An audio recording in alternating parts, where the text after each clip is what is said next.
Con Ed, you ready to go? Ready to go. Okay, we're on the record. Good morning, everyone. It seems like you were just here a few minutes ago. Before we begin, does anybody have any preliminary matters? Yes, good morning, Your Honor. Martin Heslin for Consolidated Edison Company of New York. Regarding the stipulation on storm hardening standards that was filed with the Commission approximately 10 days ago, I propose that be marked as an exhibit in this proceeding. Okay, and it may be relevant to this panel's testimony. It may be relevant to the electric infrastructure panel, which is on after this panel. Okay, do you have a copy that you can give to me? I do, Your Honor. Does everybody else have a copy already, or do we need to get copies? I have extra copies for those who need it. Okay. Your Honor, staff previously objected to the stipulation. I'd just like on the record to reflect staff's objection. Now that the stipulation is being moved in as an exhibit. It's not being moved in, it's I being don't marked. think we're on the record right now, are we? Oh, I'm sorry. Yes, we are. Oh, okay. In any event, we can raise our objections at the appropriate time. Okay. Thank you.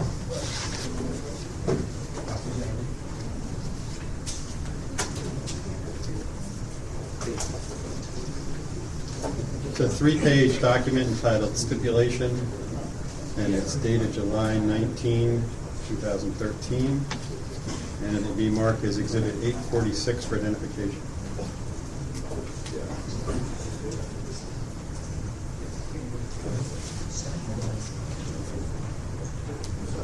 Are there any other preliminary matters? Your Honor, George Demontopoulos for NYECC. I circulated an email yesterday requesting, I spoke to the company today.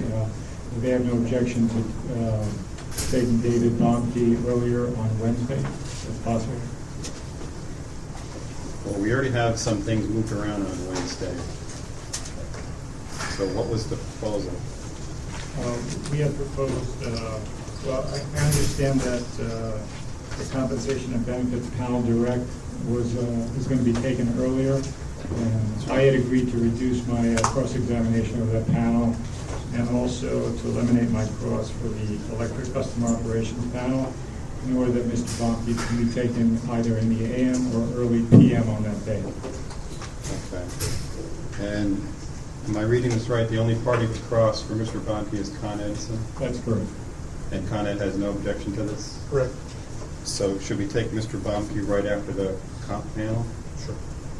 Thank you, Okay. Your Honor. That would be All great. right.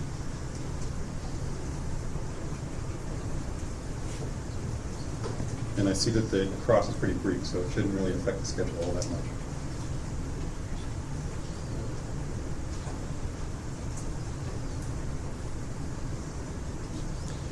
Any other preliminary matters? Okay, we have a very tight schedule today. I'm going to ask the parties to try to stay within their estimates of time. May give a few minutes leeway here or there, but generally we're going to have to keep it very tight. We have something like 8 hours of testimony scheduled for today, so we're all going to have to keep things moving, all right? With that said, let's have Con Edison call the first witness. Your Honor, Dan Rosenblum for Con Edison. Does the electric production panel have any corrections to its pre-filed testimony? Okay. Corrections have already been filed. The panel is available. Thank you. If you could rise and raise your right hands, please. Do you swear or affirm that the testimony you're about to give be the truth, the whole truth, and nothing but the truth? I do. I do. And do you adopt your pre-filed testimony as your sworn testimony in these proceedings? I do. Thank you. Please be seated. Okay, the panel is available for cross. Pace for 15 minutes. Pace. Pace, Your Honor, actually has no questions for this panel. Okay. Thank you. It's New York City for 30 minutes. Thank you, Your Honor. Good morning, panel. My name is Kevin Lang. I'm an attorney for the City of New York. I have a few questions for you today. If you don't understand my questions, I would ask, please tell me that and we can restate them. The first issue I'd like to address with you relates to the emergent work. And this panel stated in rebuttal on page 11 and on page 19 that you disagree with Department of Public Service staff's adjustment because it disrupts your capital prioritization process. That's what you said at page 11. And because it causes displacement of other projects. Do you recall this testimony? We do. When you looked at your storm hardening projects for 2013, isn't it correct that you did not use your capital optimization or prioritization process to determine which projects to defer? So initially, for the storm hardening projects, we had not optimized them, but have since optimized them. You've since optimized them for 2013? Correct. When did you do that? There is a question in the record that has the information for it, but it was approximately, I would say February, March of this year. When you say there's a question in the record, could you point me to your testimony where that question and answer is?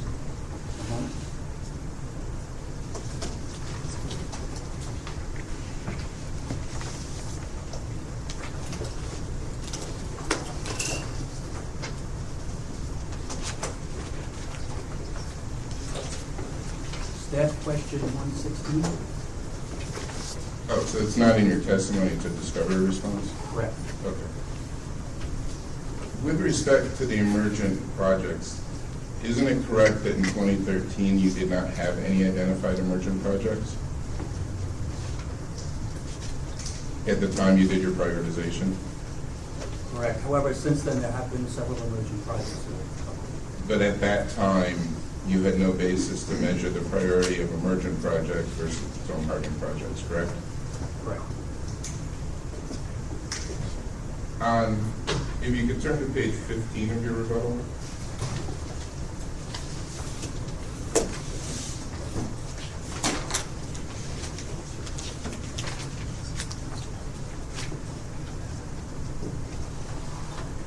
You talk about the contingency costs, and on page 13, at lines 12 through 21, you talk, one of the issues on your contingency is contractor bids and contractor costs. Do you see that testimony?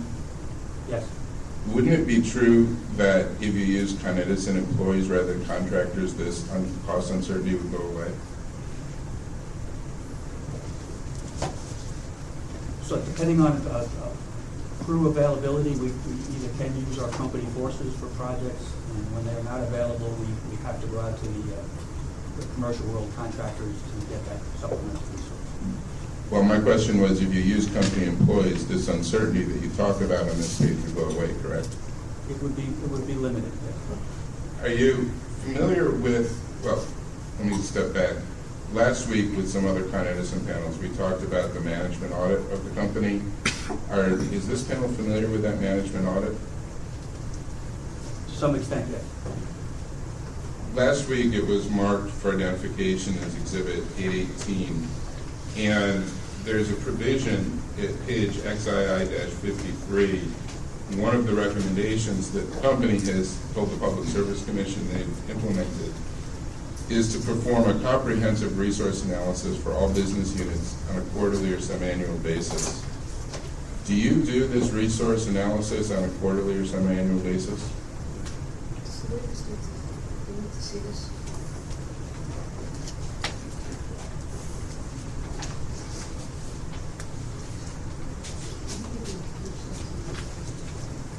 Mr. Lane, can you give us a page site, please?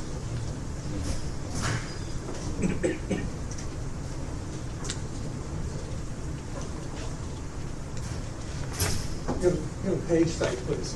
Yeah, XII-53.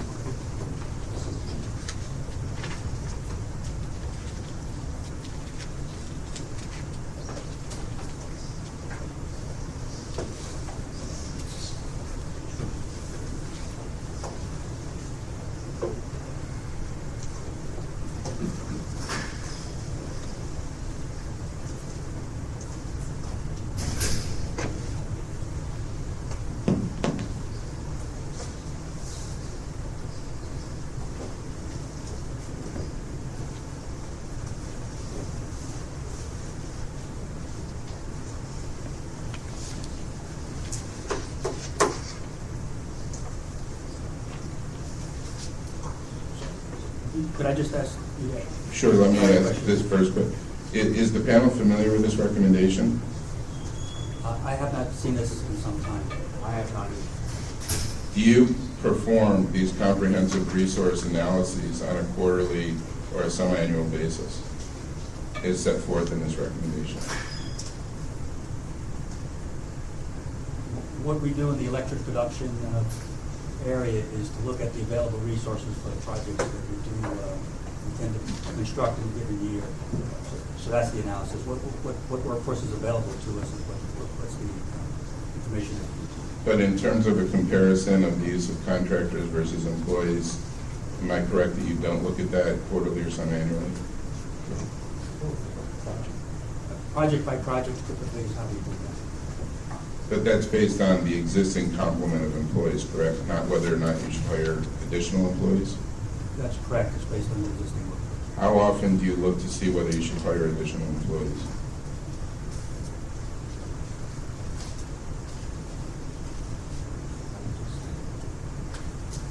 We're always evaluating if we need additional resources in the company. But no formal analysis of the type talked about in this recommendation, correct? Not that I know of. Let me move on. You talked about deferrals on your rebuttal on page 5. And one of the projects that you had originally planned to do was the East River Unit 70 fan switchgear and transformer replacement projects. And these were originally listed in your testimony at EPP-1, pages 31 to 34. Are you familiar with those projects? Yes, we are. When they were originally scheduled, were they scheduled through your capital optimization process? Yes, they were. Now, according to your testimony, those have been deferred from an in-service date of December 2013, what it says in your white papers, until 2016. If they were priority projects for 2013, how is it that they can now be deferred for 3 years? We look to the projects and their importance, and we manage those projects in the optimization program. These were the projects that we felt could move to accommodate the storm hardening projects. Well, have you already done your prioritization for 2014? That's been done as well. How about 2015? Not yet formally. So if you haven't done the prioritization for 2015, how do you know that these projects have lower priority than the 2015 projects? We have outages that are scheduled for that period of time, and that's the only time we could install these the switch gear and this transformer. So it's not just the optimization process, there's a number of other factors that come into Yes, play, sir. is that correct? That's correct. In your direct testimony at pages 12 to 13, you stated that you were working on ways to mitigate the effects of flooding and that a cross-functional team was going to be created to address short, near-term, and long-term solutions and develop a priorities list of design changes, operational strategies, procedural modifications, and hardening initiatives. Is it correct that at this point in time, you have not developed this prioritized listing of design changes? For the storm hardening, Well, the design changes that you referred to on pages 12 to 13 of your direct testimony.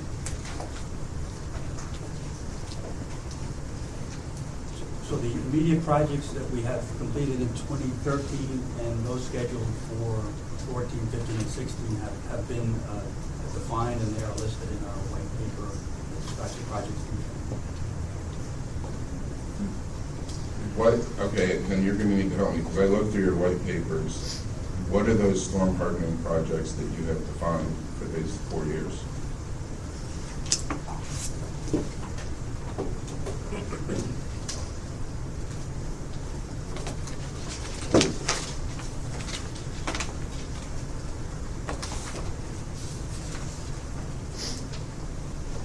Exhibit EPP 3, starting on page 33 to 36. This is the work scope for the immediate work. I could delineate for you if you like. And also, we have what's called the intermediate work, which is listed on page 36 of 36.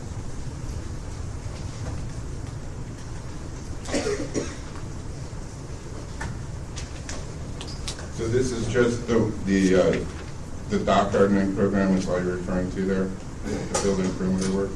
There's a series of scope listed here that's including the dock itself at East River, as well as the East River Station building and building internals to it. Is it true that you have not developed a prioritized list of operational strategy changes? We have operational strategies as well as the projects we're talking about. Where would I find the changes in operational strategies?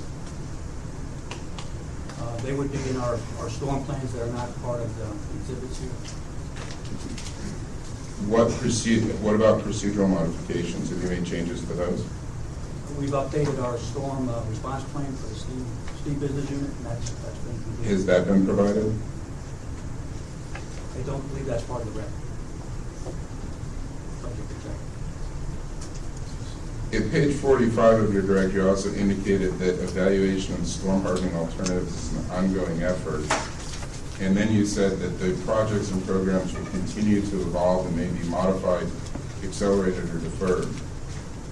Yet, are you familiar with the March 25th, 2013 preliminary update that was filed in this case? Yes. In that, isn't it correct that the company said that it does not plan to make any updates to its storm hardening projects and programs? The March update and the update that you had in the rebuttal, the sheet that we just referred to, exhibit EPP3, is the same scope of work. So, since January, what has evolved with respect to electric production? So we've actually worked on our detailed scope of work and estimates for various parts of the plant itself and the projects.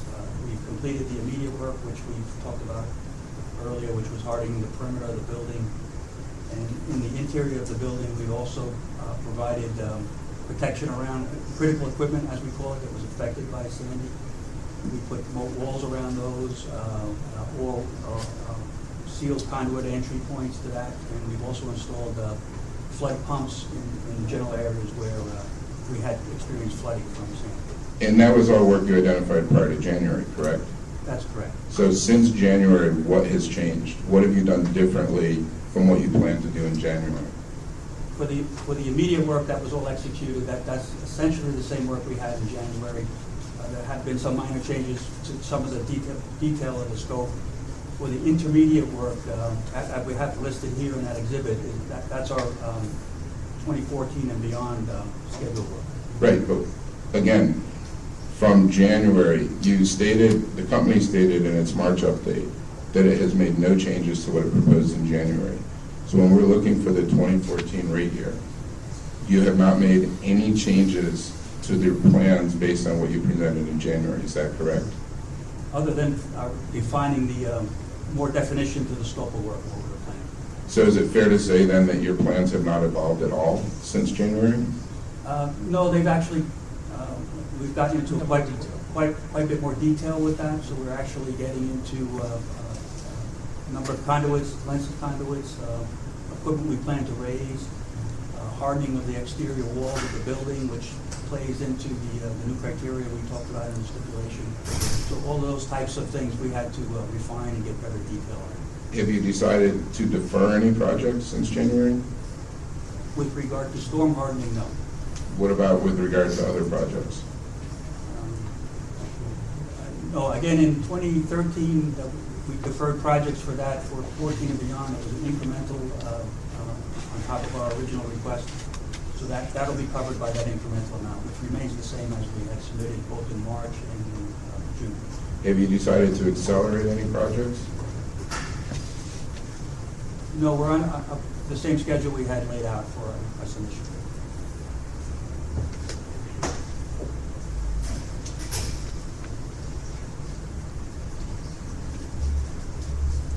Other than the additional detail that you just mentioned, are there any other attributes or any other projects that are currently being considered to take place during the rate year?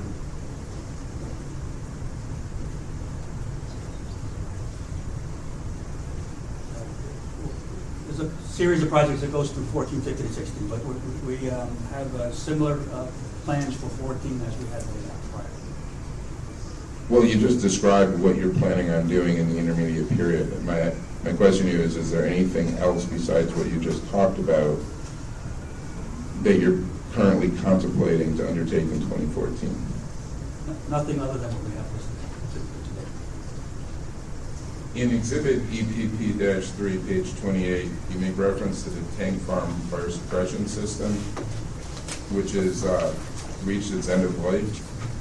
Is the new equipment that you're going to construct going to be elevated or hardened? It's our intent to protect, all new equipment or installations will be either be protected or raised to an elevation that meets the new criteria.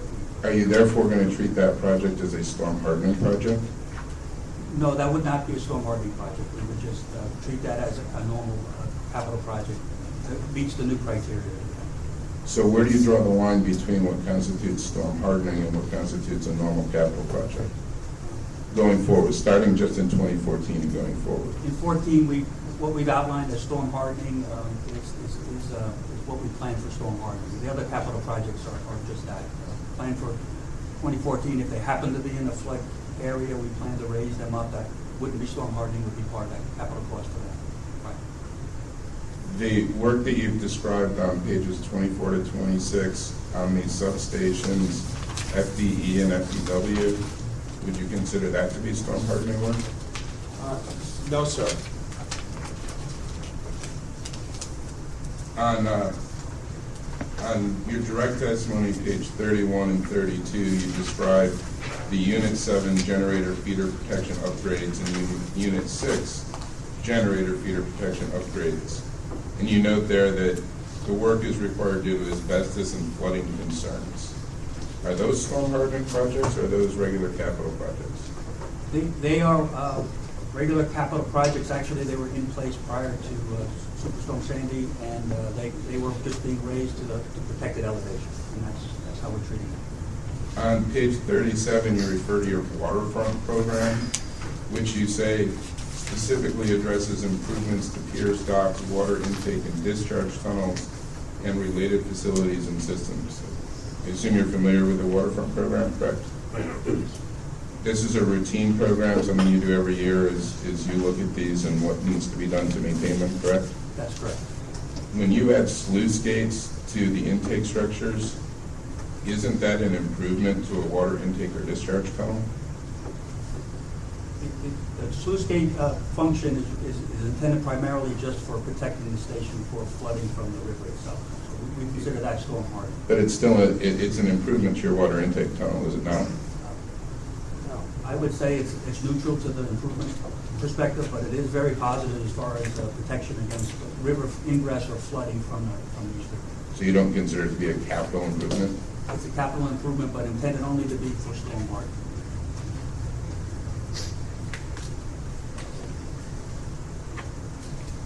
With respect to the storm hardening that you're planning on doing for East River, you've talked a little bit already about the pumps that you've installed.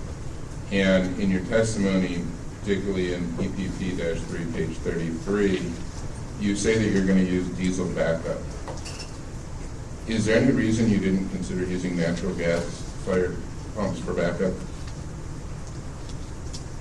Just its availability, yes. That's our main reason. We have diesels in the plants already, and that's how we basically fuel them is with diesel. Were you aware that during Hurricane Sandy there was problems getting deliveries of diesel within New York City? Correct, we were aware of that. And did that factor at all into your analysis that given the purpose of these pumps in a future hurricane or similar type event, that you could have restrictions on deliveries of diesel? So we sized these pumps to last for roughly 80 hours. Superstorm Sandy was about a 4-hour event for us, and we believe that's long enough to protect us in this particular scenario. When you say you've sized them, does that mean you've added new diesel tanks? Yeah, each diesel-driven pump has a 80 to 85 gallon capacity, and that capacity should be able to take us through those 80 hours. Did you look at the emissions profile of a diesel pump versus a gas pump? It was considered in the design aspect. And how was it considered? Well, we have to consider getting a permit applications for those, and also the ventilation for that exhaust in the building itself, so we can correct it outside the building. Well, what about the air emissions? Isn't it true that natural gas has lower air emissions than diesel? It would be in this case. And that didn't factor in that you could actually do something that would improve air quality in that local area at the same time you're installing these new pumps? They're intended to run for a very short period of time, and they're reliable. Gas installations tend to be more complicated and more permits are required to get it so that these are able to be installed. In an appropriate schedule too. I mean, we had a couple of months to try and get these deployed for the June 1st hurricane season. Excuse me, why are gas installations more complicated than oil installations? Diesel installations? The permitting process to get the allowance for the gas to be installed in the plant itself and for a new application. Where do you get those permits from? It would be through the, we have to work our way through the fire department, we'd have to work our way through the building department, so it does take considerably more time to get permits for that. You already do have gas in the plant though, correct? That's correct. Earlier, when we were talking about the emergent programs, you stated that while there were no emergent programs at the time you prepared your testimony, and even at the time, well, were there any emergent programs at the time that you submitted the update, the preliminary update in March? Yes, so there's two projects that were listed in the updated testimony, and there's been several since then too, so we could walk our way through those.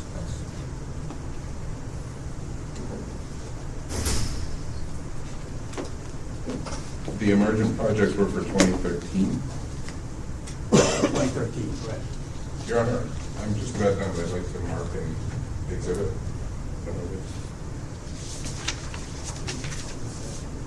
Your Honor, I'd like to mark the company's response to city number 230, and give this 847. This is dated April 4th, 2013.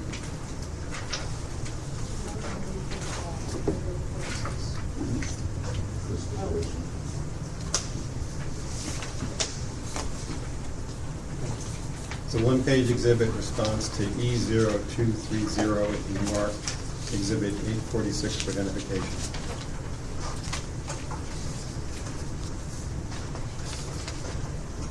I'm sorry, exhibit 847 for identification.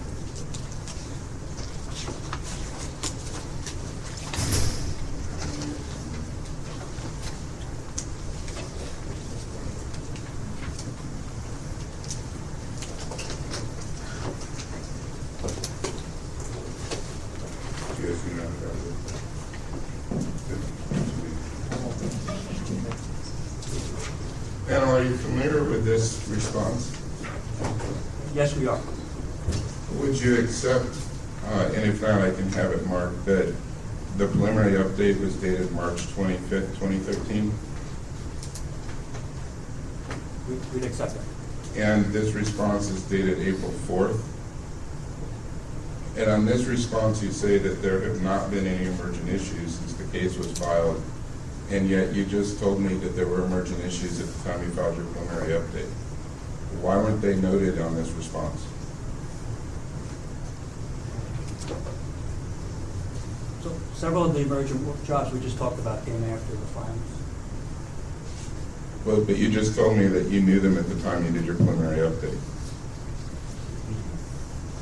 I'm not sure of the timing between the interrogatory response and the update we provided.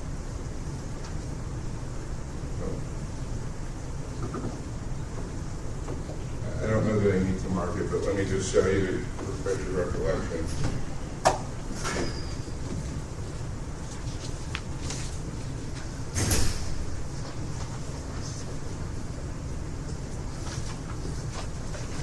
This is the preliminary update.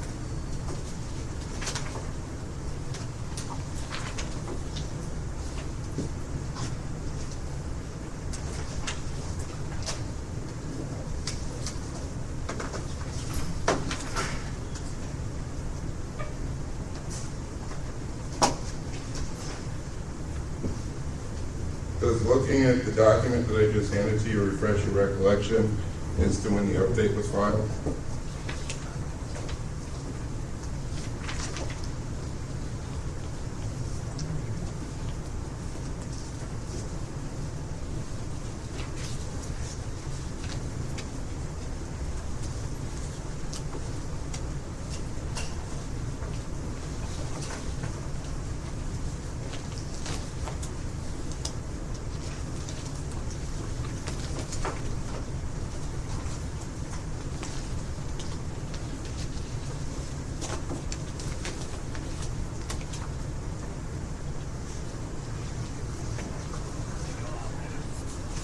So my understanding is that our rebuttal update testimony was filed in June of this year.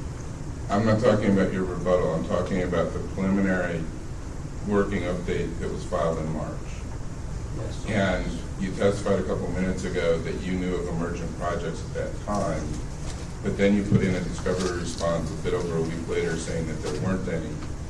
So I'm just trying to understand, were there projects you simply did not tell us about, or were there no projects? Okay, so the projects I referred to were in the update from June. They're on page 6 and 7, in the update rebuttal testimony, which is after April, when we filed the interrogatory. Your Honor, at this time, I would like to then mark as an exhibit the 2-page document, which is the cover of the preliminary electric update.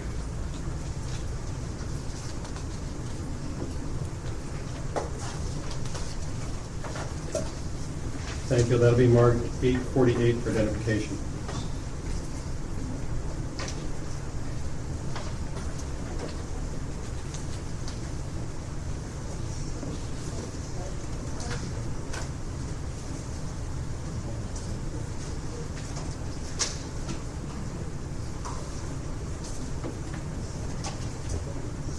So, panel, when you said then in your preliminary update that there would be no changes, in fact, that wasn't a correct statement.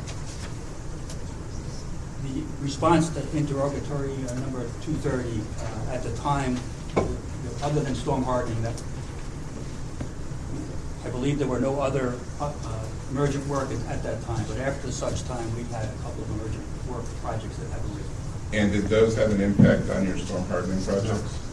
Not on the storm hardening, but certainly on the emergent work funding line.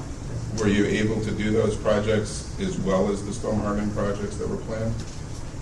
We are, but we have to defer other projects. That is our problem with the emergent work limitation as far as being proposed by staff. So we use the emergent work to help us, the emergent work funding line to help us pay for projects that come up, such as the ones we can talk to about. And just to make sure, and this is the last thing, you said you did defer other projects? Correct. Other projects that we use the optimization system to defer them to allow us to build these emergent projects that came up. Your Honor, that's all I have. Thank you, Mr. Lane. Next, DPS for 10 minutes. Thank you, Your Honor. Before I start my questions, I'd like to hand out 4 documents that I'd like marked as exhibits. They're all responses to DPS interrogatories. I'll hand those out now.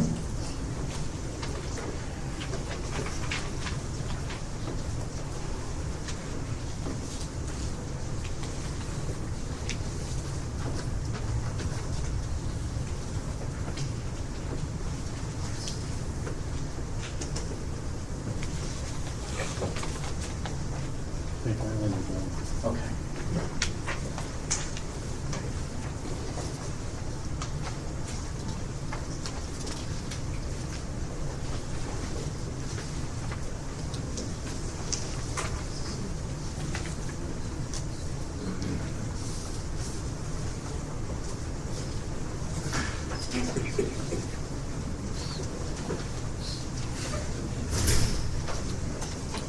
Okay, the first one is a response to question E0042, and that will be marked Exhibit 849 for identification.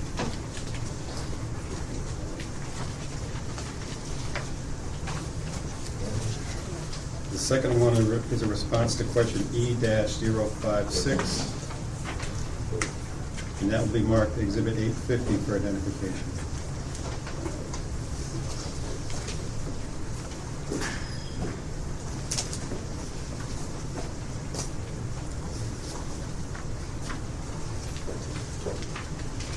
The third one is a response to E-059, and that will be marked Exhibit 851 for identification.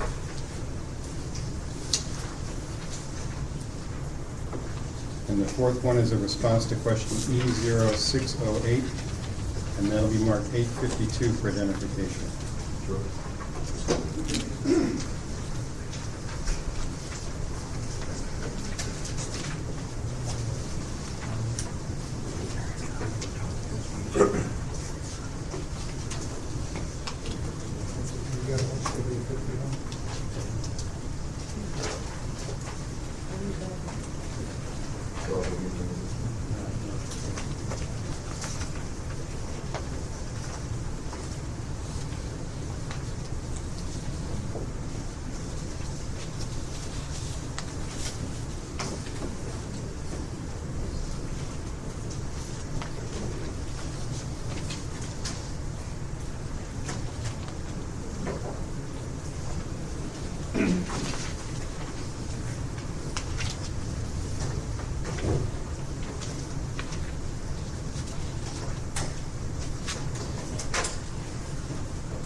Okay, if everyone's ready, let's proceed. Thank you, Your Honor. Good morning, panel. Dakin Lee Cakes for DPS staff. Staff made an adjustment eliminating all money attributed to emergent work for the rate year 2014. Is that correct? That's correct. Panel disagrees with that adjustment, correct? That's correct. You would agree with me that by definition, emergent work involves unanticipated projects that cannot be predicted, correct? So as we sit here today, you can't tell me any details, even high level, about emergent work expected in rate year 2014, correct? That's correct. Please turn your attention to what has been marked for identification as Exhibit 849. That would be the response to DPS IR E42.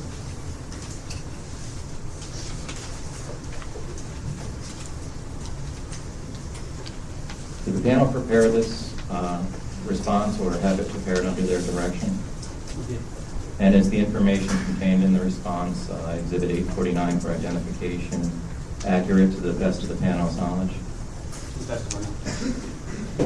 Section 4 of that IR asks for information about emergent work.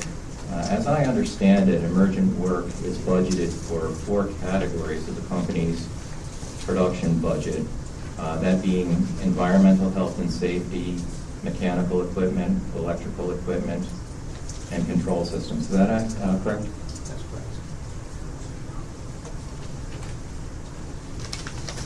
As part of the response to Section 4 of this IR, 849 for identification, the company provided an exhibit or an attachment labeled DPS-8 E42.4A. It's the last page of that exhibit. Can you turn to it, please?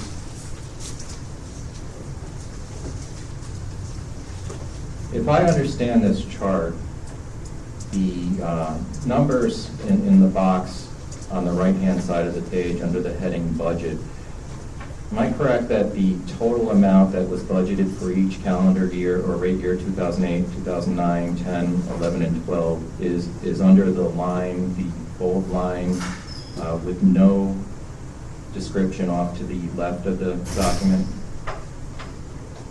Let me try it this way. For 2008, was the total amount the company budgeted for emergent work for all 4 categories we discussed before $2.35 million? Correct. So for 2009, it'd be $2 million? Right. What does the notation mean next to 2011? Little footnote there that says in 2011 did not need this funding. That particular year, we did not use the emergent work funds for the emergent work that came up that year. Okay, so your claim is that there was emergent work, but the funds that were budgeted for that were not used for that. That's correct. How did the company pay for the emergent work in 2011? For 2011, we had some project cancellations due to outage and other reasons, so we did not expend our full amount for the budget, so we were able to optimize the 2011 year to spend and cover the emergent work. Under the budgeted table, there's some things listed as examples. First one being trench assessment, repair, upgrade, DEC compliance, $457,000 it looks like. Is that an actual expenditure for 2008? That would be the dollars for that. That's what, yes.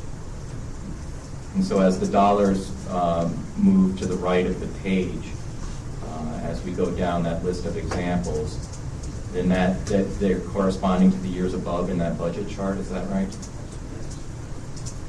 Are these all the emergent projects for 2008, this trench assessment, and then the second one, LP turbine repairs? These are examples. Are these, would it be fair to say that these are the most representative examples? Yes.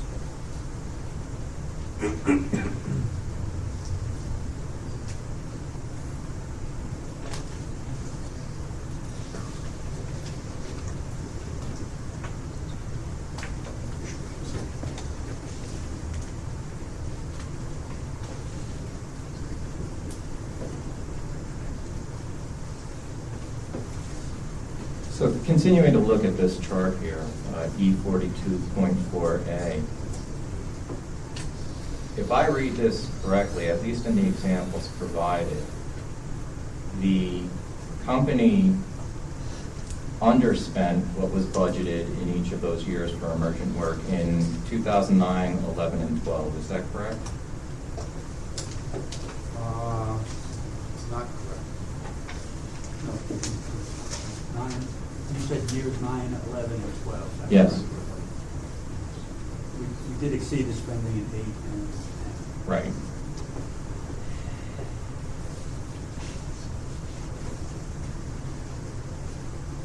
Please turn your attention now to what has been marked for identification as Exhibit 850. Would be the response to DPS IRE 056. Did the company prepare this response, or was it prepared under, did the panel prepare this response, or was it prepared under the panel's direction?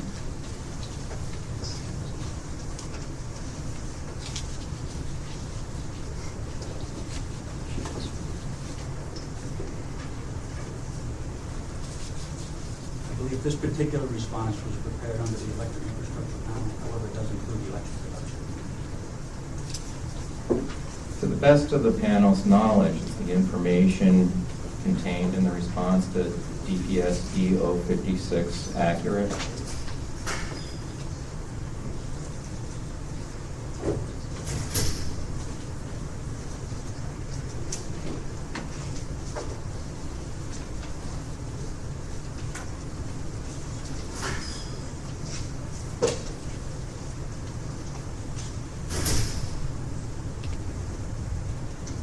Let me try it this way, Your Honor.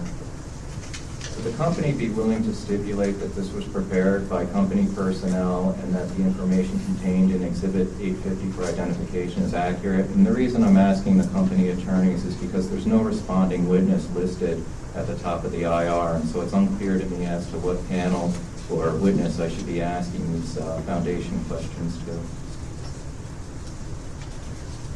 We'll stipulate. Thank you.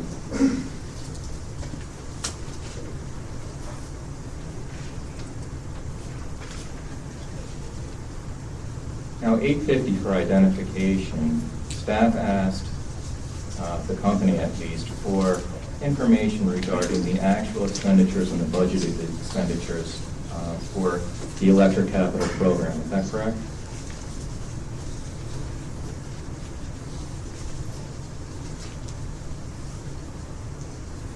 I'm sorry, which The one that we're looking at right now, this would be the response to DPS E56. It's 850 for identification.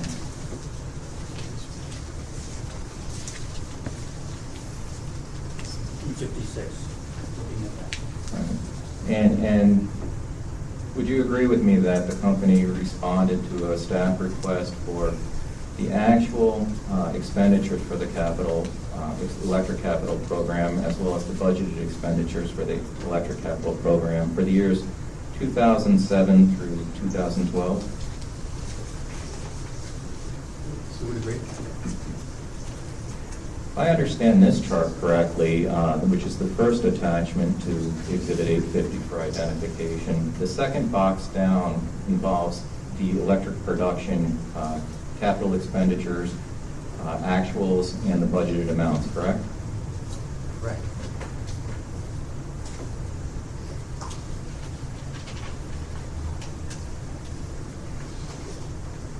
Can you tell me in EPR 11 EH and S under electric production, the second box down, so EH and S would be environmental health and safety, for 2008, of the $1.473 million that was actually spent in 2008, how much of that is attributable to emergent work for environmental health and safety?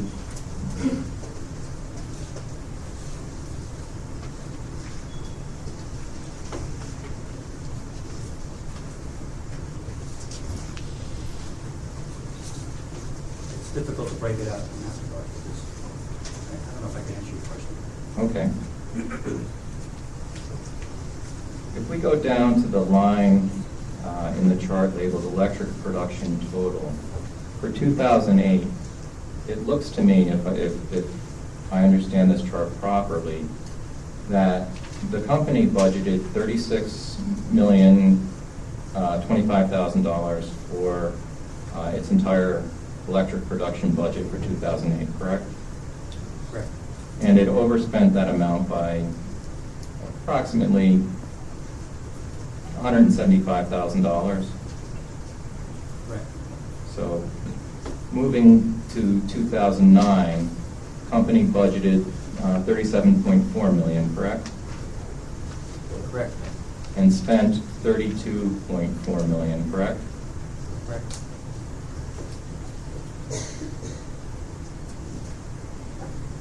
The way I see this, and before I get to that, if we turn the page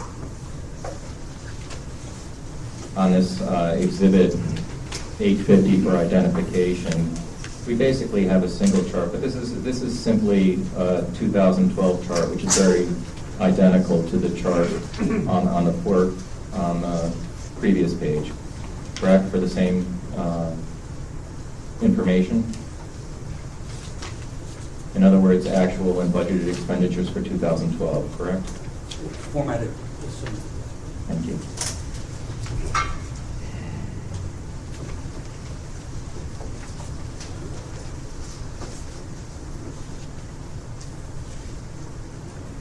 As I look at these charts, the first two exhibit pages, 850 for identification, it looks to me that from 2008 to 2012, the company spent less than was budgeted in 2009, 2010, 2011, and 2012. Isn't that correct? And I'm focusing only on electric production. Yes, according to this document.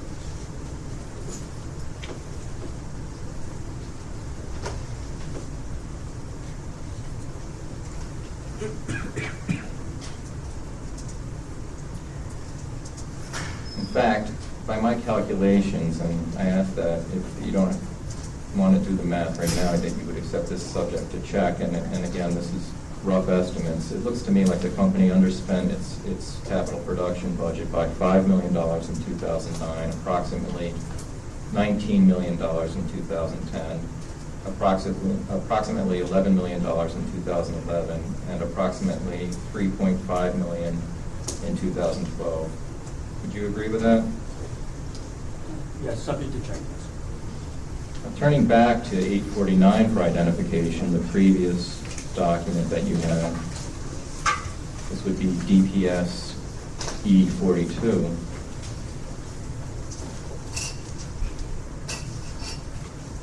And keeping E56 on hand, if I do my math correctly and I subtract the budgeted amounts, so just ignoring the examples below, but the budgeted amounts that appear on E42.4A from the budgets that are contained in the attachments to E56 or 850 for identification. So I'm subtracting budgeted numbers from budgeted numbers. I still find that the actual expenditures that the company made for 2009, 2010, 2011, and 2012 appear. Isn't that correct? In other words, the company still underspent its budgets.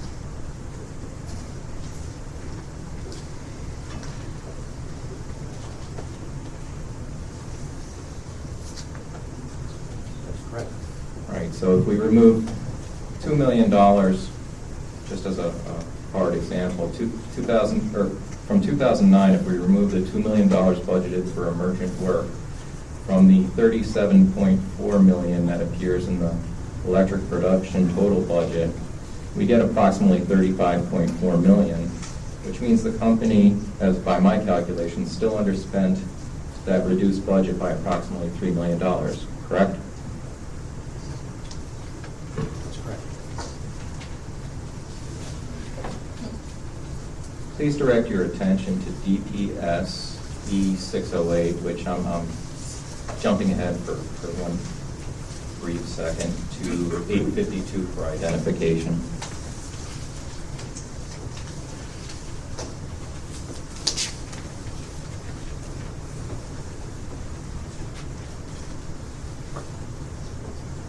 In response number 1, second to last page, beginning with actual emergent projects, please direct your attention there.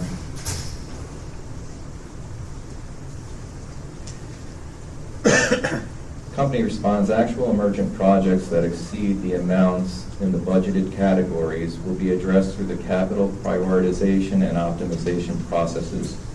You see that sentence?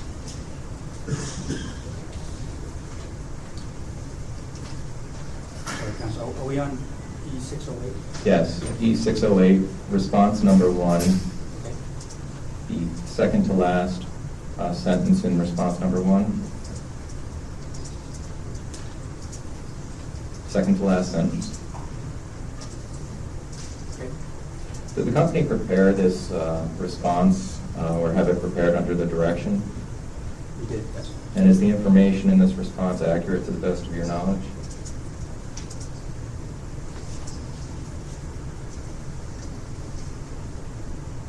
It is. Isn't it true that the company's capital prioritization and optimization processes apply to more than just emergent work? Correct. It does apply to all projects. Right, so the company is continually prioritizing and optimizing all of its capital projects, correct? Correct. And that means moving funding around as necessary, true? That's correct. And then finally, looking at what's been marked for identification as 851, with a response to question number E59. Again, I find there's no responding witness listed by the company. Did this panel prepare this response?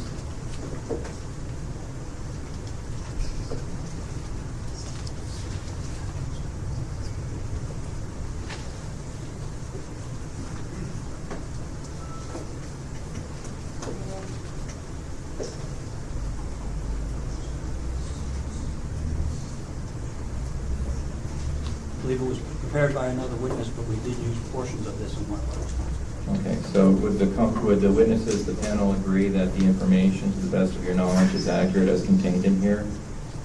Yes. And it was supplied by a company witness? Yes. And used by your panel in part in developing your testimony. Am I correct that this response, 851 for identification, contains a description of the company's prioritization and optimization processes that are referred to in 852 for identification? Yes, it does. I have no further questions, Your Honor. Thank you. Any redirect?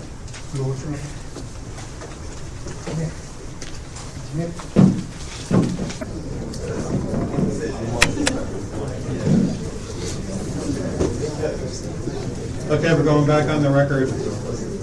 Also, I've been asked, Mr. Bowen, if you could speak a little louder, okay, a little more directly into the microphone when you talk. Yes, Your Honor, I will.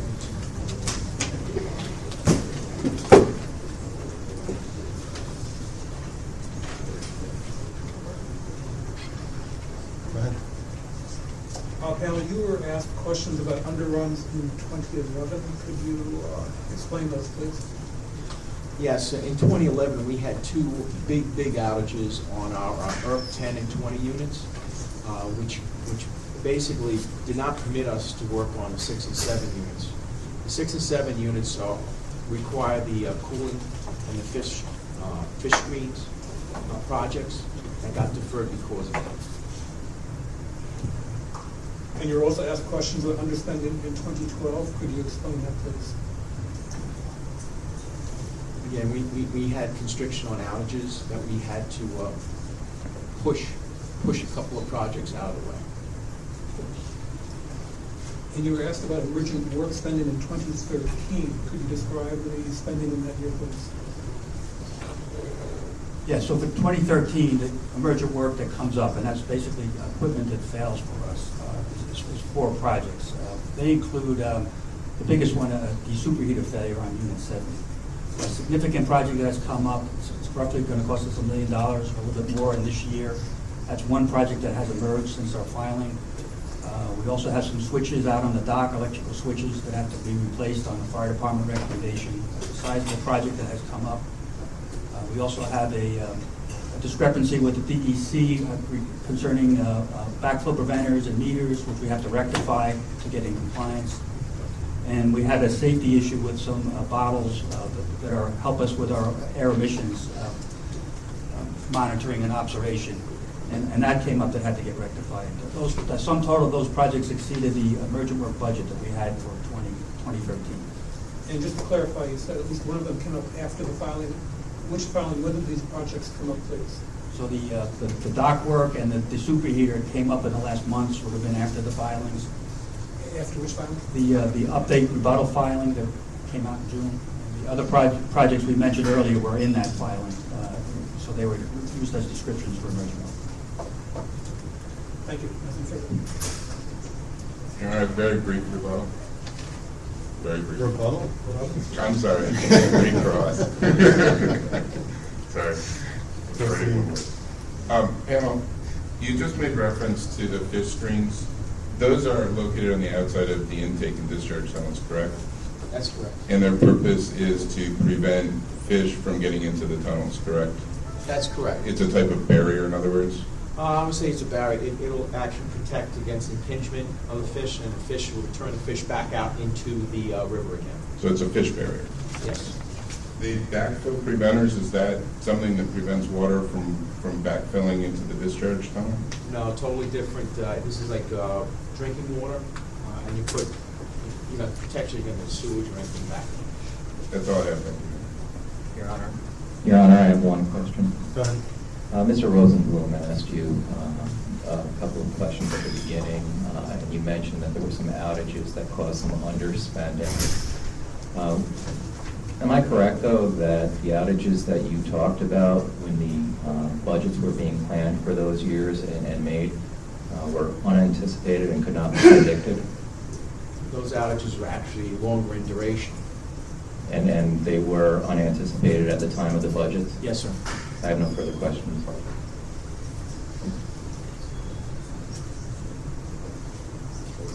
Con Edison, anything else? Nothing else, Your Honor. Thank you. Thank you for your testimony. These witnesses are excused.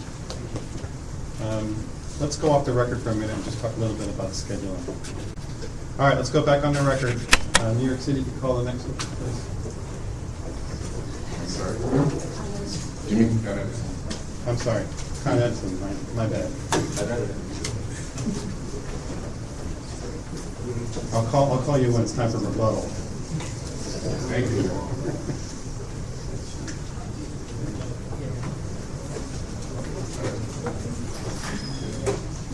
Your Honor, while they're getting settled, in speaking with staff, they felt there was no reason for them to go at the very end since all they were doing was marking discovery. So, Okay. I'm willing to go whenever. Do you want to work out your difference with Con Ed on your interrogatory first? It sounds like the response is there. We have to look at the response. I can have our witness look at it We'll now. put you down in a second. Okay, thank you.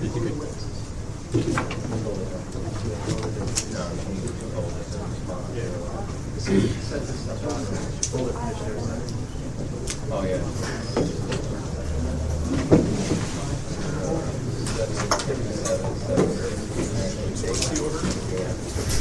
It's UIU, DPS, then EDF.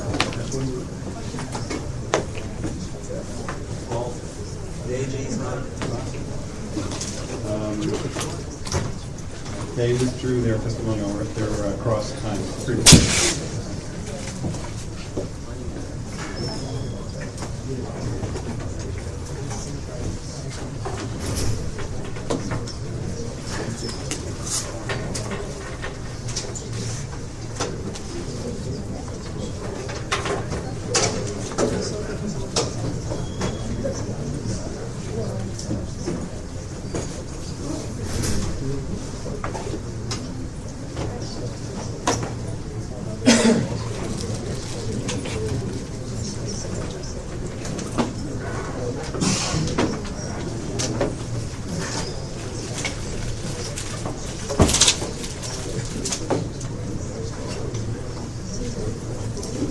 I'm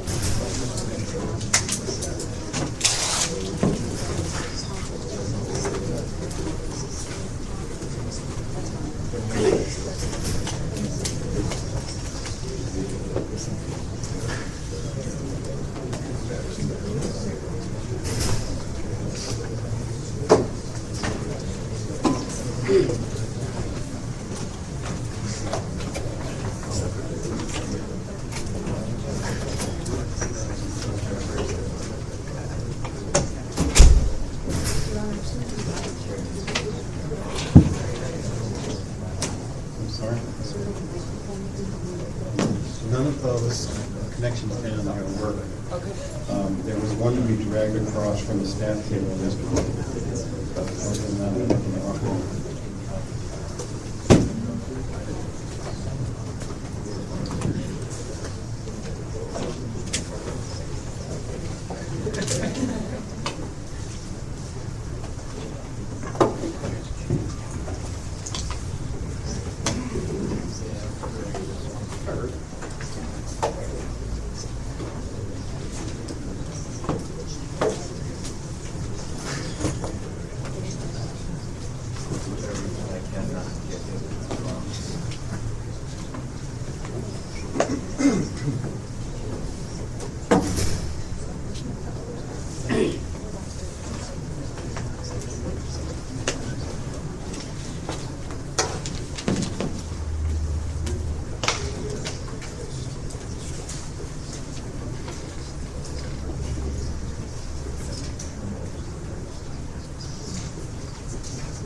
Are we ready to proceed?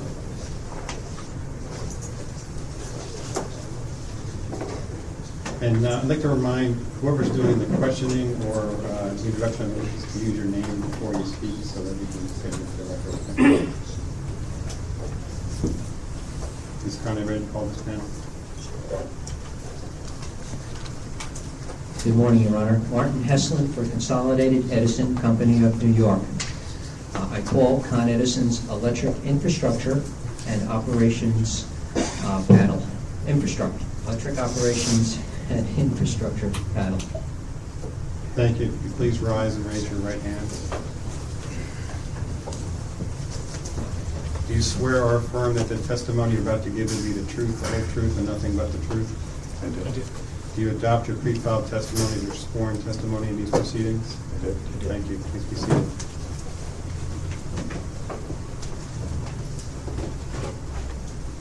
The witnesses are available for cross-examination. Okay, UIU for 20 minutes, please. Good morning, panel. My name is Saul Rickberg. I'm representing the Utility Intervention Unit of New York State Department of State. I'd like to focus on your direct testimony this morning. If you could turn to page 16, starting at line 13 and through line 18.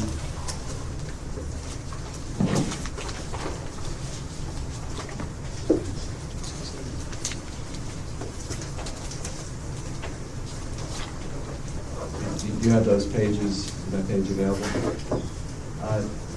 Do you see where, starting on line 13, you talk about two projects that had been planned, the reconductoring of feeders running between Dunwoody and Springbrook substations, and the replacement of the L-line splice and dead-end assemblies? You see that? I do. Isn't it true that the panel has not quantified in monetary terms the economic benefits you hope will be achieved with these storm hardening projects? That's not true. Could you please explain your answer? Sure. The two projects in question here is the reconductoring of feeder 398, or work associated with 398, and also work associated with feeders 999, 41, and 42, which are between Dunwoody and Springbrook. The scope of work really involved. Initially, the thought is that we would initially replace the feeders. So let me take one feeder at a time, 999, 41, and 42. 1.8 miles between Springbrook and Dunwoody. The original scope was a consideration of replacing the cable. Order of magnitude would be somewhere between 6 to 7 million. Then the thought was of just replacing some dead-end insulators and inline insulators as well. So what we're talking about is if you have cable that's strung, when you connect two cables, that connection, and also the connection that gets placed to the tower. The second scope of work that was developed was just replacing segments of it. We've done some work with the manufacturers and also with EPRI. The new scope of work associated with this project is replacing inline insulators, also replacing the connections that would allow these two cables to connect to one another and also connect to the tower. There was analysis done with that. As I mentioned, the original scope of work was a full replacement of the 1.8 miles, order of magnitude between 6 to 7 million. The repairs right now for this scope of work is between 1 to 2 million. Okay, so you're saying that you actually quantified in monetary terms the economic benefits of those projects? The first part of it was the economic portion of doing the work. The economic benefit of the project itself would be the loss of losing 9094142 for a period of time if these repairs were not made and the lines would fail. Okay, so you have a study showing the economic benefits of not avoiding the loss? I do not have a study that shows what the economic benefit would be for those two feeders being out of service. But those two feeders connect between Dunwoody and Springbrook. So we're talking about between Springbrook and 345 to 138 kV station that then goes to Dunwoody North and Dunwoody South. It is an interface. It's the Dunwoody interface. Those cables are part of that interface. They do play a significant role in the transfer capability of Northern Power into New York City. And can you point me to any place in the company's direct or rebuttal testimony in which the probability of specific benefits being achieved by hardening these feeders have been systematically quantified and evaluated? The economic or the analysis that was done pertaining to these feeders was really, in essence, it was the analysis was so that they couldn't fail. It wasn't an option of not having these feeders. So the path that was taken and the economic analysis for this project taken was what was the best possible solution to ensure that we were maintaining the reliability and the economic benefit of having 991 and 42 in service.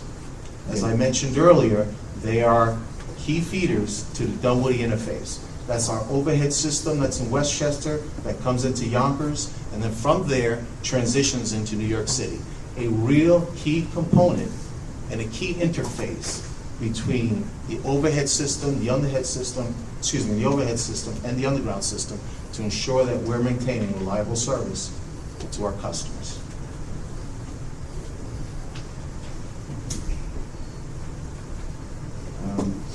Just to summarize what you just said, there's no place in your direct or rebuttal testimony in which there's a discussion of the probability of specific benefits being achieved by hardening these feeders. And, that's been done systematically and quantified and evaluated. You don't have a study or a discussion in your testimony about that specific issue. Yeah, I would say not directly. As Bob mentions, in order to deliver on our core mission of safe and reliable service, those facilities need to be maintained. We worked with industry experts to gain an understanding that over time, those facilities would fail if not addressed. So the economics then really turn to what is the least cost option and most effective way to remedy what will be an issue on the system. So without repair, we don't satisfactorily deliver on our mission. So once we're into the project, we do analysis, look at alternatives. Those alternatives could be put L-line splices in, could be replace the whole infrastructure, could be underground the infrastructure. When we evaluated those options and alternatives, this was the least cost optimal option to achieve the objective of reliable, safe service. Bob also points out that that particular interface is very valuable in terms of transporting what is typically lower cost power from the north through the Dunwoody interface, where our facilities go from the underground to a more congested, from the overhead to a more congested underground system, and provide much of the power that New York enjoys.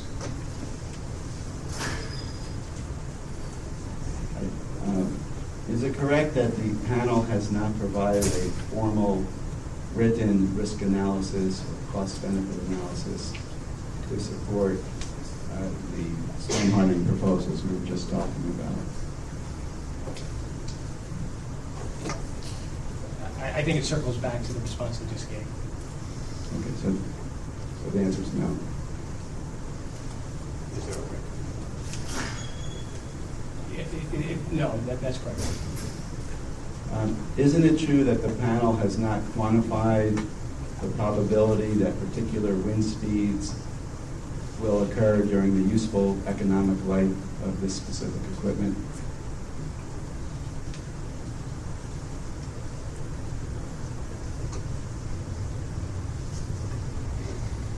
Could you repeat it, please? Yeah. Isn't it true that the panel has not quantified the probability that particular wind speeds will occur during the useful economic life of this specific equipment? What we have done is we have, and this is part of the work that we're doing associated with this corridor. As I mentioned, it's a corridor between Springbrook, Dunwoody Substation, an important corridor for our system, a system that allows us to deliver the reliable service that we do. In that corridor, these cables and towers are being upgraded to ensure that they are dead-end assemblies and dead-end towers. And what I mean by that is they currently are designed for 110 miles an hour, 3-second gusts, at approximately somewhere about 95 sustained. These towers are being upgraded so that they would, each and every one of them, become a dead-end tower. What do I mean by that? Is the replacement and the upgrade of these towers prevent any cascading effect if anything would happen to any one of the towers. That's part of the analysis that we've done on sensitive corridors. So I gather from that response that you have not quantified the probability of particular wind speeds occurring. Quantifying specific wind speeds in our corridor? No. Thank you. Now, isn't it also true that the panel has not related the probability of occurrence for those particular wind speeds to the goal of making the feeders less prone to failure during high wind events?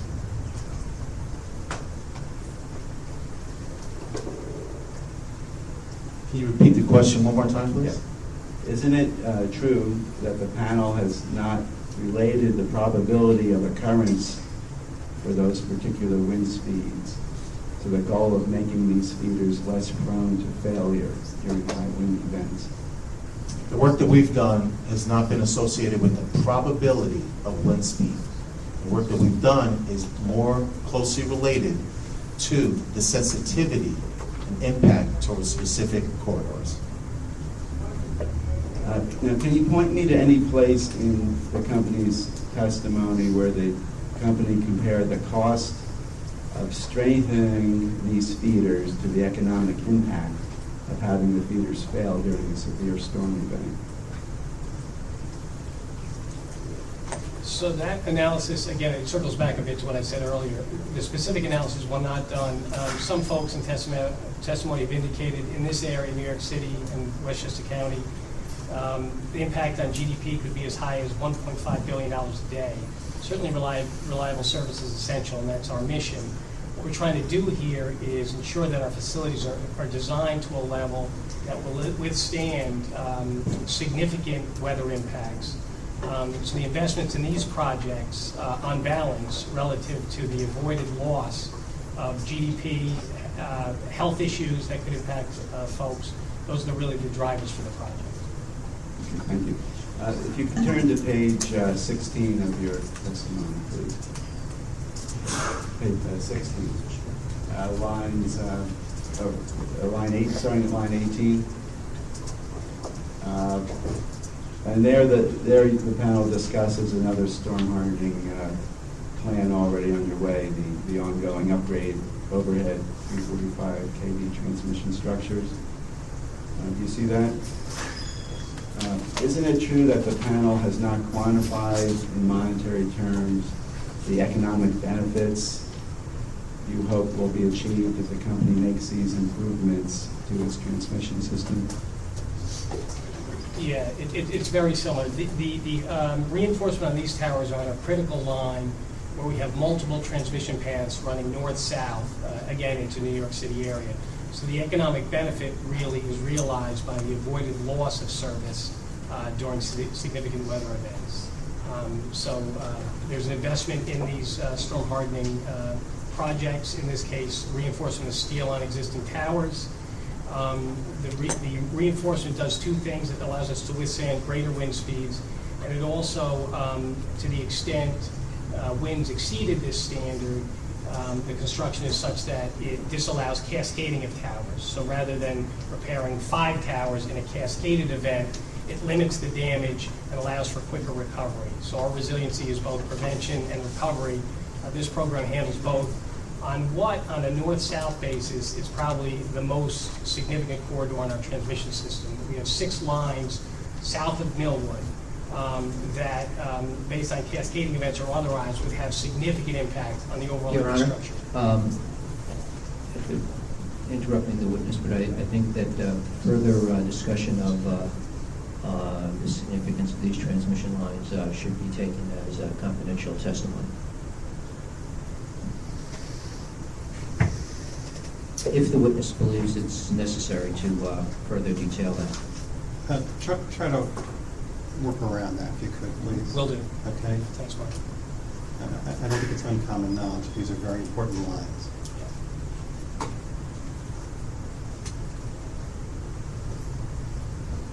So is it also correct that the panel has not provided a formal written risk analysis or cost of benefit analysis to support this project?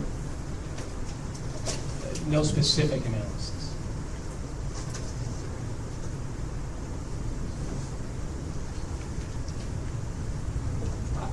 I would add, when I said no specific analysis, there was certainly analysis done on the structural components of those towers, along with the remedy required to withstand those winds and prevent cascades. And that risk analysis was performed, was a driver in the project.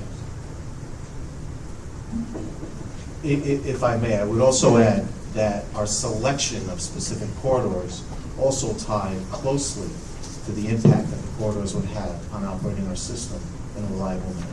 So the priority of work is to the most sensitive corridors. Okay, now, isn't it true that, to your knowledge, none of the parties in this proceeding have quantified the probability that particular wind speeds would occur during the useful economic life of this specific equipment?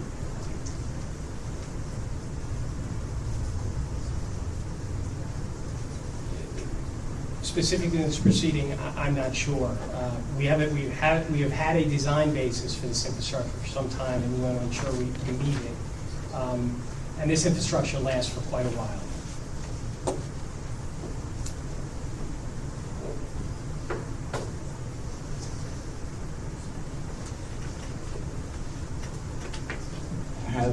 Have you recently increased the wind speed used in that design basis?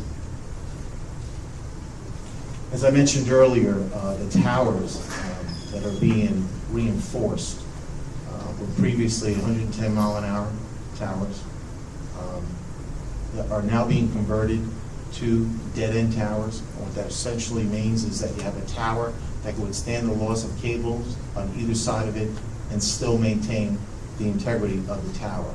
Those towers are good for more than 110. They're good for about approximately 115 mile an hour. And in some cases, that number does go up as high as 120.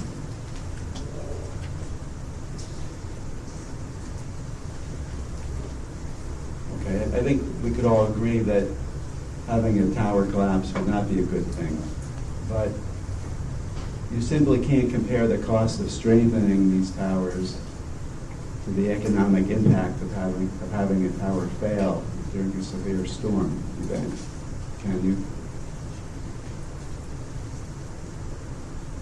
Well, I think the objective of the project is to avoid that consequence, and the consequence is significant. So I think that is the driver in the project. In all of our projects, we're looking to balance our ability to deliver safe and reliable power with customer bill impact. And in this case, the hardening measures taken on that particular corridor are intended to avoid the loss of that corridor and all that comes with the loss in terms of health and economic impact to the region.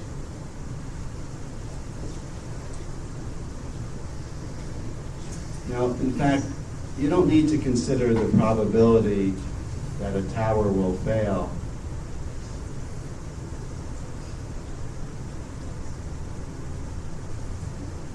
Don't you need to consider the probability that a tower will fail if it is not strengthened, and compare that to the probability that a tower will fail despite being strengthened? In other words, in evaluating a project like this, the key element of the analysis is the risk of failure and the extent to which that risk can be reduced or mitigated by strengthening the equipment, correct? That's right. We're looking to marginally increase the strength and resiliency of that infrastructure.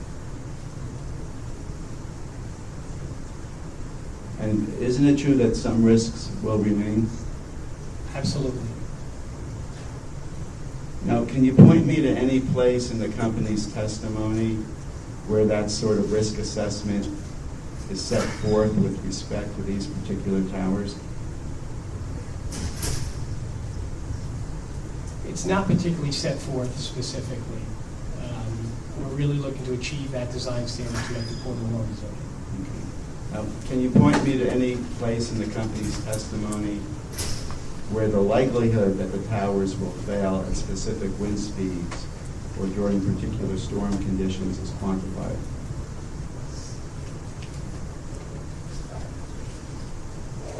No, I cannot. But what I can say is that during our operation of our system, and specifically towards high wind conditions, we run the system with the probability, or not the probability, in essence, maintaining the reliability of the system with the loss of that tower. So when we're operating the system, the requirements of the operators are on watch is to ensure that they can sustain the loss of the common tower. So we do operate the system to ensure that we're maintaining reliability of the system in the event that the loss does occur, to ensure that we're delivering reliable service. But do we perform an analysis based on the percentage of the probability of receiving specific wind conditions? We do not. Right. Now, can you point me to any place in the company's testimony in which the probability of these towers failing during a severe storm has been specifically quantified and evaluated? No, I can't. Again, we're looking at a design standard, best practices across the industries, and hardening our infrastructure to those standards, all in the aim of the big loss. Thank you. Now, turning to pages 17 to 18, where the panel discusses other central operations hardening projects that are already in progress. And there's a list of various projects and programs in progress. Do you see that? I do. Okay. Now, isn't it true that the panel has not quantified in monetary terms the economic benefits you hope will be achieved if the company makes any of these improvements? Yeah, so the economic benefits we're hoping to achieve are to avoid the loss of the critical service we provide to New York and the huge economic impact and potential health impacts such a loss would entail. And the company has not provided any formal written risk analyses or cost-benefit analyses to support these storm hardening projects, is that correct? Well, in terms of risk analysis, we're looking at vulnerabilities on the system, and these projects seek to address those vulnerabilities under various conditions. Okay, but you haven't provided a formal risk analysis. We have not. The genesis of these projects are really spelled out as to what they're looking to achieve. That's what I've described. And then we look for the optimal solution given that desire. If you turn to pages 19 to 20, lines 4 through 7 of the direct testimony, there the panel discusses various distribution system hardening projects that are already in progress. Do you see that section? Yes, we do. Now, isn't it true that the panel has not quantified in monetary terms the economic benefits you hope will be achieved if the company makes any of these improvements? Yeah, very similar to Tim and Bob's earlier response on the transmission system. These projects are not about internal rate of return or cost benefit in terms of a payback period, but rather to harden the system for superstorm Sandy type events, limit the customer impact, and speed restoration of those customers that are interrupted. Okay, so, and again, the company hasn't provided a written formal risk assessment or cost benefit analysis to support these projects. Is that correct? That's true. Now, if you turn to pages 22 through 32, you'll see a discussion of various system hardening projects that the company plans to implement in the future. I'm not going to go through each of the projects and ask similar questions, but can you point me to any one of these projects where the company quantified in monetary terms the economic benefits that might be achieved if that particular storm hardening project was successfully completed?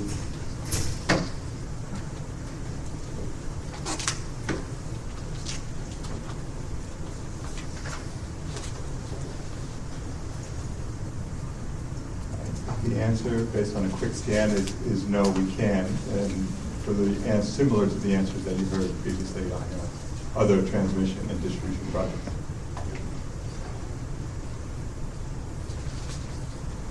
Mr. Ridberg, if you could begin to wrap up, please. Yes, Your Honor.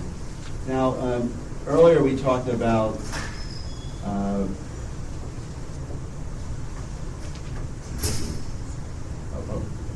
strengthening some existing towers. Now, if you were building new towers, would you design for 115 mile per hour wind speed, or would you also consider the risk of higher wind speeds? Right now, our standard is 150 miles per hour. As you know, I believe there'll be a collaborative that looks like various significant weather events, flooding, heat, wind. We certainly are looking forward to hearing input from others, and that may inform our decision as to what design standard we set to. I would add that in all likelihood, we would look at that wind standard, but also the impact of the wind on that infrastructure, where it fits electrically on the system, how vital it is to allow us to continue to serve our customers. But right now, that's where we are, but we think the collaborative will help inform that decision. Okay, now turning to page 32, starting with lines 8 and going through 21, there's a discussion there about prioritizing hardening projects. Is it fair to say that you believe priorities should be set and the order in which storm hardening projects move forward should be optimized rather than done simply on a random basis? Yes. And would you agree that the company does not have unlimited access to capital nor unlimited resources available to manage storm hardening projects? Yes. So even if you are convinced that all of the company's proposed projects are worth pursuing, you would agree that a comparison of the economic costs and benefits of the various projects could be useful in helping to rank or prioritize projects. Yes, and benefits are defined in a number of ways. We talked about safety, health and safety, societal costs, as well as reducing risk to an acceptable level. Thank you. That's all I have, Your Honor. Thank you. EPS staff. Your Honor, with your permission, our staff witness has looked at the IR responses that are just being provided now by the company and do want to put those in. They're not prepared yet. Can we defer Sure. until after the next witness? Is EDF ready to go? Yes. Thank you, Your Honor. Yes, sir. My name is James Tripp. I'm counsel for the Environmental Defense Fund. If you could first direct your attention to page 41 of your direct testimony.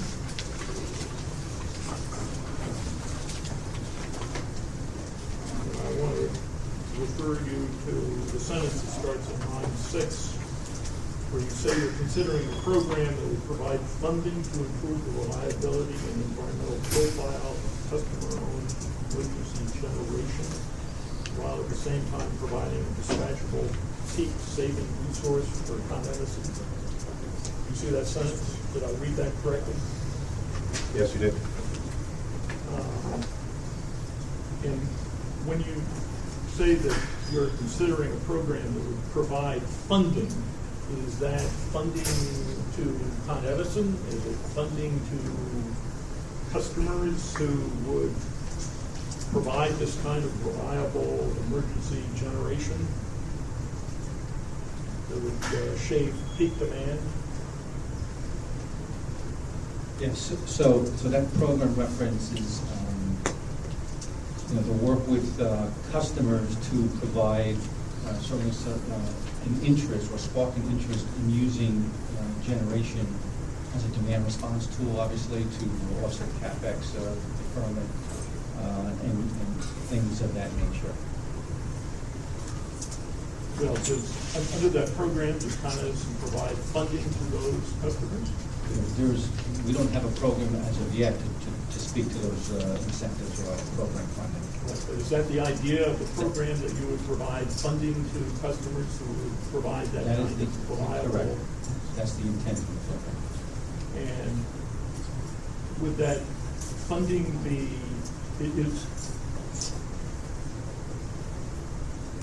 what is the rationale for this program? Well, let me ask it differently. What's the benefit to Con Edison of having a program that provides a dispatchable peak shifts savings resource for Con Edison?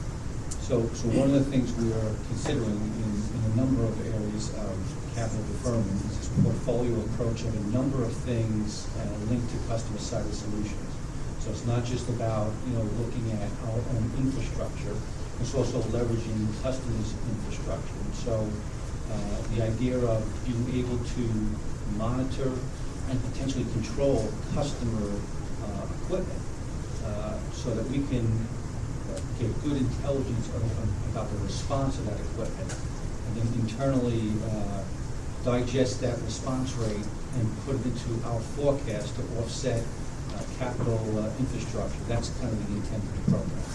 And I would just add that this is really an expansion of the current demand response programs that both Con Edison and the New York ISO have in place, and looking to get to expand the reductions, with the intent, as Bob indicated, to reduce the need to install capital infrastructure. So it's the idea of a negawatt, of reducing the demand rather than increasing capacity.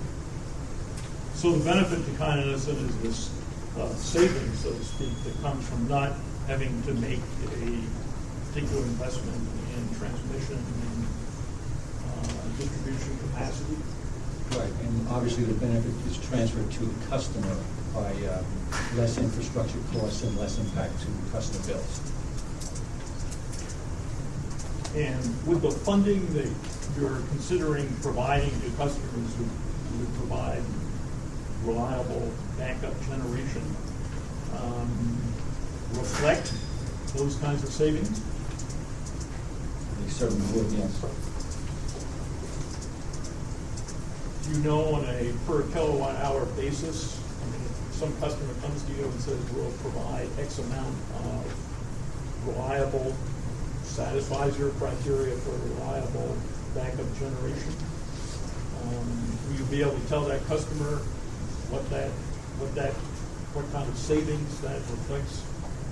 I think ultimately that's what we would get to. Certainly we'd have to do much more analysis on, how the customer reacts to the performance of that customer-sided solution. And certainly all those things would tie into it. And we build off of some of the things we've already done in partnership with NYSERDA with targeted zones around shooter generation and CHP. We kind of follow the same type of lines. Because there are areas in the system that we need more relief than others, and we want to surgically promote those particular areas for relief. Let me direct your attention to page 48.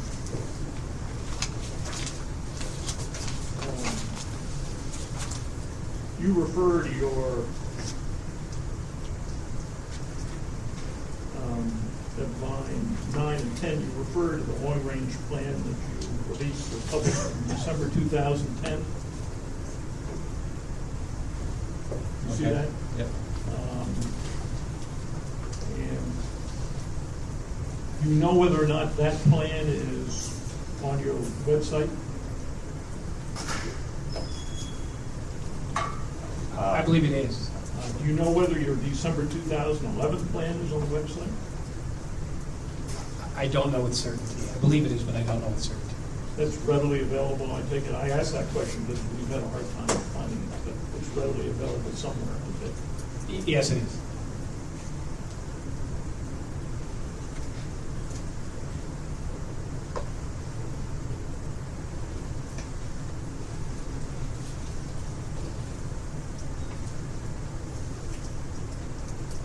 And let me direct your attention to page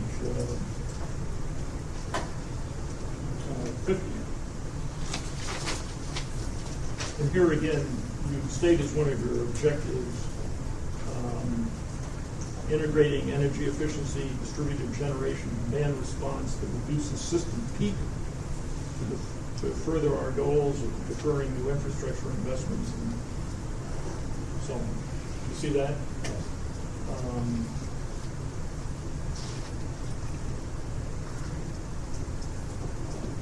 In pursuit of this objective, do you envision Con Edison customers seeing price signals that indicate what the savings will be to the system and to Con Edison from this kind of program that would fulfill this objective? Yeah, so we are already integrating a number of things as mentioned in the testimony.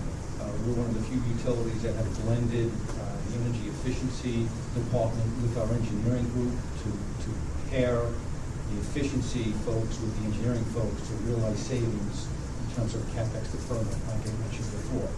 And regarding price signals, we certainly have with customers over 500 kW the ability to do hourly pricing signals, and those less than that are voluntarily opted into that program if they request that. We certainly would agree that the price signals could change behavior.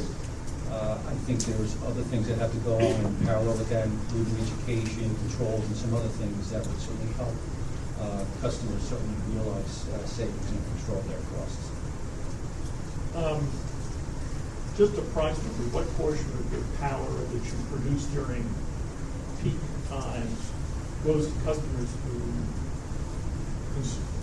consume more than 500 kilowatts?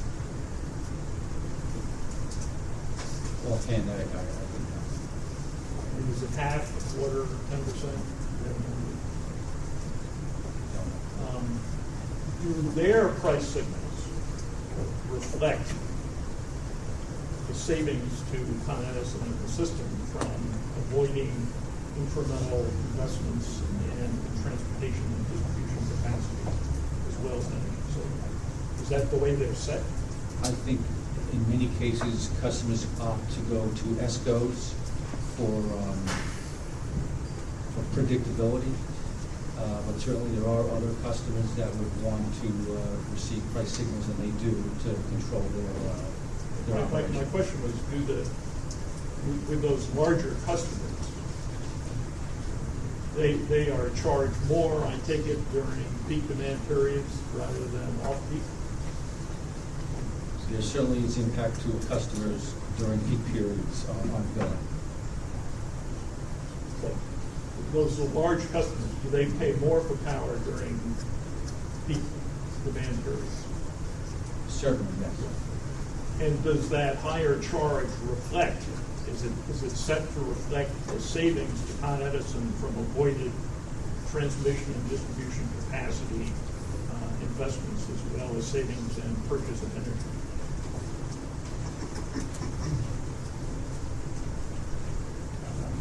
I'm not sure.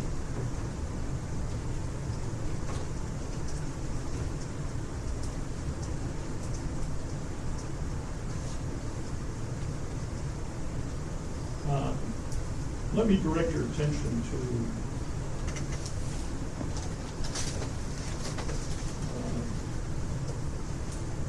page 107.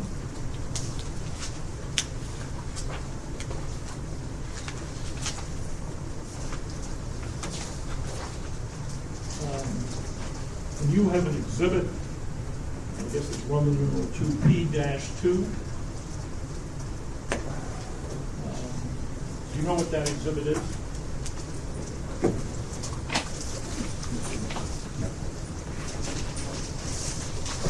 I believe it's been pre-marked as exhibit 499. Subject to check. I'm wondering if I could have marked this exhibit, that's a 4-page exhibit, just the first page, so I can show it to the witnesses as 499A. The witnesses have it in front of them.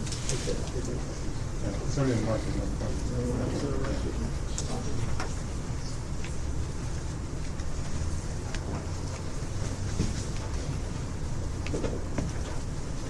Now this first page from exhibit 499 shows the projected savings in peak demand as a result of various demand-side management programs that you described in your testimony. Is that right? Correct. And do you know what the savings will be to Con Edison from avoided investment in transmission and distribution capacity from these savings in peak demand? Yeah, I believe we have in the record over the 20-year long-term plan period a number of $2.4 billion total savings, some portion of which is attributed to this. I don't know if we have the breakdown of what the demand-side management and DR initiatives do for us on their own. Well, let me just ask you a general question. Do you offer a program to your large customers or residential customers where they would be provided with price signals for peak and off-peak power that would reflect in some way the savings to Con Edison from avoided investments in new capacity needed to provide peak power? I think Bob already answered that we were not familiar with the actual calculation or formulas to come up with those price signals.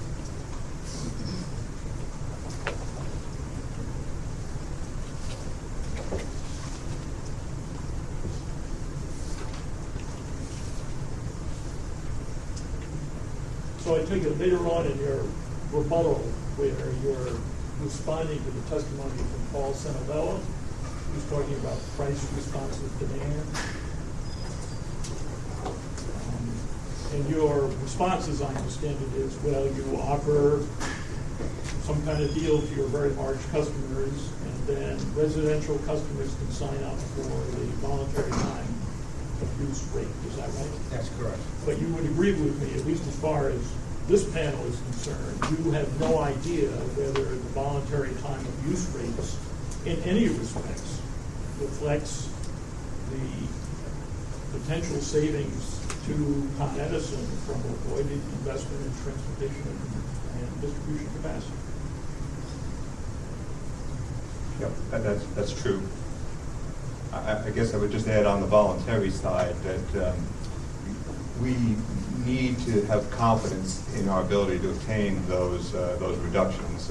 In general, voluntary programs don't have that impact since there are really no teeth built into them. So, unlike the mandatory programs, which are much more reliable, and you can count on them, or at least some large percentage of them, as equivalent to capacity.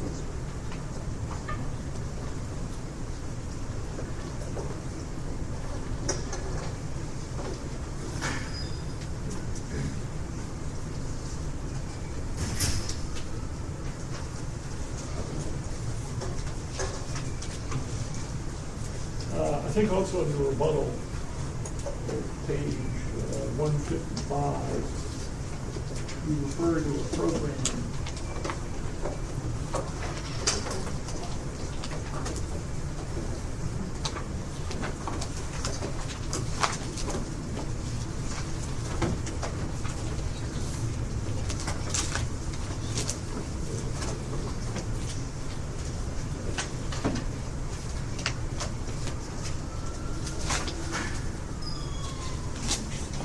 page 156 and 157. You point out that room air conditioners, I assume these are mostly residential room air conditioners. Yes, that's correct. 6.5 million of them in the city, and at peak periods they consume 20% of the power. And by the way, do residential customers who are not on the voluntary time of use rate, do the charges that they're, or the rates that they're charged by Con Edison for the power they consume during peak demand periods reflect the real cost of Con Edison in providing that power? We're not the rate experts. I might be better directed toward the rate plan. As far as this program that you described at 156 and 157, is this a pilot, an ongoing pilot? I think you're referring to the Modelet program. So that's our work that we've done with a company called Think Eco. It's a pilot program expanding annually. We've gotten good results. The technology has been proven in our initial pilot, and we're finding that customers are reacting very favorably to the remote control of their air conditioning units, and certainly will be a foundation for us expanding that program in the future. If you've had good results, what are you doing with this as a result of the pilot?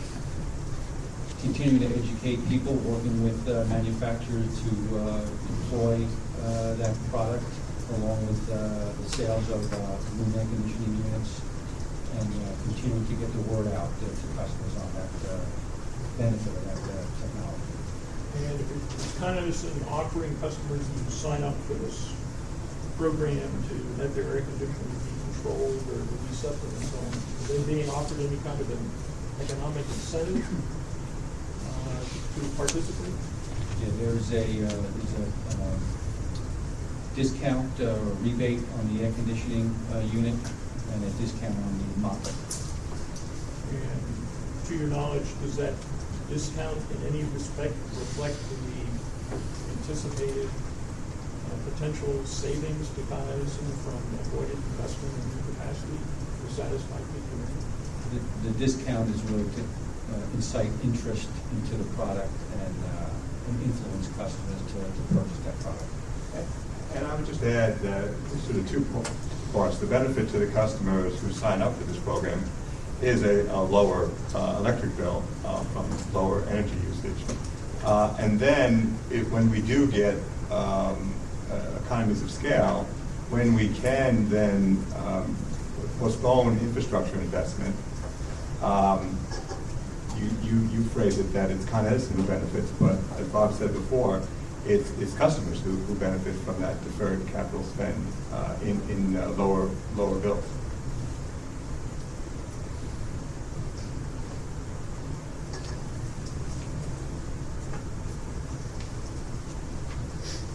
On page 157 again, line 14, you say if a time differentiated energy price signal were to be implemented by the company, these kinds of tools that you've just been talking about would provide customers with a better opportunity to respond to such signals.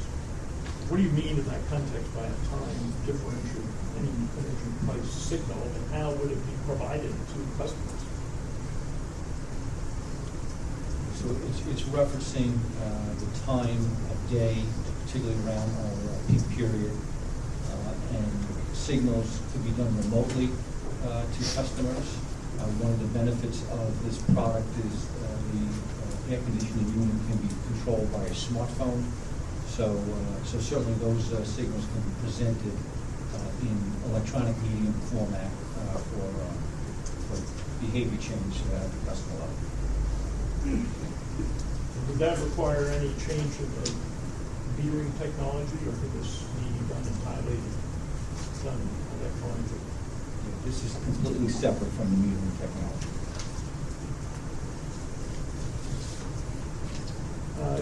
You mentioned in your discussion of the collaborative that you see the collaborative also talking about heat-related climate impacts. Is that right? Referring to my comments at the collaborative? Yes. Yes. So go ahead, expand. And you see climate-related heat impacts altering projections of growth in peak demand? I think certainly there's a couple things that will be in play with climate changes due to heat.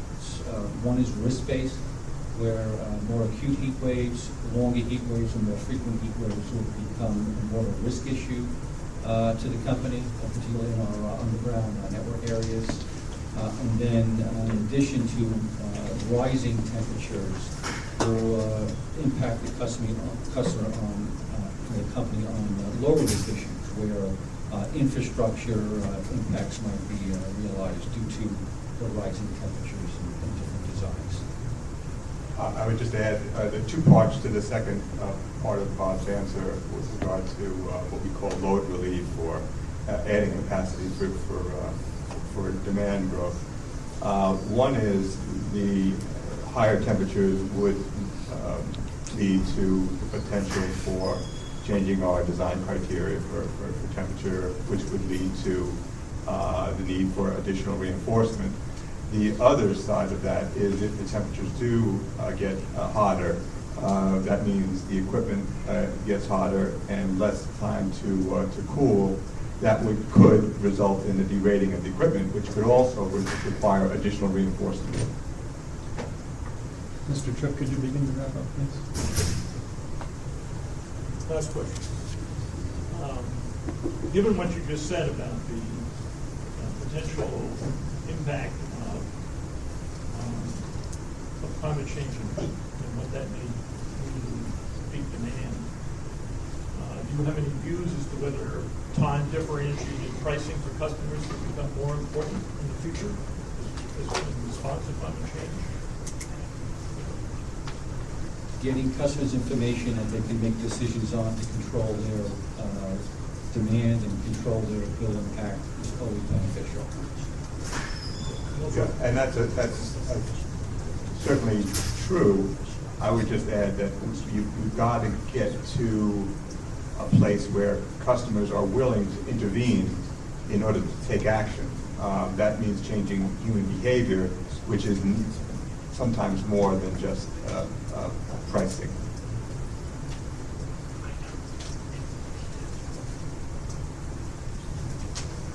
Okay, is that it? Is staff ready to go? Your Honor, we have one outstanding issue with one of the IRs that the company had provided today. It's DPS E760 revised, but we're prepared to amicably try to resolve that with the company. But notwithstanding that IR, for the rest of them, we are prepared to proceed. So. Okay, could you give your name one more time? Yes, I'm sorry. It's Dakin Lee Cakes on behalf of DPS staff. Okay. Proceed. Thank you, Your Honor. I've tried to facilitate the handing out and marking of these exhibits. We would like each of the IRs marked separately, but I've prepared a list for Your Honor of the ones that we're handing out now.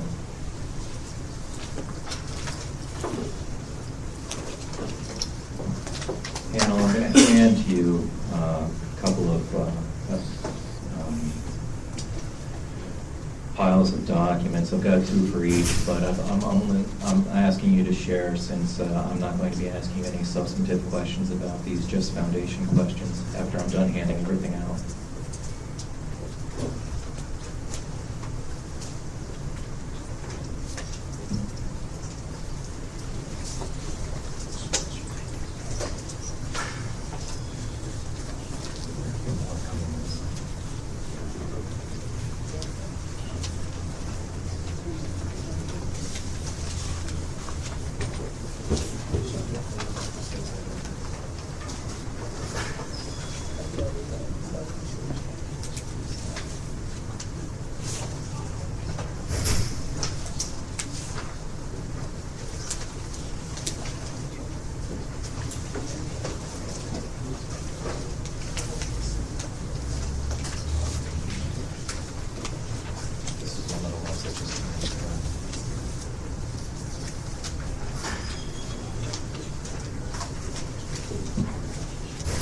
We're marking this one too.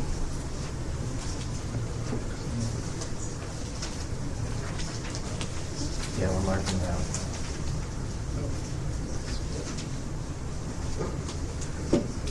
Okay, the response to DPS 727 will be marked as Exhibit 853. 727, Ron? 727. The response to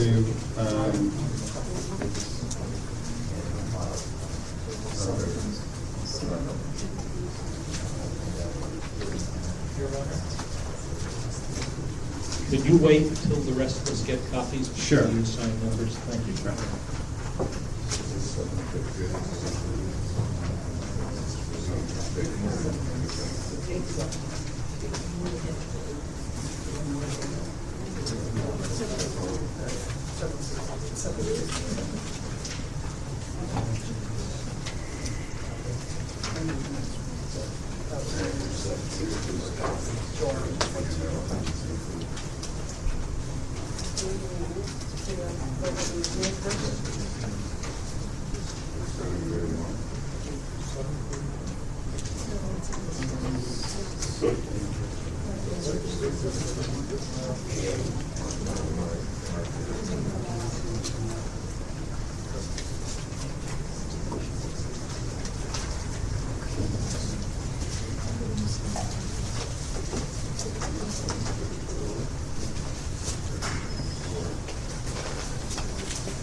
Does anybody need 727, 729, 730, or 731?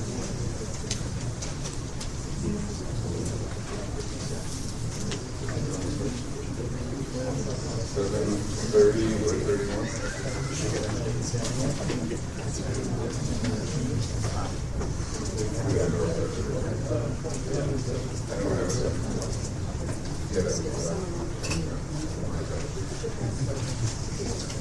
Is there any 736?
Okay, I'm going to proceed with the marking now.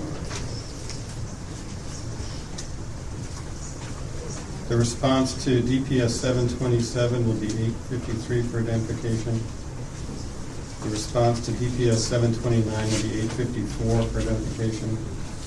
The response to DPS 730 will be 855 for identification.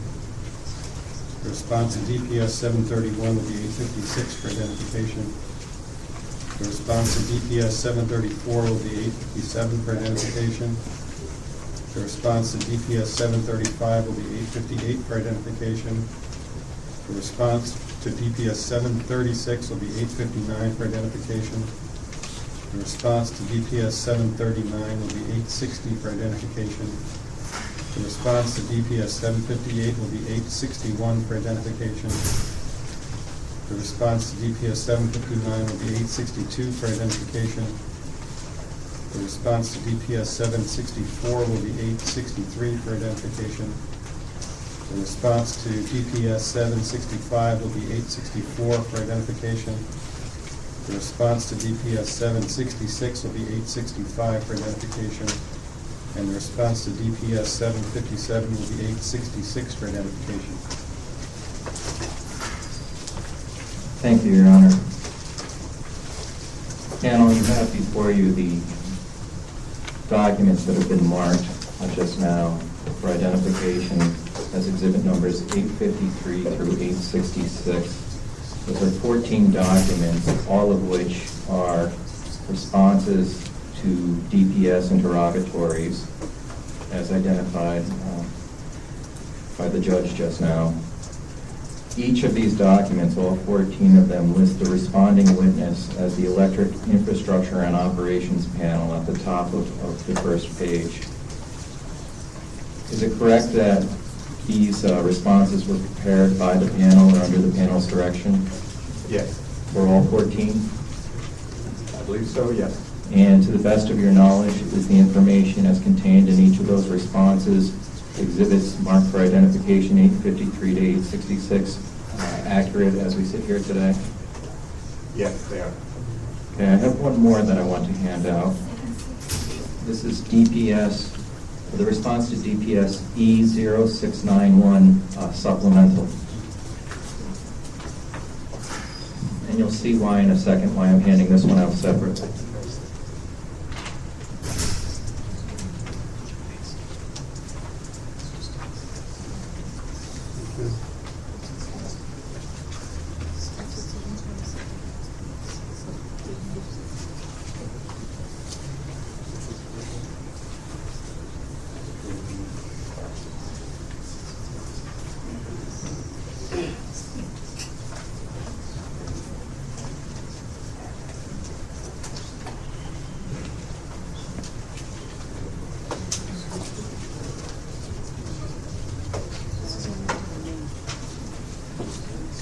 Okay, the response to E0691 supplemental will be marked as Exhibit 867 for identification.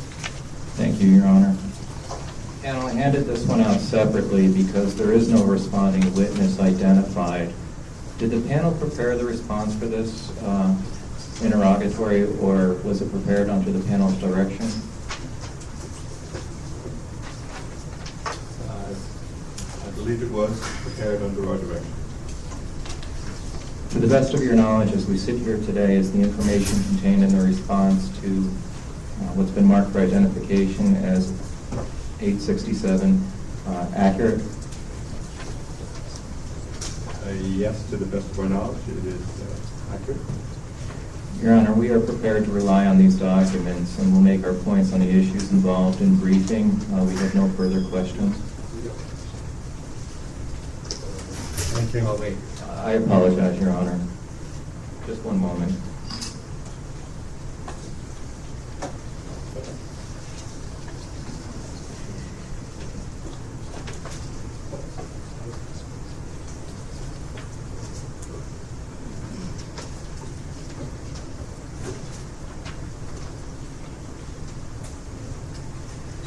I've been informed that we have one more. One of our other expert witnesses has provided an IR response that he would like on the record, and I apologize for not including this in the package of the first 14.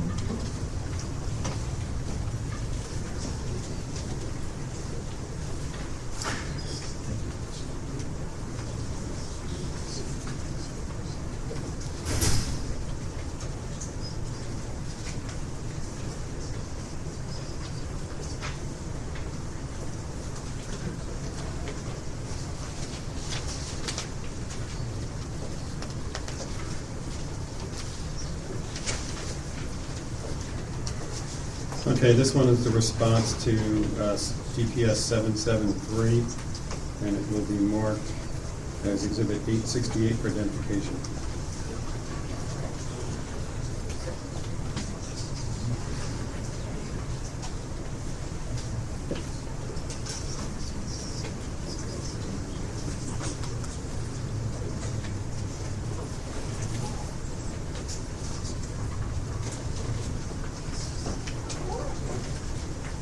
Panel, before you is the response to DPS 773, which has just been marked as 868 for identification. I believe the response was provided to a staff witness today. Was this response prepared by the panel or under the panel's direction? Yes, under our direction. And is the information contained in in the response marked for identification as 868 accurate to the best of your knowledge as we sit here today? Yes, it is.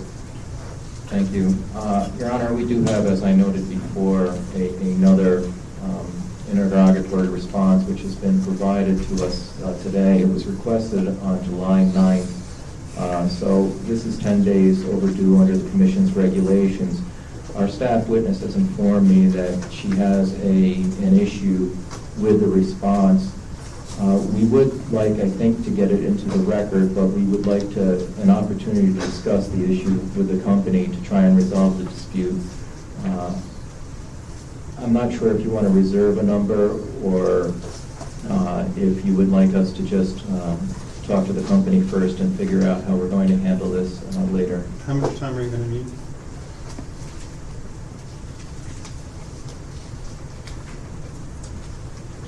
We can resolve it, I believe, if we take a lunch break with the company.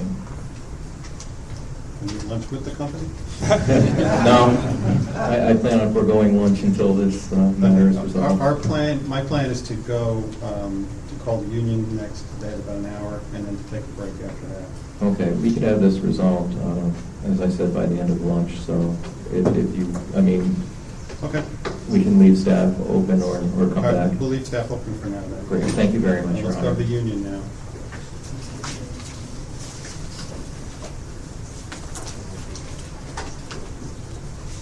Good afternoon, my name is Stephen Calvin. I am general counsel for the work of Local 1-2. I can't really hear you. Start again. My name is Stephen Calvin. I am counsel for utility workers Local 1-2, and I have some questions for you. My questions will focus on the portion of your rebuttal testimony, which you addressed the testimony of Local 1-2, which is at pages 105 and 124 of your rebuttal testimony. Do you see that?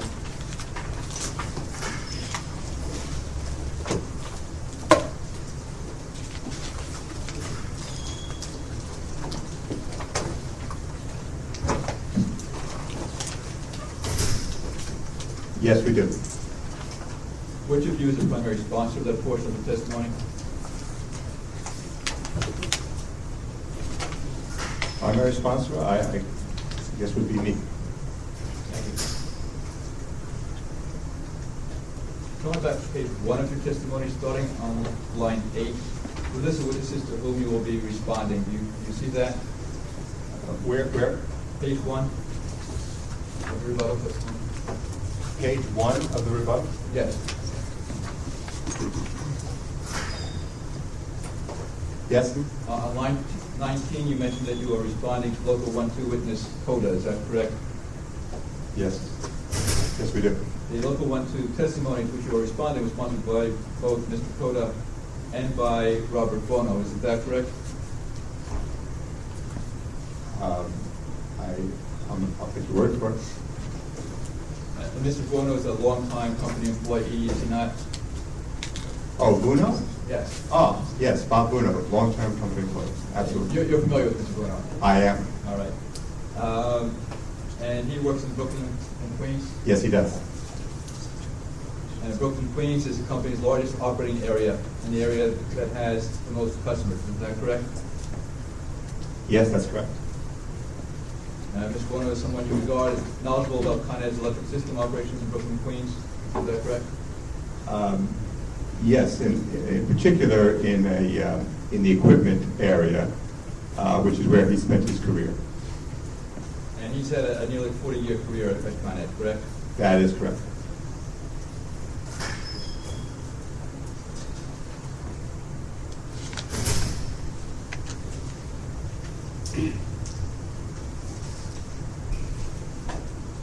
And Mr. Bono has received an award from the company for his performance. Is that correct? Yes, he has. And one of those is for the Environmental Health and Safety Award. Yes, indeed. And he has received that several times, correct? Yes, he has. I believe 3. And he is in what Con Ed calls its Circle of Excellence.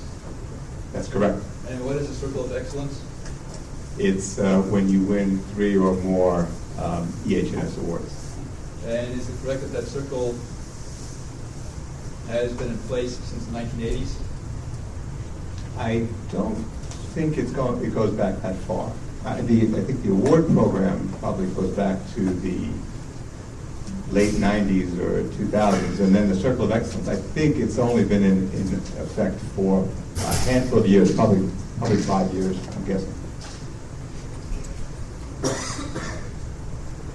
Are you able to get the dates that it formally started? And fill in the space in the transcript? Say again? Would you be able to obtain the date on which it was started and place that date in the transcript? The Circle of Excellence? Yeah. Certainly. All right, thank you. But that is the Circle of Excellence is a fairly selective group, Yes, it is. and there have been less than 50 people at Con Ed who have never been included in that circle, is that correct?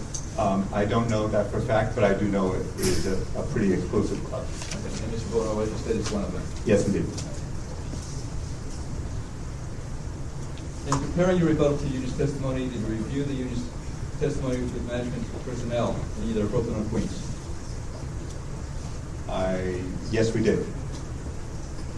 Who in management in either borough did you contact about this testimony? I don't know specifically. Did you speak to them yourself? I did not.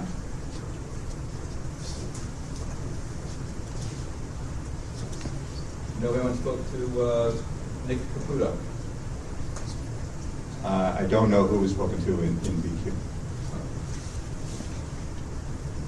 Did you or anyone with the panel speak with any non-supervisory employees?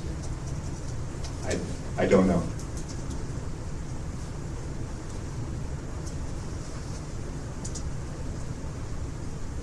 Among other things, Mr. Bono and Mr. Cota testified that the company is understaffed. Is that correct?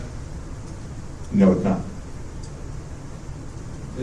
Isn't that their testimony? Oh, yes, it is their testimony. All right.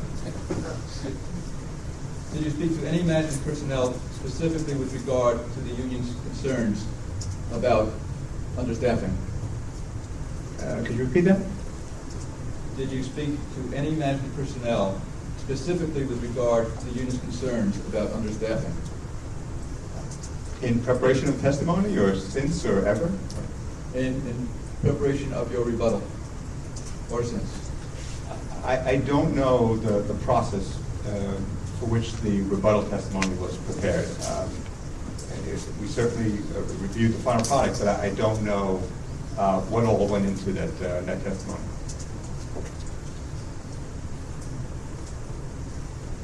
So you did not prepare it yourself? That's correct.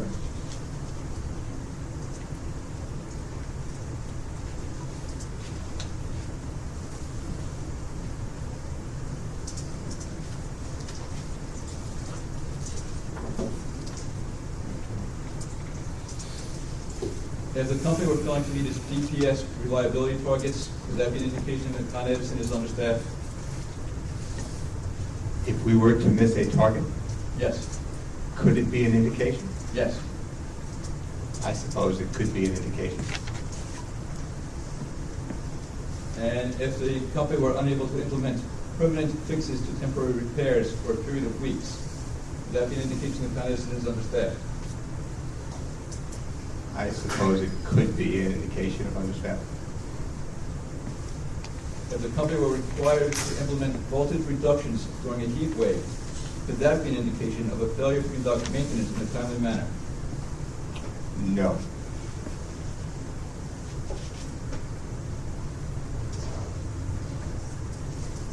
If the company were failing to conduct maintenance in a timely manner, could that be an indication that Con Edison is understaffed? Say that again, please. If the company were failing to conduct maintenance in a timely manner, could that be an indication that Con Edison is understaffed? Timely, maybe in the eye of the beholder. I mean, we have specifications that dictate a number of that. But if we were delinquent for extended periods, that one of the contributing factors could be understaffing. And what other factors could be potential indicators of the company's understaffed? Other factors that could indicate understaffing? Yes.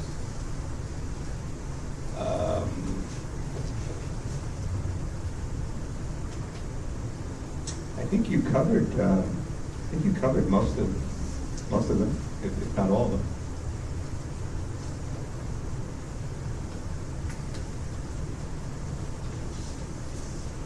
Could the ratio of management to weekly employees be an indicator of over or understaffing? Could that question be repeated? I didn't hear it well. Sure. Could the ratio of management to weekly employees be an indicator of over or understaffing? I suppose that could be an indicator.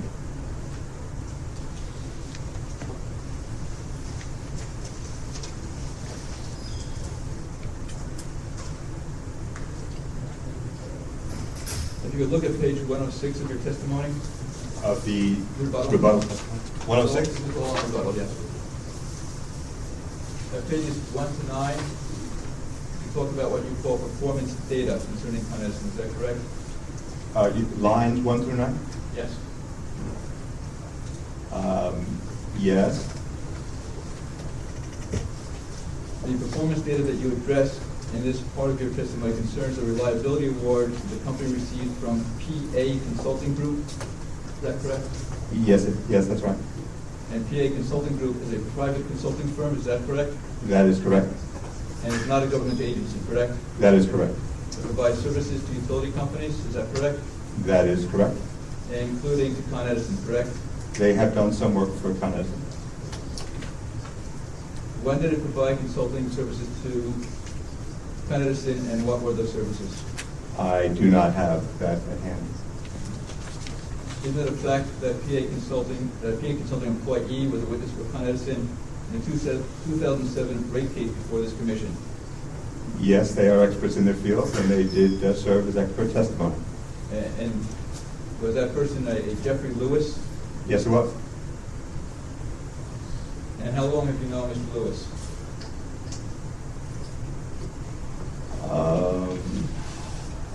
I don't know exactly, but I would say probably since 2006 or 2007, I'm going to guess.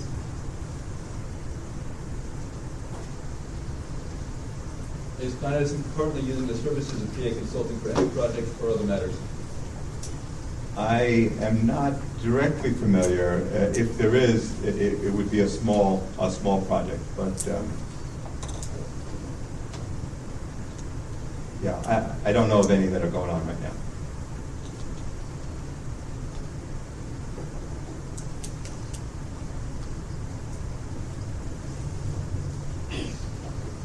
And page 106, line 7, when you mentioned industry awards, are you referring to 2 awards that Con Edison received from PA Consulting Group? Yes, indeed. Yes, we are.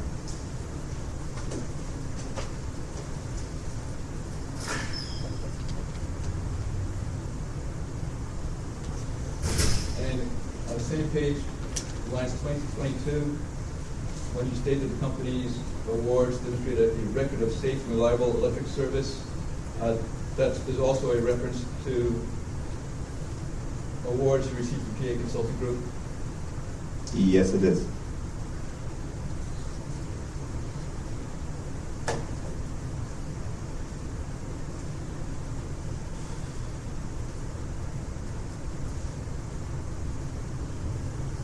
At page 106, starting at line 11, you discuss company data concerning customer interruption rates for 1,000 customers served, correct? Yes. The New York Department of Public Service issues an annual report reviewing the reliability and performance of the state's electric utilities. Is that correct? Yes, it is. That report is called the Electric Reliability Performance Report. Is that correct? Yes, it is.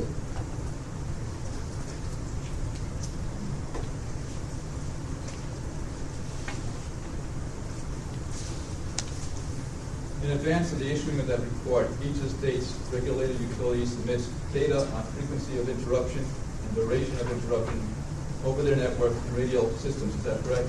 Yes, that's correct. All right, please turn to your rebuttal testimony at page 116 at lines 4 to 19. there addressed the union's discussion of the DPS Electric Reliability Performance Report for 2011, which was issued in June 2012. Is that correct? Yes, I see that. You said the union did not address the company's April 1, 2013 submission to the DPS of reliability data, which showed that the company met its radial distribution metric in 2012. Is that correct? Yes. Following that submission in June of this year, the DPS came out with its electric reliability report for 2012. Is that correct? Yes, that's correct. Your Honor, we are currently distributing an excerpt from that 2012 electric reliability performance report. I'm going to have that on identification, please.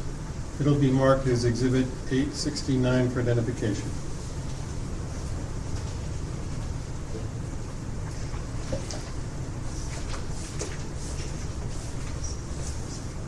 I want to ask you about a few statements in this DPS report. If you could please turn to page 1. In the first paragraph, staff talked about two metrics they use to measure reliability performance. Can you see that? Yes. The first is the frequency of outages, and the second is the duration of outages. Is that correct? Yes. And on page 116 of your rebuttal testimony, you're talking about outage duration. Is that correct?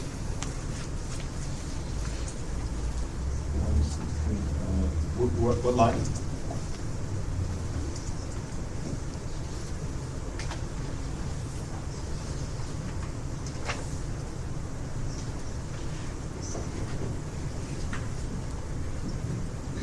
You referring to line 11?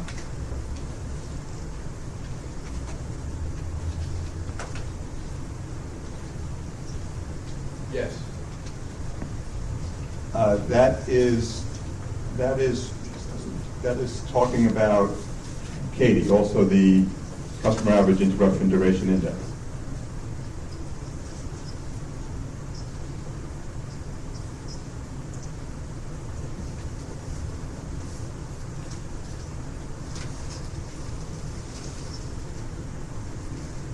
If you turn back to the first paragraph on page 1 of Exhibit 869, state 2012 reliability performance report. Okay. Staff states that outage duration is affected by workforce levels, management of the workforce, and geography. Can you see that? Top, middle, or bottom of the page? In the first paragraph.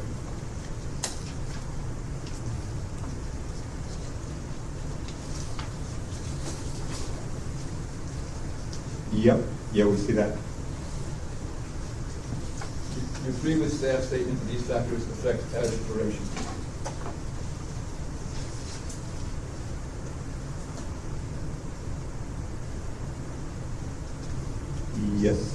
Yes, that, among other things, but they do, yes.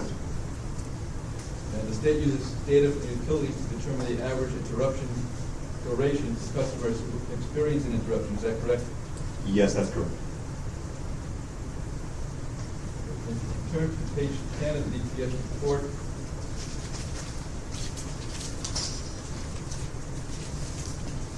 there's a figure 2, a 5-year duration history statewide. It says excluding major storms. See that? Yes, I do. And with respect to Con Edison's DPS report measures outage frequency and outage duration on both Con Ed's network system and radial system. Is that correct? That's correct. Would I be correct that the DPS report tracks frequency and duration for the network system and the same for the radial system? Yes, that's correct. And the frequency and duration numbers for each of the state's regulated utilities is then compared to a metric or threshold. Is that correct? Yes, that's correct. And if the company's outage frequency or duration numbers exceed the threshold, they may be subject to a revenue adjustment. Is that correct? Yes, that's also correct. Going back to page 116 of your rebuttal testimony, I'm focusing on the question that begins on line 5. Begins on line 4, and a portion of the answer that runs from lines 8 through 11.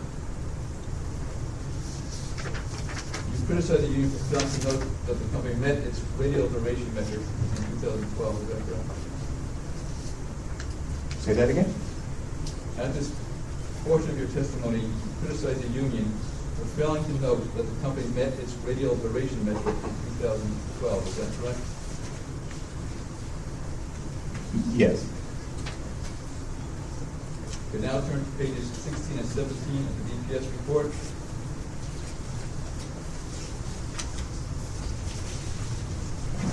And that's a part of the report that deals directly with Con Edison's, with Con Edison, is that correct?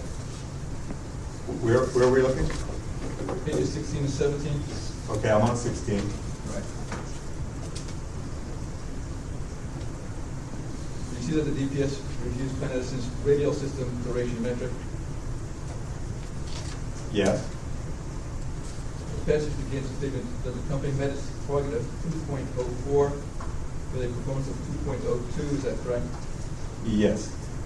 Staff then reviews some duration improvement strategies implemented since 2009, is that correct? Yes. If you could review the passage at the bottom of page 16, continuing over to page 17, you may note the statement, staff is concerned about the company's future performance with respect to its duration metric, even with all the changes implemented by the company in previous years. In addition, despite the company's achievement of its radial duration metric in 2012, Con Edison's radial duration performance is close to a level that would fail to achieve the RPM threshold of 2.04 hours. Staff will continue to closely monitor and report on the effectiveness of the program in future reports. You see that? Yes. And is the DPS staff report correct? Is the report correct? Yes. Yes, it is. Turn back to page 15. 15 or 13? 13, the DPS report. You see table 1 at the top. Yes, I do. And you see the accompanying footnotes to this table, correct? Yes, I do. If you look first at the frequency number for 2011, it is 2.49, and there's a footnote 10 that accompanies that number, correct? Yes. And the footnote states the frequency metric against which Con Edison's performance is gauged is 2.50, correct? Yes. It states that Con Edison did not meet that metric in 2011, but that no revenue adjustments was ordered because the company's failure to meet the metric was a result of severe weather. Is that correct? Yes. Notice the impact of severe weather was removed. The company's performance was just under the threshold at 2.49, correct? Yes. And looking next at the network duration number for 2011, and accompanying footnote 12, shows again that the company failed to meet the metric, but did not incur a revenue adjustment because the impact of severe weather was excluded. Is that correct? Yes, that's correct. And 2010, shown on the chart in conjunction with footnote 10, and Edison again failed to meet its performance metric, but did not incur a revenue adjustment because of the exclusion of the impact of severe weather. Correct? Yes. And I would just add that the goals are designed with those exclusions in mind. It's not like the staff was cutting us a favor or a special break. That's the way the targets are set up. And in 2012, Con Edison failed to meet both the network frequency and duration metrics, but is seeking to avoid any revenue adjustment on the ground that the performance is due in part to severe weather. Is that correct? That's correct. And the Commission has yet to act on Con Edison's request that no revenue adjustment be imposed for the company's 2012 performance. Correct? Correct. Turn to page 14, next page of the DPS report.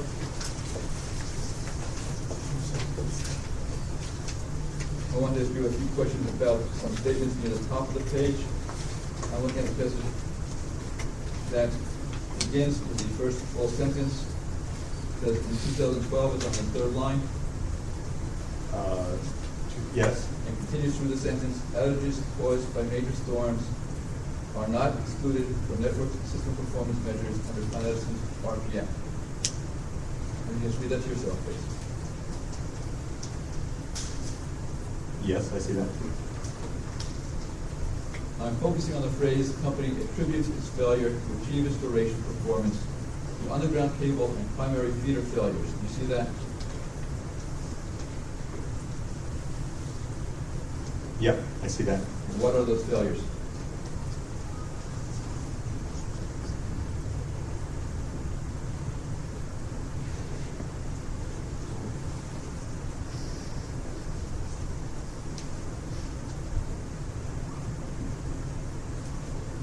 Well, we referred to Superstorm Sandy.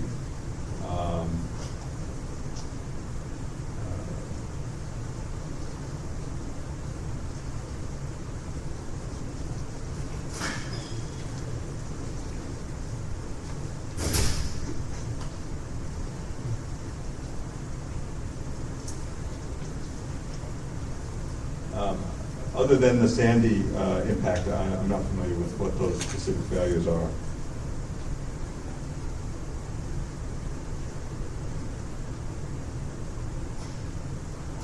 If the cables and feeders fail, then what sort of impacts can be experienced? Say again? If the cables and feeders fail, what sort of impacts can be experienced by the customers? Well, it depends. For our network system, we're set up as a second contingency design, so the loss of any two feeders has no impact whatsoever to customers, either in terms of supply or voltage.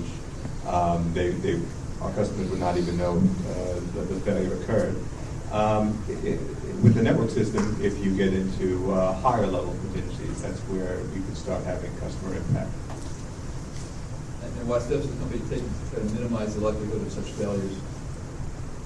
We have an extensive program, and I would say, I know you're calling into question our reliability, but I think you may be the only one who's doing that. The reliability, in any way you cut it, if you break down the overhead system performance against the rest of the state or the rest of the country, it's 2.5 times better than the rest of the state, a little bit more for the rest of the country.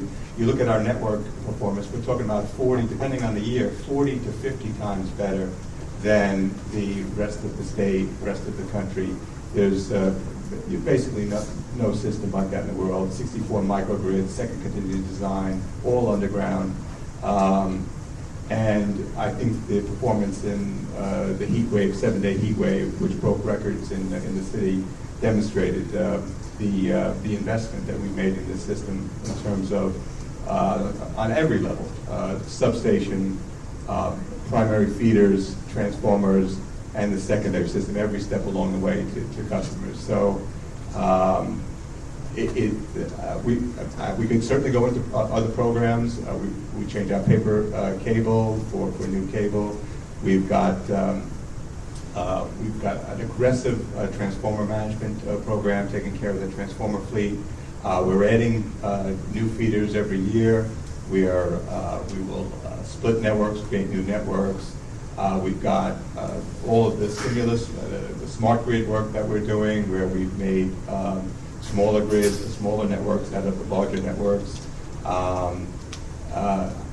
We've got sectionalizing switches in the field. We've created the first loop underground feeder between two networks. The list goes on and on, and I think that the record certainly indicates the robustness of the programs, but I think more importantly, the robustness of the performance of the system.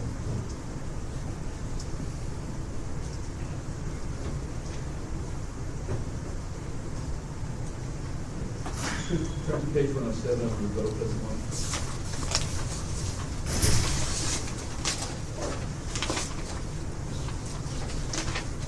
At lines 7 to 12, the reference to Dean's testimony concerning a series of issues. Do you see that? Yes, I do. Instead, lines 11 to 12, the union's allegations lack specificity, correct? Yes, it does. You have the union's testimony? No, I don't.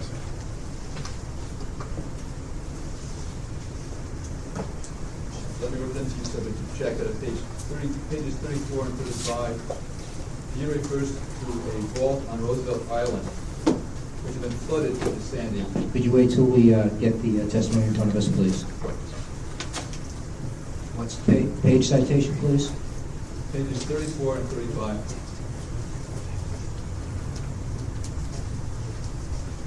Okay, I'm at that page.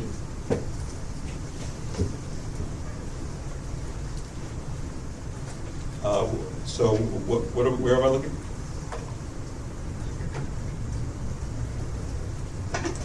Pages 34 and 35. Right. And you refers to a vault on Roosevelt Island, correct? Bottom of 34? Yeah. And Yes. top of 35? Correct. Okay, I see that. And you don't address that instance in your testimony, is that correct? Can I say that again? You don't address that specific instance in your testimony, do you? No, I don't. No, we don't.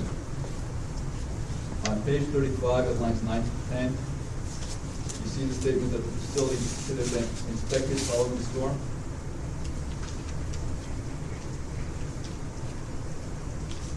Where am I looking? Page 35, Yep. lines 9 to 10. 9, 10, usually. Yes, I see that. You know why those facilities were not inspected following the storm? I do not. I know we had an aggressive program that following the storm where we inspected 20,000 underground structures and made all the high priority repairs prior to this summer to make sure the system was ready for this summer season as well as this hurricane season. But as to that individual structure, I do not know. I do not know if it was inspected or if not, why not. At page 109, at lines 13 to 15. Where are we now? Page 109. Of what? Of your rebuttal testimony. Okay, I'm there. Lines 13 to 15, you refer to the aluminum cabling, correct? Yes, we do. And you've already referred to aluminum cabling during your testimony, correct? Today? I don't think so. Is it correct that at a meeting held in late June of this year, Mr. McSad, you were told by company engineers that Con Edison needs a program to replace aluminum cabling throughout the Con Ed system? In June of this year, I was told by company engineers that we need to Replace replace. the aluminum cabling throughout the Con Ed system? No decision had been made in June to replace aluminum cable. I know there are engineers that are studying aluminum cable, but we have not come to any conclusion, and I have not received any recommendations whatsoever.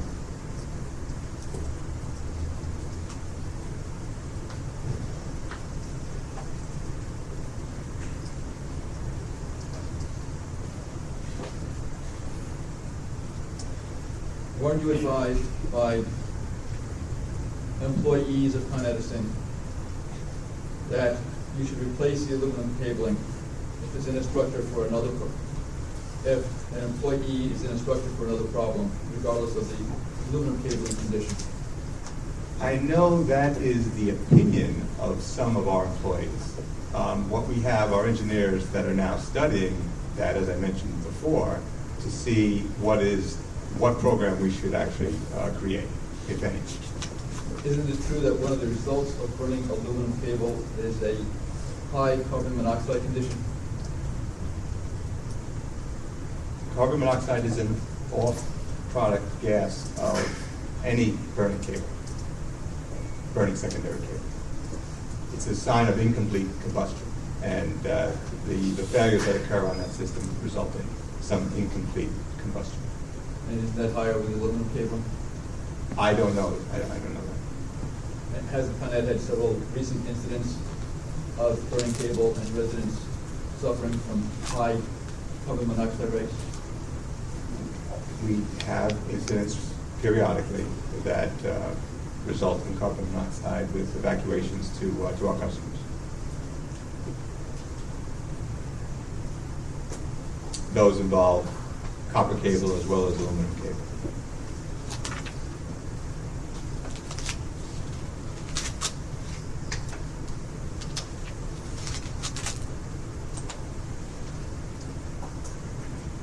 Please turn to your rebuttal testimony at page 111, lines 8 to 16.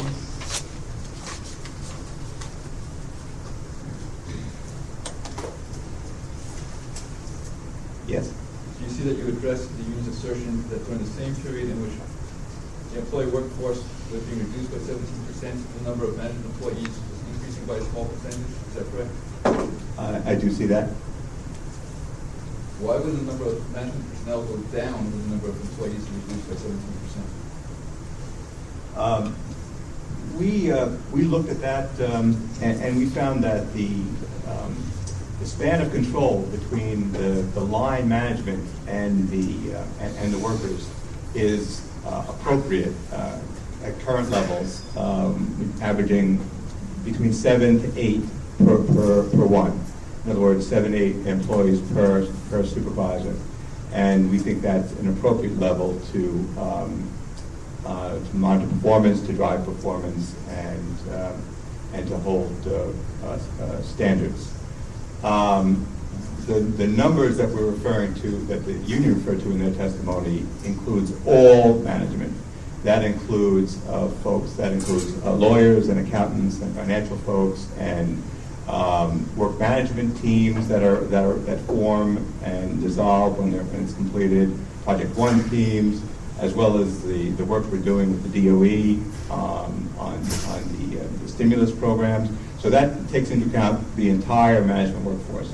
So that is not just involved with direct supervision of our workforce, but also in the engineering, design, planning, construction, as well as the other support functions that make this company run.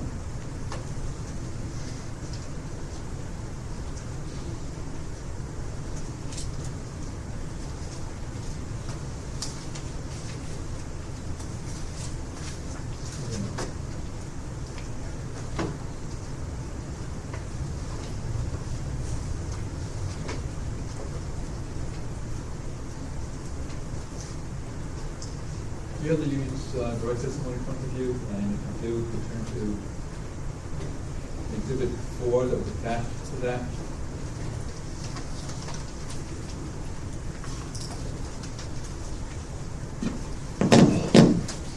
Okay.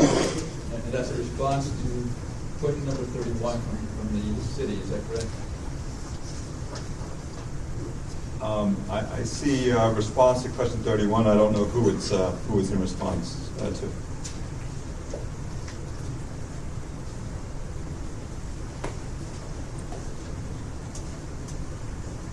Turn to the page, the chart that has at the bottom of it year 2010.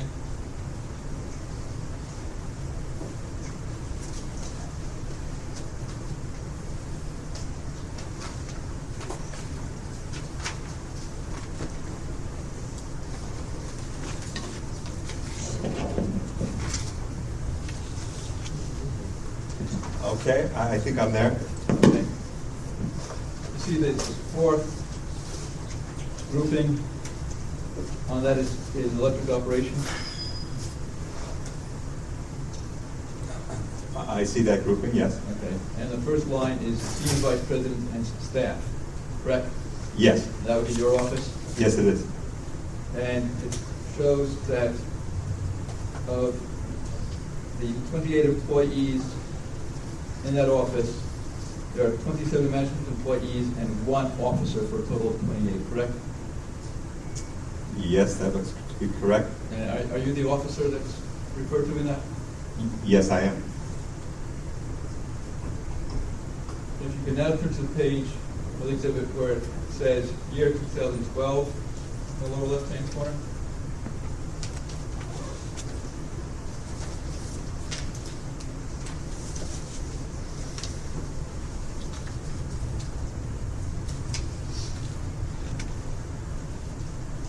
And if you look at that same line, I'm not, I see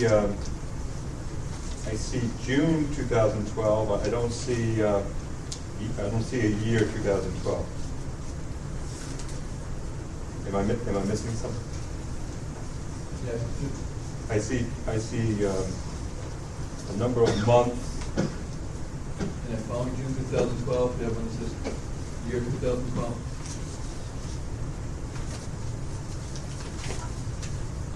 Oh, yes, I do. It's in a little different font. That's why I missed it. Right, it's just somewhat smaller font. Yes, yes. And you see that same line, Senior Vice President and Staff under Electric Operations. Yes, I do. And now it says 92 Management and 1 Officer for a total of 93, is that correct? Yes, I do. That's correct, yes.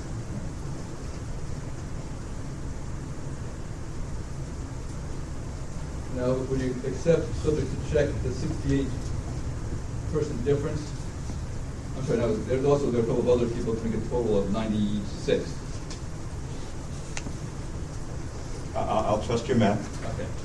Except subject to check that 68-person difference in this category between 2010 and 2012 represents a roughly 242% increase in personnel in your office. Yes, I would. Is that increase a result of new technology programs?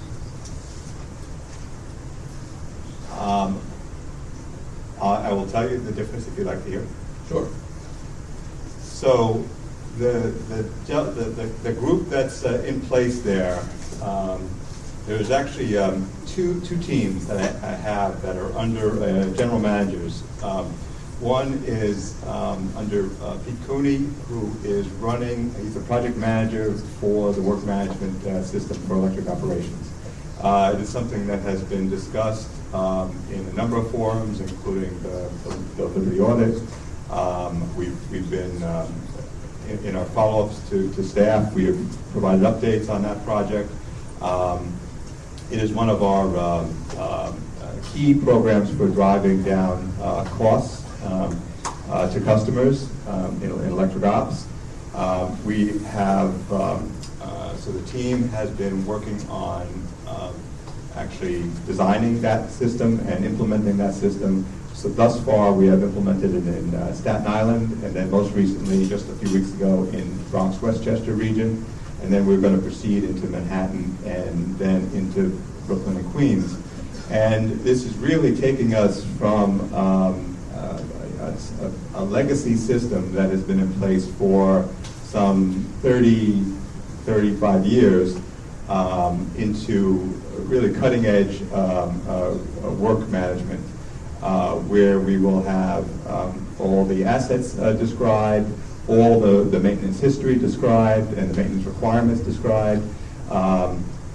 And what we're envisioning and what we've committed to all stakeholders is a $45 million per year cost reduction split between capital and O&M. And we think that is a significant project for us. The team is doing a terrific work, working grueling hours, I might add. So that is the majority. We also have a planning group that was put together under another general manager, Tom Thatcher. And they have really driven the planning process in the work. And what we tried to do was create the process first. And what the work management team is now doing is implementing a technology solution that will streamline that process improvement.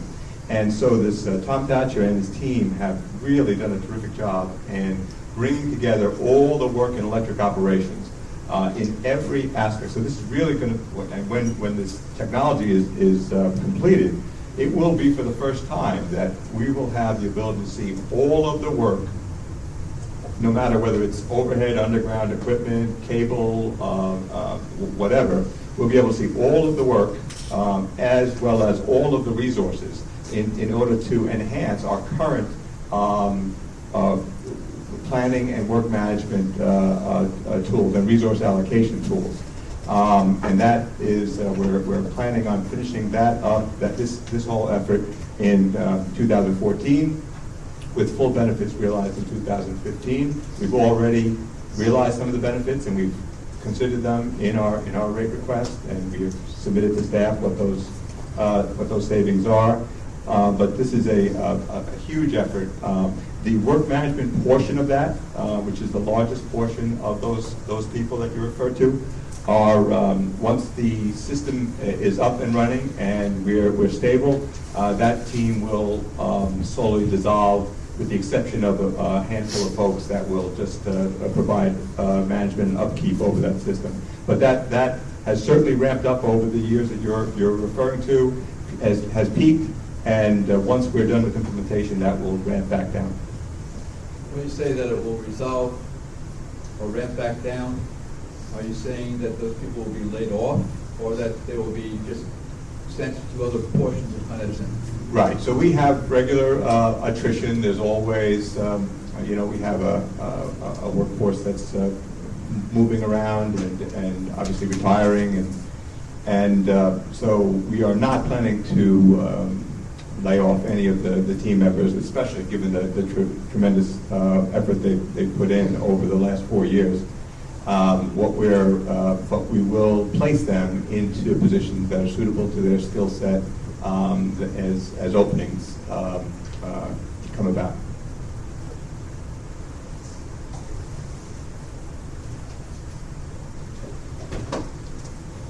Now, are those the new technology programs that you are referring to at page 111 of your rebuttal testimony? What line was that again? At page 111,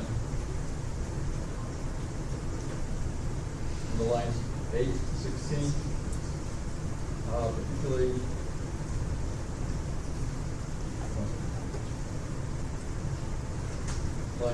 line 15, we refer to new technology programs run by management employees and contractor oversight are partially responsible for this increase. Are those new technology programs that you're referring to? I think that they're at least part of it. I don't know if they're the full story, but they're at least part of the story that we're referring to here. Yes. And what contractor oversight is leading to increased managers? Say that again. What contractor oversight is leading to increased number of managers? I think there's two parts of that. One is, as we obviously have contract labor, we need to have strong oversight. So if the number of contractors go up, the oversight goes up with it. The other contractor that is probably referred to here is we are in the second round of the energy efficiency programs.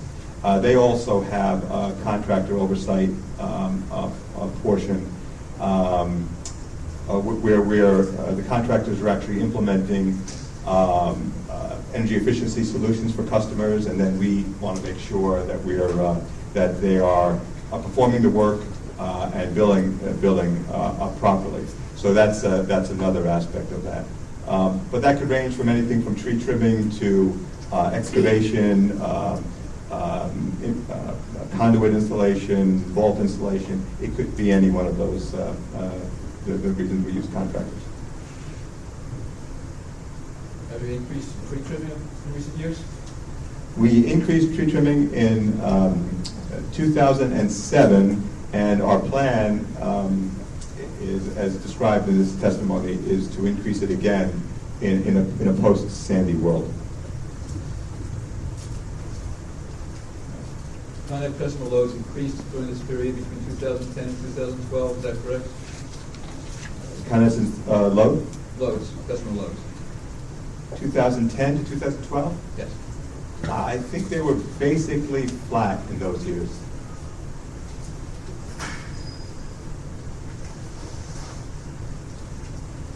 As a result of the economy, I should say. There's a heading under electric operations for engineering and planning. You see that? Where am I looking? Under electric operations. Oh, I'm back. Back on the exhibit that we discussed earlier. Yes, so 2012? Correct. Okay, engineering and planning? Yes. Okay. If you look at 2012 and you look at the 2010 numbers,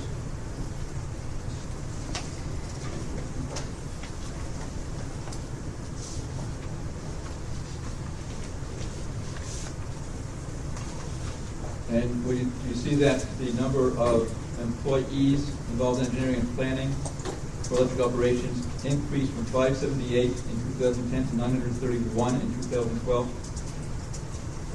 Yes. Would you like me to explain that? In a moment. Okay.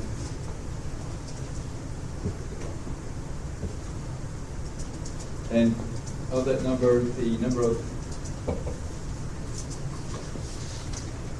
managers increased from 317 to 474. Is that correct? Yes. It's like the print's a little small, but.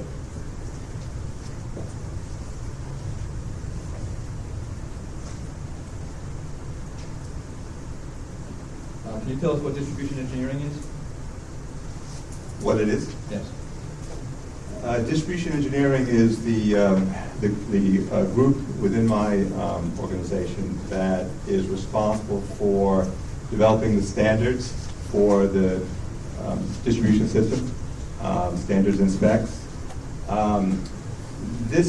They actually have a hybrid role, a little different from other engineering groups. They have this quasi-operational responsibility of creating a situation room in emergencies where they perform resource allocations between the regions to move people where the work is.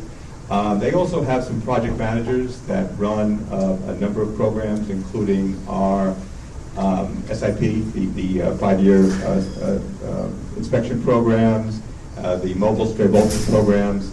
So they're, although they do the standards for the distribution system, they also do project management and they help us with emergency response. And are those people included under the engineering and planning numbers? Yes, they are. And they handle distribution capital additions as well as the other work that you've described? When you say they handle distribution capital additions, they don't perform any work, but they will run the models to essentially dictate to the operating organizations where to invest capital. Right. Now, can you explain to us the reasons why the number of employees involved in engineering and planning for electric operations increased from 578 to 931 from 2010 to 2012? Yeah, I think there are two major drivers. Maybe I think that this covers just about all. We did two reorganizations in the company. The first one was we actually took the energy efficiency group, which Bob referred to earlier, which resided previously in our essentially in our law department, regulatory affairs law department, and we moved them, as Bob indicated in this hearing earlier, we moved them into engineering and planning within electric operations so they could be closer to the work, and that it would be more of a reflex to look to energy efficiency first before capital investment. So look to reduce demand before we look to increase capacity, whenever we could save money in that process. So that was the first large group. So what you would see is a net reduction in what you should see in these numbers. I didn't look at it yet. A reduction in the law or legal affairs group that corresponds to at least a part of that increase in engineering and planning. And then the other major one was more recently, and that is we consolidated the regional engineering groups which previously resided in each of the regions, Staten Island, Brooklyn, Queens, Manhattan, and Bronx, Westchester. We consolidated them under one general manager within Bob's organization. And the reason we did that was to, in the hopes of getting economies of scale, which we have realized, to share the workload, to be able to move people and work to where they're the highest priority, to make sure we had standardized best practices that were uniform across the service territory, to make sure that the prioritizations were truly based on a system basis and not on a regional basis, and that the consolidation certainly helped us do that. And also, this was actually recommended by the work management team when they did their business case, because we knew we had a major lift with work management, where the engineers we really are changing the engineer function. Traditionally, our engineers did designs on paper with just symbols, and they really weren't as familiar with construction practices. That was really left to the construction organizations to figure out. And what we're requiring as a result of work management is for the engineers really to lay out with more specificity the construction that we're calling for in our programs, so that we can do estimates up front, strong estimates, and also in order materials once the design is accomplished. So we're actually laying out the materials in more detail up front so that we can plan and forecast material usage, and also that will be tied directly when we're done to the supply chain, where when an engineer designs, it will make its way over to stores or purchasing to either pull that equipment material out of inventory, or to go out and purchase it. So a lot of good reasons to do that, and we have seen a number of the benefits already. And Matt Sniffen, who's in charge of that organization, is certainly driving all of those improvements so that we realize all of them. If you, again, right. Oh, and similar to what I said about energy efficiency, you will see a decrement in the regional numbers that offsets the increase in engineering planning. So both of those increases in engineering planning were offset by decrements in other organizations, law and the regional operations. But by regional operations, you mean the listings that say Staten Island Electric Services, Bronx, Westchester, Brooklyn, Queens, Manhattan? That's correct.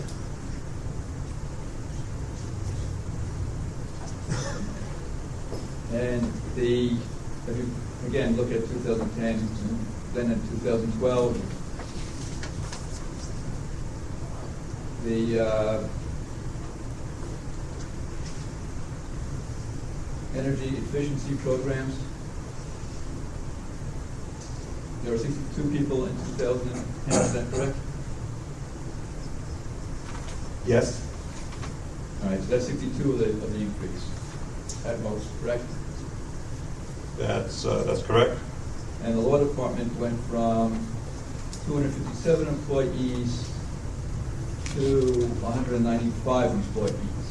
All those move into engineering and planning? So give me those numbers again, please. 257. 257, yes, in 10, yeah. And to 195? Yes. And did all those 62 employees move to engineering and planning?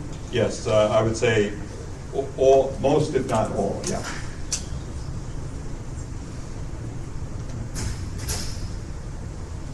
So that would account for about 125 of the increased employees in engineering and planning?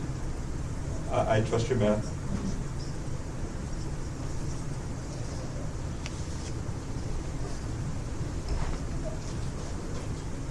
Well, you just covered just one element, just the energy efficiency part of it. The other was the centralized engineers, which are decremented from the regions that I mentioned and moved over to engineering and planning.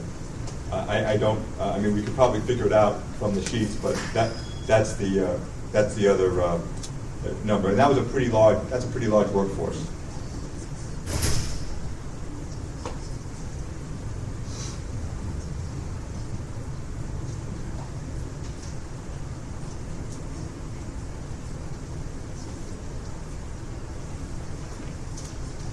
Now testified at page 110 of the rebuttal. 110 of rebuttal. Lines 10 to 18. Okay. Electric construction spending was on a downward trend during 2010 to 2012, with fewer employees than needed. You see that? Yes, I do.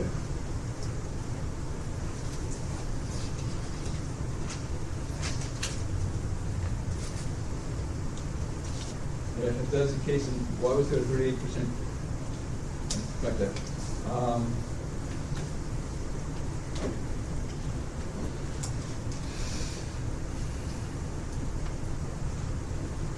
Mr. Paul, you're a senior VP for Central Operations, is that correct? I am.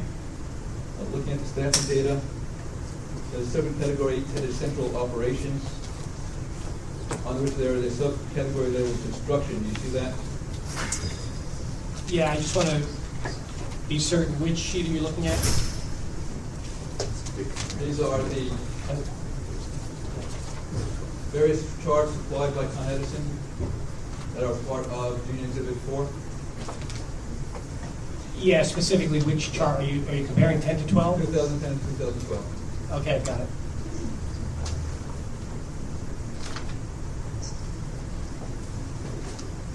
What types of construction work is done by the persons in this category?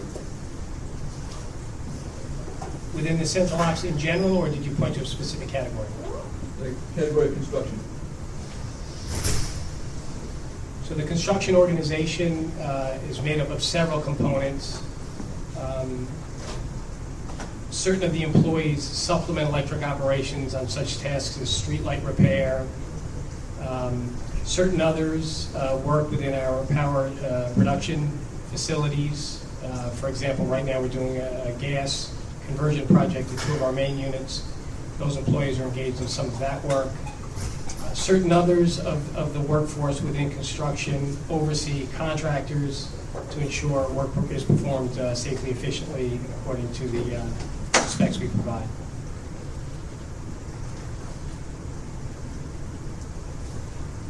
It includes electrical system construction? It does.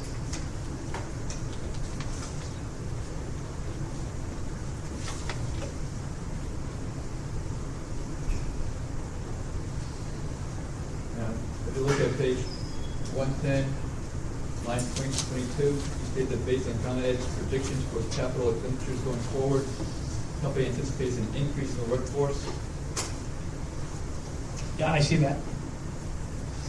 And go to the top of page 111. And it states that the increase in construction work will likely correspond with the increase in the union workforce. Do you see that? I do. And what's the basis of that statement? We have seen that when there's more activity in the street to manage, build, construct, design, we have typically ramped up our workforce. As those levels of activity go down, it's natural for us to reduce the workforce such that we effectively manage the workload at that point in time with the required workforce. We don't want too many folks, nor do we want too few. And that statement that Tim just made is not just for central operations. That's a statement that can be also applicable to electric ops as well as other parts of the company. And how great an increase in the size of the human workforce in construction does the company anticipate? So just to clarify, in our testimony on 111, we use the term construction more generically than the organization within my structure. So we have a construction organization. As used in the rebuttal testimony, the term construction is more generic in nature and covers all aspects of construction work activity on the system.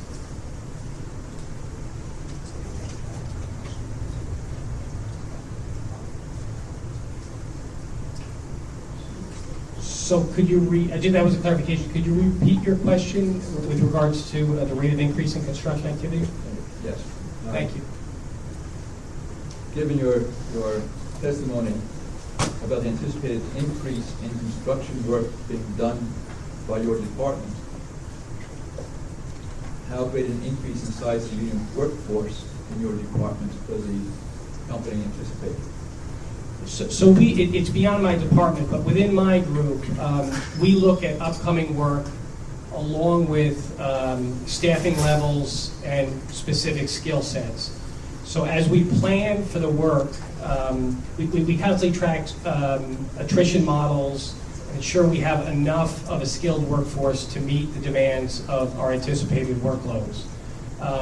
For example, in this case, we're doing a significant amount of gas conversion work, particularly in Manhattan, as folks get off of oil.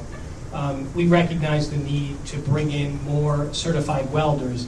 So that's a specific skill set within the construction area that we recognize the need for and are going to build up in the near future so we can address that ramped up workload. 3 years ago, that level of welding was not required. We had sufficient welding capacity, so we reviewed it and stood pat. We recognize the need now, so we'll hire up in that specific area. And that's really identified through these succession models that we use. Are you forecasting an increase in the company's construction work budget?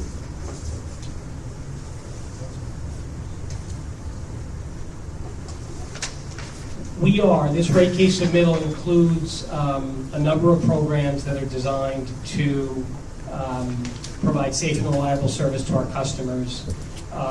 In addition, we've taken a look at storm hardening initiatives, which are integrated into that overall work and provide benefits beyond just storm hardening, but would increase the workload in the next few years.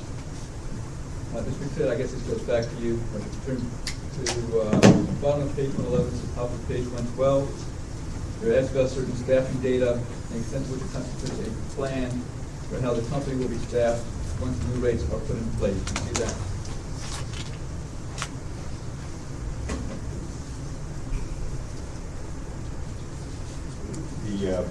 The forecast of weekly employee levels? Yes. Yes, I see that. Is it good utility practice for a utility company the size of Edison to have a staffing plan? Yes, and we do. However, what you produced to us was not a staffing plan, is that correct? I guess it didn't meet your needs. It's not pushable. It's your testimony that it did not reflect a staffing plan. Isn't that correct? On top of page 112?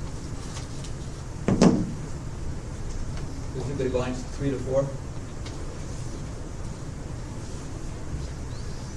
Yeah, no, this is referring to a specific reference, I think, in the union testimony, which I think we're saying was mischaracterized in your testimony. I think that's the gist of what's going on here.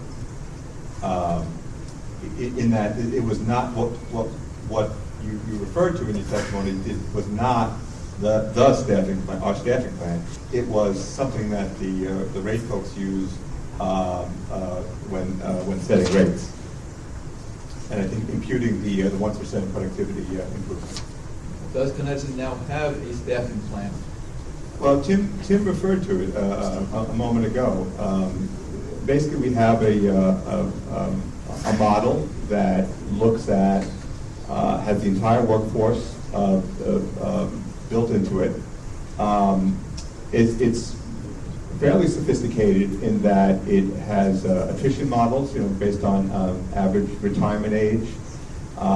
It has the amount of time it takes to progress from entry-level positions up to the crew leader positions, and all of that is baked into the model. And we review that semi-annually. It's actually performed. The run is actually performed semi-annually. We review it monthly, and that takes into account the union part of our workforce, And certainly, overtime is certainly used where it's efficient as another portion of getting work done. And then the third and final portion is contractor usage. And we have a variety of contracts, some over longer term, some for particular projects.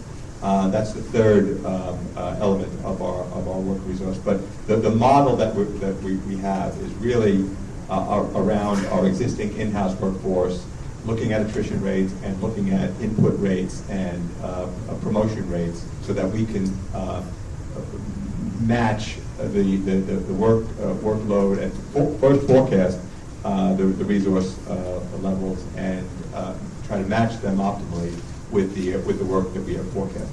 Your Honor, during discovery, the union asked for such a plan and none was produced. We request it be produced now. Is it an actual document? I believe the output of the model is there are documents that are available. Is that something you could provide? We don't have it with us, but we could get our hands on it. Do you want us to hold an exhibit number for that? Yes, please. Okay, that'll be, what are we calling that, the staffing plan? Is that your name for it? Exhibit 8. Workforce succession models, I think was described by Mr. Cawley. Okay, Exhibit 870 will be a workforce succession model output to be provided electronically to all parties, okay? I'm not catching the second word, workforce what model? Workforce succession model output is what I said. And are you getting ready to wrap up soon? Yes. Okay.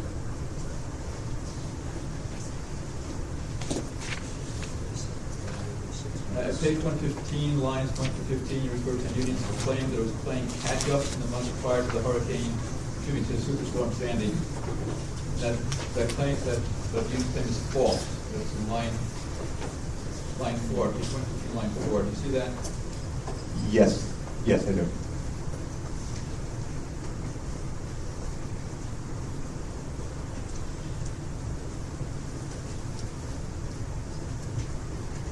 Notice we're handing up any exhibits like that mark identification.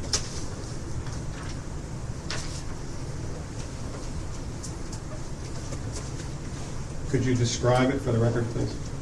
There's an email from John McSad with various distribution lists.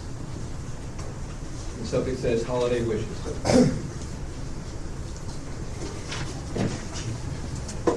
Okay, we'll mark this one-page memo as Exhibit 871 for identification.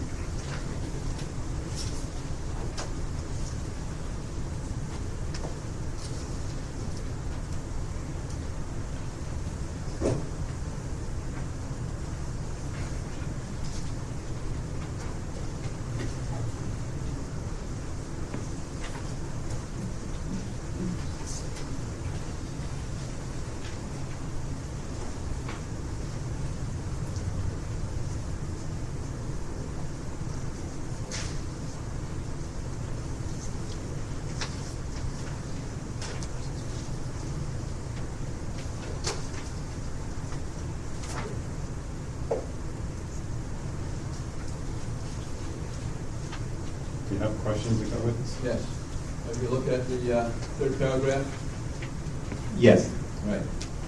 And you state there, we went through a difficult month-long lockout where our local 1-2 UWA colleagues were out of work. You see that? I do. And by UWA, you mean United Utility Workers of America. Utility Workers Union of America. Okay. And you then mentioned that management worked lengthy shifts to keep the electricity, gas, and steam flowing, correct? Yes, I do. And you state the steam did a remarkable job, yet much of the daily work we do to satisfy our customers went undone. Do you see that? I do. What daily work went undone during the lockout? So during the lockout, we took care of obviously all emergencies, and we did so, as I said, in an exemplary manner. That includes feeder processing. When a feeder failed, the management team worked to restore it. If there were outages, this team worked to restore them. And we actually looked at our numbers for that month-long period, and they did not deteriorate.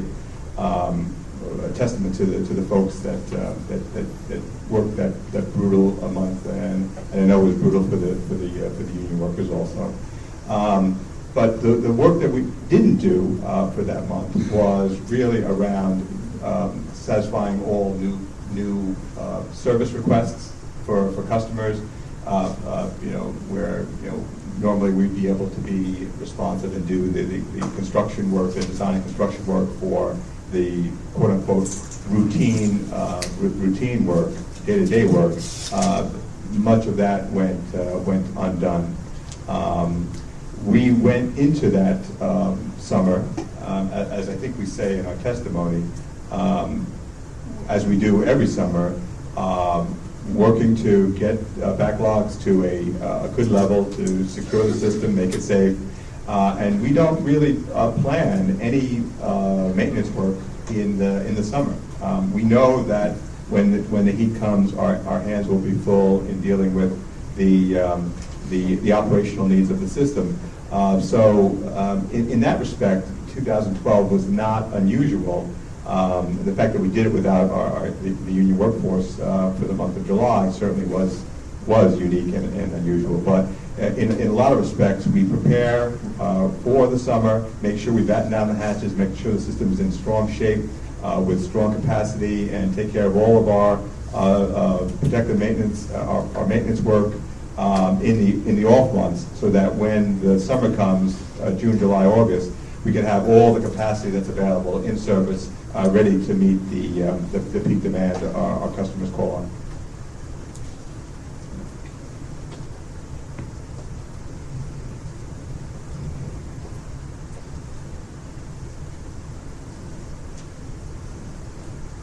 Would it surprise you that a temporary repair performed in July 2012 during the lockout was not permanently fixed until October? No, I think it depends on the repair. It depends on the circumstances. But surprise would not be my reaction. If a shunt was put in to bring power to a building in July 2012, should that have remained undone until October? Well, we have measures in both internal and with the commission that regulates the change out of shunts. We have met those requirements, internal and external requirements, every year since their inception. So I think overall the performance in that area has been satisfactory. That does allow for averages, so we could have one that for some reason it could be obtaining permits or particular difficulty in construction that go for some longer period of time. But we've got many different types of shunts. We have them on the secondary system, we have them on the primary system, and we are. I think we're managing. We manage it then, and we continue to manage that. And I think the measures certainly support that statement. A 3-month delay in replacing a shunt with putting the cable underground. Is that acceptable or unacceptable? Well, you're talking about an individual case. I mean, and I'm talking about the overall case, and I'm saying that overall we are meeting both our internal expectations as well as the commission's. So I think overall the performance is well. As to the individual case, I would have to take a look at it. You state that there was relatively little construction work during the summer, and all maintenance work is completed by June 1. Did your testimony that your 7,800 or so field employees deal only with emergencies as they arise during the summer months? No, I said that, especially during heat waves, we do not plan on accomplishing a great amount of maintenance work. That is not built into our plan. If we can accomplish it, if we have a cool stretch, like we did last week, certainly we'll look to accomplish it. But we are not planning on it. We front load it and back load the maintenance work in the year, so we don't have to count on the summer months to accomplish it.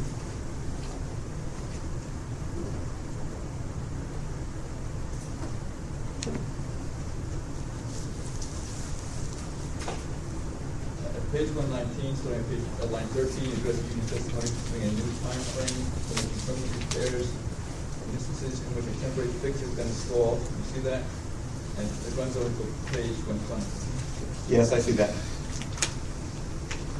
At least as concerns Brooklyn and Queens, aren't union witnesses correct that customers in those areas are being told that the time period for implementing permanent repairs where there has been a temporary repair has gone from 3 to 5 days, 4 to 6 weeks?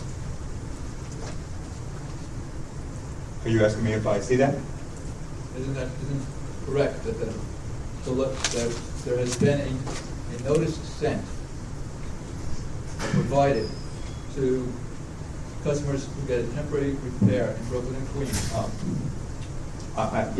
So I believe this came from a door hanger that we provide to the customer when they're not home, when they have a temporary repair, a temporary service that needs to be made permanent.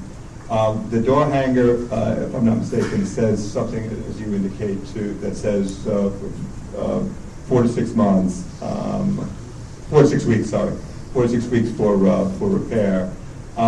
That is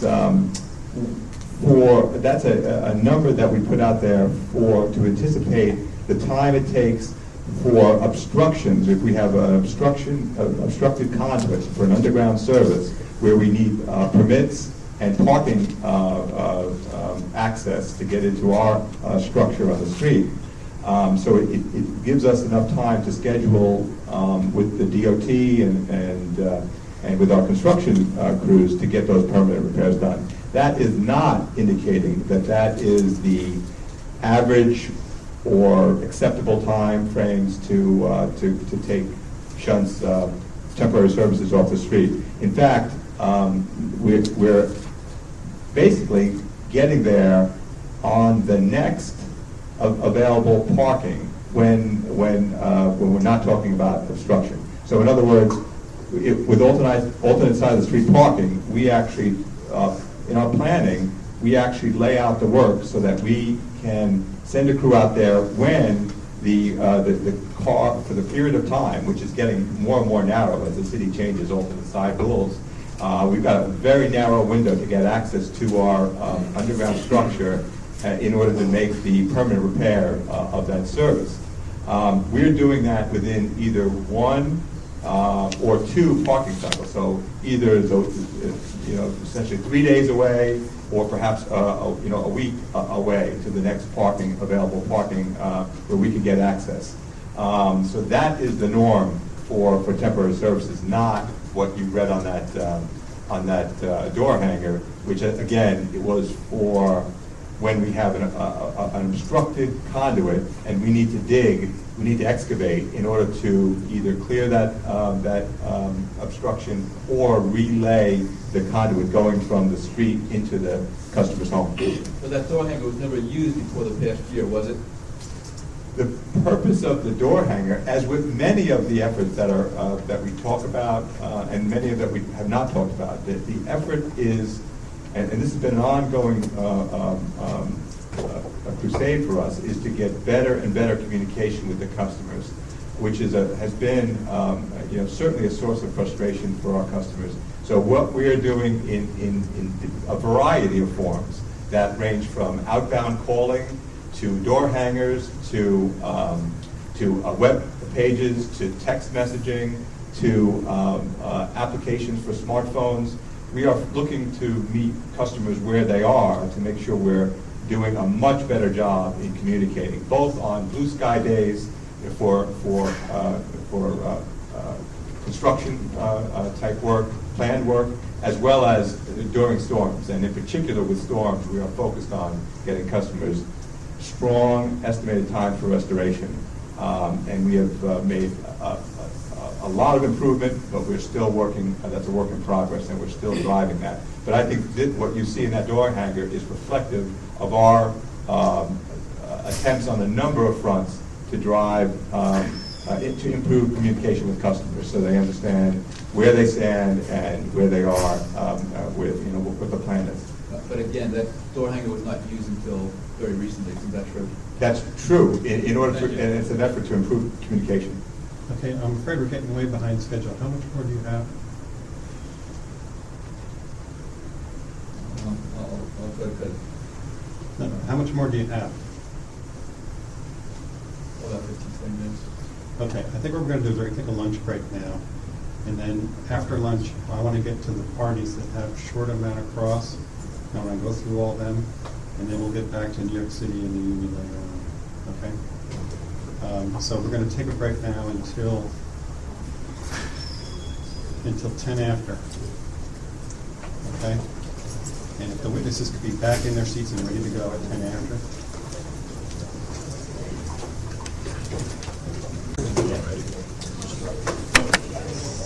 Are they ready? Yes, Your Honor. All right, we're back on the record. The witnesses are still under oath. DPS staff. Your Honor, I'm sorry, 1 second before you begin.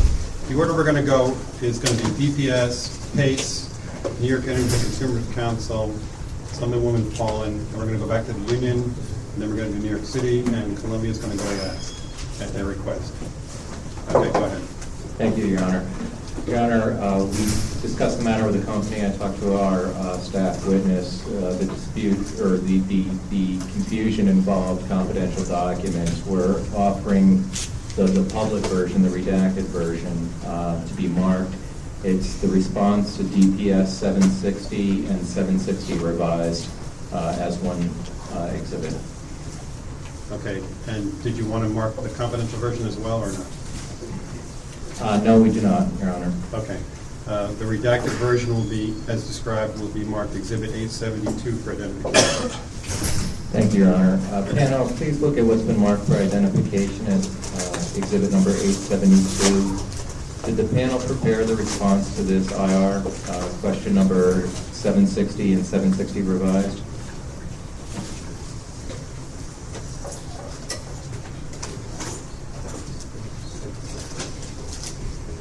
$760 revised is stable to 760.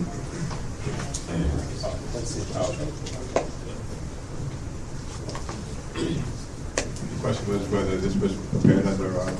Yes, by the panel or under the panel's direction? Yes, it was. And to the best of your knowledge, is the information contained in what's been marked for identification as 872 accurate?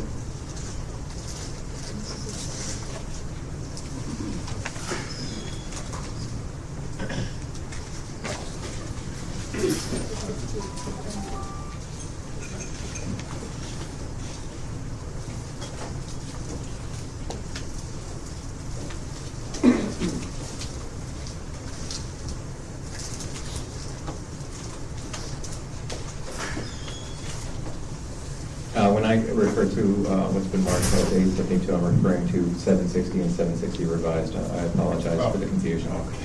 And is that accurate as we sit here today? Yes, we believe so. Okay, Your Honor, we have no further questions. We're done completely with this panel. Thank you. Thank you. It's Pace's turn for 10 minutes. Thank you, Your Honor. My name is Andrea Serban, appearing on behalf of Pace Energy and Climate Center. With me today is John Bowie and Eric Robb. Good afternoon, panel. Mark? No. Con Edison provides electricity to its customers by its transmission and distribution lines, correct? That's correct. Sorry to start off with such a doozy there. New TMV investments are sometimes needed and made because system demand increases, correct? Yes, that's correct. And in general, in order to provide consistent service, the company must build new infrastructure to meet this increased demand, correct? Yes, that's true. Investment in infrastructure to meet load demand is often referred to as supply side efforts. Is that correct? Yes, it is. But there are other methods to meet load on a system other than supply side efforts, such as demand side, correct? Yes, that's right. And Con Ed uses various demand side measures such as energy efficiency, demand response, DG, and DG to reduce load on its system. Yes, we do. So it would be fair to say that in general, demand response measures such as DG, energy efficiency, and energy efficiency measures can help relieve load on T&D systems, correct? Yes, that is fair to say. And this would mean that CHP or DG located in a high load area could provide strategic load relief for the T&D system, correct? Yes, that's also true. And load relief created by DG installation can defer the need for new transmission and distribution infrastructure. Yes, it can, if it's in the right place. If DG can defer the T&D through load relief, this would save the company and by extension ratepayers money, correct? It has the potential to do that. And the company would save money by not only foregoing installation of new T&D, but also long-term O&M costs associated with servicing that T&D, correct? It has the potential to do that, yes. And in general, the T&D investments that the company makes to meet system demands are paid for by the ratepayers, correct? Yes. So if you can avoid T&D investments, then Con Ed customers would benefit from those avoided costs through lower rates, correct? We always look for the low-cost alternative, and that includes demand side and supply side. Yeah, so the lower the cost, it's passed on to customers. And in fact, on page 135 of your rebuttal, I'll give you a moment to get to it if you'd like. You state that there are currently 33 megawatts of DG being used to reduce summer peak load demand on the system. If you could just verify that. Yes. And this is allowing, according to your testimony on page 135 of your rebuttal, this is allowing the company to avoid costly T&D investments in the area where DG is providing that load relief, correct? Yes. And in addition, DG and CHP provides above and beyond T&D avoidance, system reliability and resilience, correct? To some extent, I don't know if we've documented or proven, sort of quantified that, but in theory, yes. Okay, if you turn to page 142 of your rebuttal testimony, you actually cite a study that CASE as its exhibit, the ICF report, which showed the two facilities that were still operating during Superstorm Sandy. Are those examples of increased resiliency and reliability during such events? Those are probably good examples of increased resiliency for those customers that had the DG in that circumstance. Okay. Would you say that those buildings are centers of refuge during situations such as Hurricane Sandy, that they can operate as command centers? Are the buildings specified, or are you just saying in general? In general. Oh. Let's just say that CHP, DG were islanded and on standby, or islanded during an event like that. It could be considered a center of refuge, especially if it was a hospital or something like that. Depending on the facility, certainly we can act as. And that's an extra societal benefit that's associated with DG. Yes. And these societal benefits, are they accounted for in the current tariff structure? Societal benefits are not accounted for in the rate structure. And so, despite the fact that all customers would benefit from both avoided T&D and in terms of societal benefits such as centers of refuge through expanded DG, you state on page 132 of your rebuttal that the company, quote, believes and has consistently supported the view that the cost of providing service to DG customers should not be shifted to other customers. Is that correct? That's correct. And Just in reference to the other demand-side measures, the company receives funding through the SBC to run its EAP program, is that correct? Correct. And the company subsidizes demand response infrastructure such as the installation of demand meters and communication-related meters, correct? Correct. So the company uses ratepayer funds for demand-side resources such as energy efficiency and demand response, but does not provide similar support for DG developers, is that correct? So there are incentives through NYSERDA that are funded through similar funds, and they're focused around targeted zones, some of them you mentioned earlier, areas of growth potential where the use of capital funds would require the additional infrastructure costs to deal with that growth. Those incentives would offset potentially that infrastructure cost or portion of it. And those costs are borne by all of our customers. So there are capital investments that the company makes to support DG? Or were you just stating that the DG developers themselves? I'm sorry. So the DG developers have an opportunity to get incentives through NYSERDA, which is funded by SBC charters through other regulators. But the company itself does not support any incentives or other funding devices for DG developers currently? That's correct. I'd like to switch topics here for a second. If you're going to continue on with DG, this is going to have to involve math, so if you want to grab a pencil and follow along, that's probably advisable. I went to law school for this very reason, to avoid this, so we'll see what happens. I'd like to begin by pointing to a statement on page 131 of your rebuttal, where you state, quote, since 2009, the number of installed projects has doubled each year. Can you find that quote?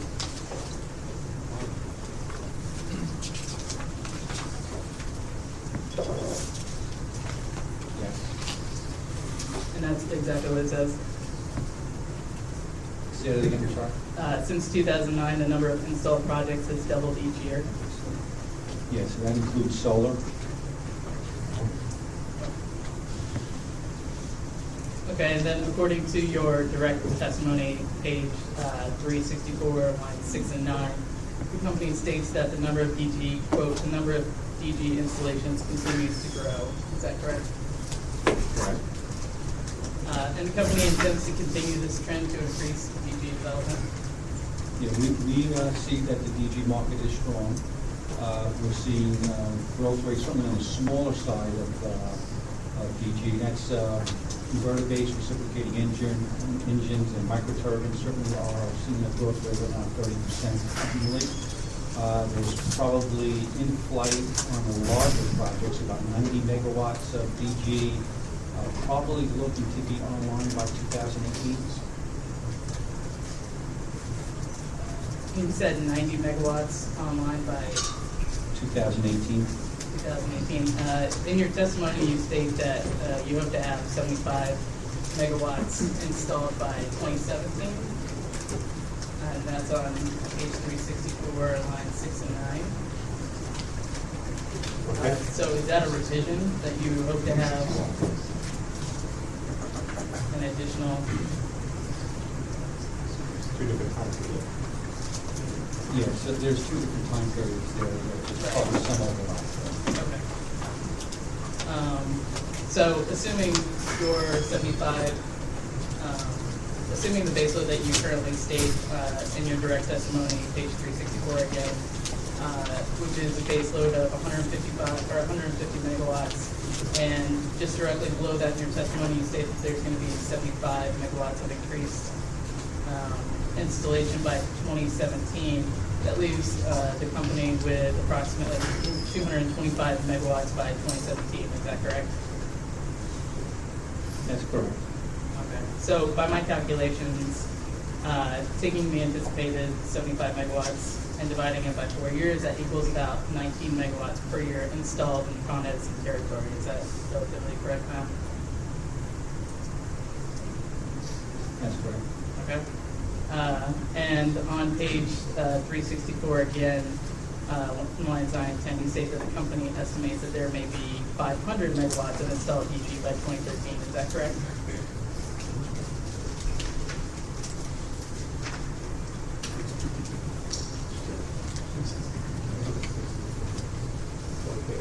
Did you say 2013? 2030. 2030. My bad. My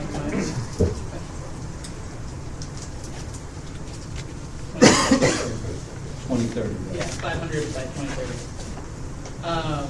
So again, by my calculations, assuming the current base load of 150 plus 75 by 2017, that leaves 13 years to install the remaining 275 by 2030 to reach bill of 500 megawatts by 2030. Is that correct?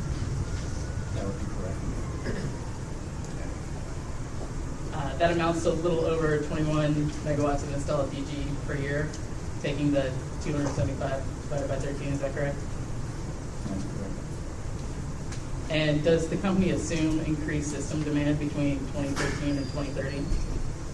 We do. And yet the company expects to maintain current levels of DG development,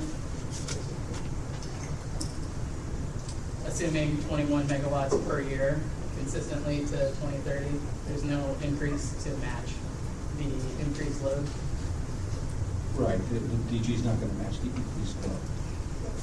Right, but I think the percent increase of DG capability is greater than the demand increase, percent demand increase that we look at.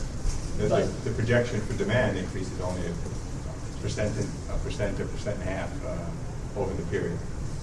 But then, in essence, the actual number of 21 megawatts will stay the same, whereas the demand will increase exponentially throughout that time period, correct? Well, what we're saying is, on an annualized basis, the delta demand increase is a percent and a half. Same number every year, and we're doing the same thing for DG. Same percent increase, same number increase a year. So are you saying that there will be the same percentage increase, or is that actual number listed? There will be 21 megawatts per year? No, obviously if you have, as you move up, that percentage will go down as you get a larger base of DG. But what I was saying was the percent increase for DG is larger than the percent increase for demand growth. We went to engineering school to do math and to avoid rate hearings.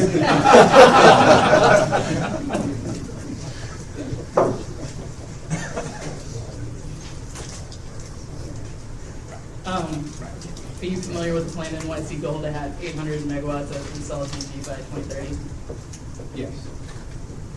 And the company has not adopted this goal of 800 megawatts of DG by 2030? I think what we're doing is looking at existing projects, looking at the penetration rate of existing projects and doing a realistic perspective on what that goal will be internally for us to take into our forecast to realize benefits from distributed generation. And is the company still basing its forecasting on DG only having penetration within the substation level and not the capital planning level at this point? We look at distributed generation certainly at the substation level, but also at the local level as well for the. At this point, we have no further questions, Your Honor. Thank you. Thank you. New York Energy Consumers Council. Thank you, Your Honor. I have some interrogatories that I'm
Good afternoon, Tom.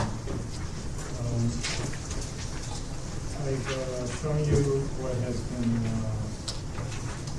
some documents, some interrogatories that were originally posed to Mr. Masillo, and I assume that they were referred to your panel for a response, for a permanent response. Were these interrogatory responses NYCC? The first one is NYCC interrogatory number 6. And was this prepared was this response prepared by your panel or under your supervision? Yes, I believe so.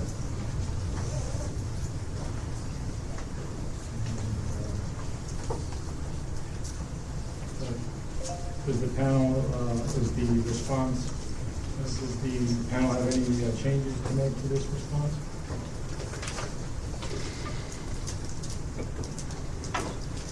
I don't think so. Okay, the response to E006 will be marked Exhibit 873 for identification. Thank you, Your Honor. Panel, I now direct your attention to NYCC's interrogatory number 8, which was also an interrogatory posed to Mr. Masillo, and referred to your panel for a response. And I would ask if the panel prepared the response to this interrogatory as well, or it was prepared under your supervision.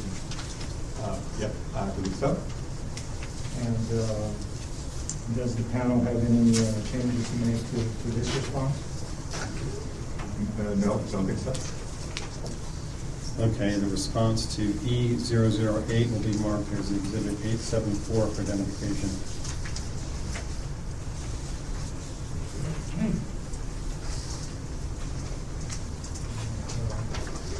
Also, I direct your attention to NYCC's interrogatory number 9, which was also posed to Mr. Masillo. And was this interrogatory response also prepared by your panel? Yes. And does the panel have any changes to make to this interrogatory response? No. Okay, then the response to E009 will be marked as Exhibit 875 for identification.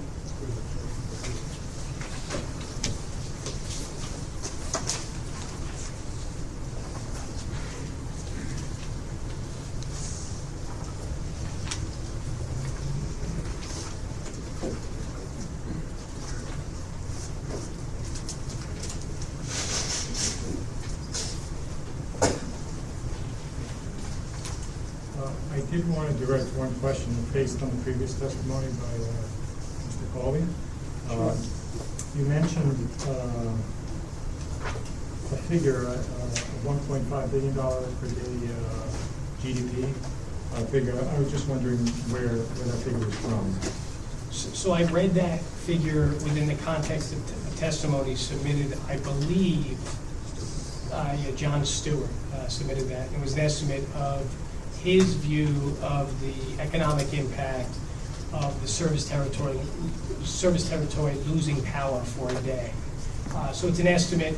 There's also discussions about societal impact in terms of health and well-being of the folks who live in this area, vital transportation systems. The GDP is driven in part by all the commerce that happens in this great city. Thank you.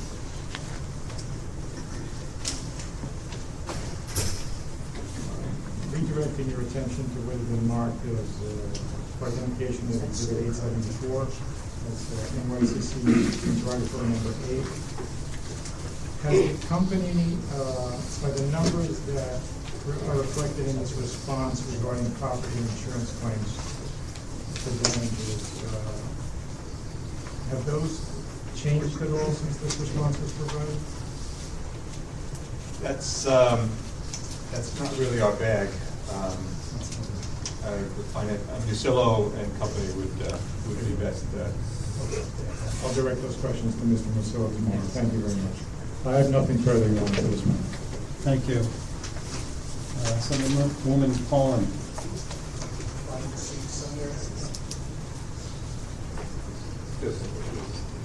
Right up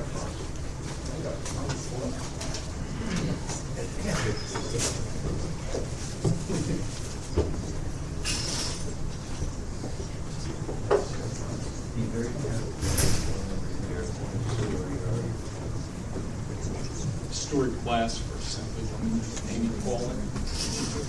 I'm just going to direct your attention. I have about 10 to 12 questions for you. On page 143, you talk Of the rebuttal? of the direct, I believe it is.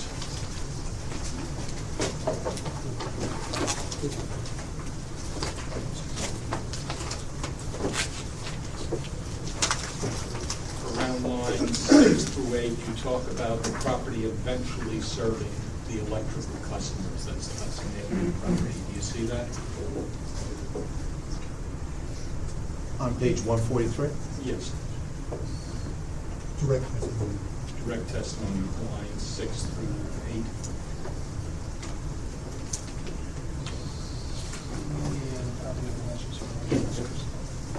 That refers to the Hudson Avenue property.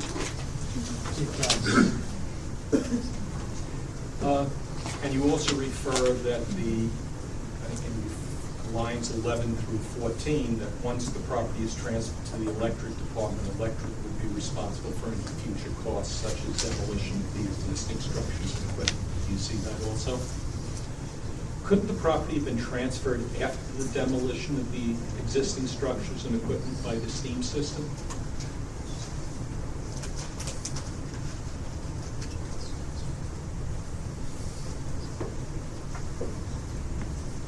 I imagine it could have been. The idea here is that the facilities are no longer needed by the steam system, and as we pointed out in testimony, it's an ideal site for a number of electric opportunities that we foresee in the future. I understand that, but the question very simply is, couldn't the property have been transferred after the demolition of the existing structures and equipment by the steam system? Yeah, I'm responding by saying yes, although we haven't endeavored to demolish that property. If the steam system retained the property until it was actually needed by the electric system, would the amount of undepreciated costs decrease? Your Honor, I think these questions are beyond the scope of the expertise of this panel.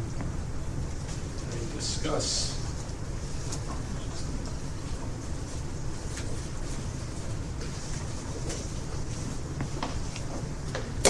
they did talk about the demolition of the existing structures. I wasn't referring to your question about the demolition, I was referring to your questions about the impact on depreciation. You say that should go to the accounting The panel? depreciation panel was on a week ago. The depreciation panel deferred some questions. Some questions to the accounting panel, and they'll be prepared to answer those questions tomorrow when they take the stand. Does this panel know anything about depreciation? We know some about it. We know a lot more about the future use of the site from an operational and reliability perspective. Is IIP4, whose exhibit is that?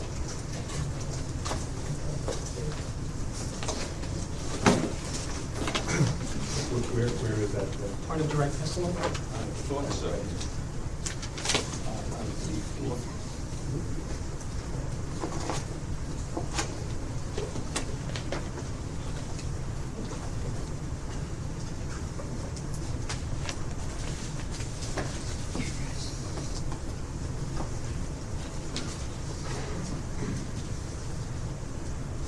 Is that part of your testimony?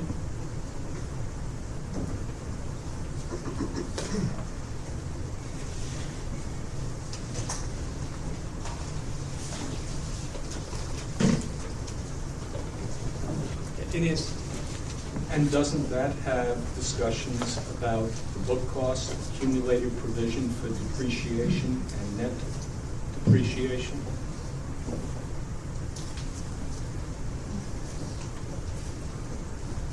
It does, although as sort of alluded to by Attorney Richter, this is not our area of strength with regard to the Hudson Avenue disposition. The accounting panel is.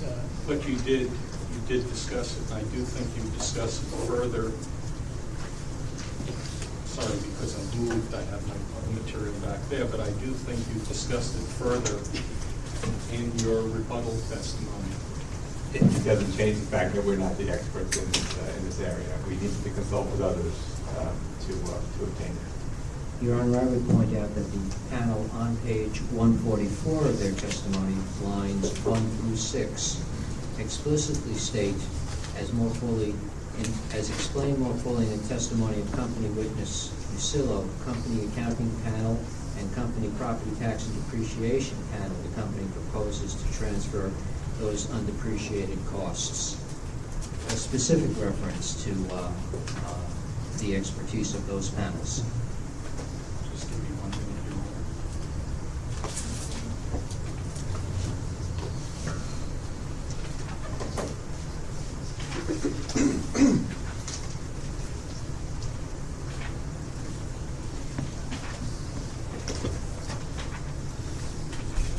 I will raise that with Mr. Musillo tomorrow. Thank you. Thank you. Do you have anything else, or is that? Yes, I do have about 10 more questions. Aren't the other sites, you refer on page 138 to, in your direct testimony, to a number of possible anticipated uses of Hudson Avenue.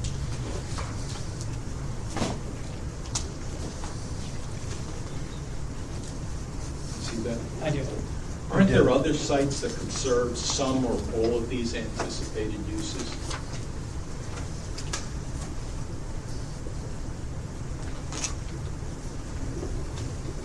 Yes, I think the point we're making here, this is ideally suited for this purpose. We have a large transmission station there, several area stations, all of the infrastructure that comes into and leaves those facilities are contiguous with this site. It's zoned for this purpose. It's got sufficient land. We have, as we point out, there will be growth on the system. Lower Manhattan and Brooklyn are areas in part of that growth. On the books, we have a plan to build out a west side switching station. This could be a site, rather than building in Lower Manhattan a substation, whereby we build the infrastructure there and bring the power into Manhattan. We've done that in several cases out of Farragut and other stations in Brooklyn to great effect. So ultimately, you could put a site at sort of unlimited cost anywhere to serve the purposes. What we're trying to get across here is that Hudson Avenue site, adjacent to several area stations and the Farragut substation, is ideal upon which to expand. Are any of the uses described on pages 138 to 142 of your direct testimony, the January 2013 testimony, included in Con Edison's electrical long-range plan?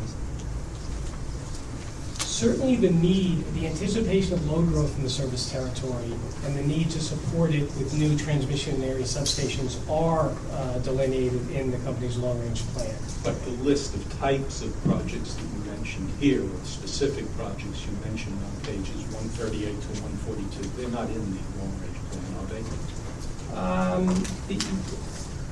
Subject to check, the long-range plan does speak about a Manhattan switching station to provide load for the lower west side of Manhattan.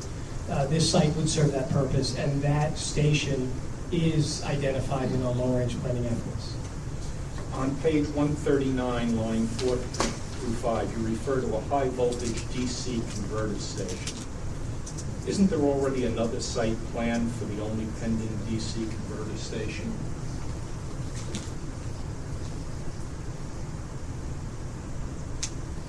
This is an ideal site for such a future interconnect. On the transmission and bulk power system, we look to plan ahead sufficiently so that we optimize the efficiency of our projects and we meet customer demand as it comes onto the system. Significant amount of pre-planning is needed for these large bulk power projects, and Amongst other uses, we point to this as an example of a very prudent use of But there this is no, location. besides, I think, the Champlain Hudson, there is no other high-voltage DC project in the planning works, is that correct? To my knowledge as well. We've had a number of interconnects on the system recently. One, an HTP project from New Jersey, another one, a VEC project that feeds into Lower Brooklyn and our Gowanus substation. So there is a large amount of interest in interconnecting to these load areas, as evidenced by those most recent projects. New York State has opened a proceeding with regard to the ultimate disposition of Indian Point. We're also looking to facilitate and encourage the build-out of the transmission system supported by state government. So the area of transmission system build-out and resiliency is on many people's minds. We can't turn on the dime on these projects, so we need to introduce flexibility to ensure that solutions can be implemented in an optimal manner. On page 140, lines 6 through 10, you refer to why you wouldn't install certain equipment within Farragut, and which you state is in an M3 industrial zone. But isn't it true that when you built the Academy Station, Street Station, that was in an M3 industrial zone, and you had to build it due to local pressures, community pressure, build it inside a structure and make it look like it fit into the community. Isn't that true? Could you just repeat the first end of your question about the M3 zone? I don't see that in the testimony.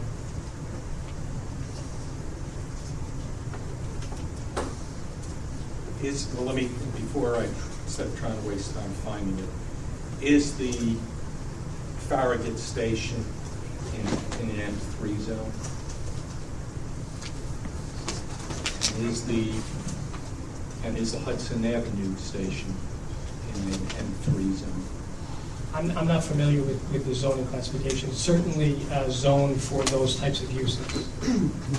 But you do admit that Academy Street was an M3 zone and you were forced to put it inside of the building. I know we put it inside a building. I don't know the history as to why or the zoning stipulations. On page 140, line 11, you use the word would. Shouldn't it really be could or may, since it is somewhat speculative? On which line? Line 11. Does transformer would ultimately? Shouldn't it be may or could ultimately?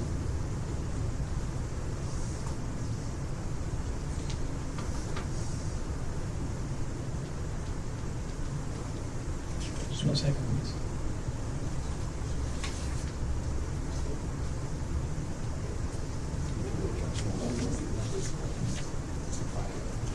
Yeah, so the distinction between would and may, that's... I mean, you're making it sound like it's definitive that it's definitely going to happen. If installed, it would. What about page 41, line 7? You say will. Isn't that could? Well, the west side switching station I referred to earlier, and again, subject to check, I believe that's delineated in the long-range plan. That will provide that level of capacity to growing needs in that area of our service territory. The manner in which we build that station out, where we locate it, has not been confirmed yet. But we certainly need, our projections indicate we're going to need that level of capacity in that area of the system. Page 142, lines 14 and 16. Which generating stations are you referring to?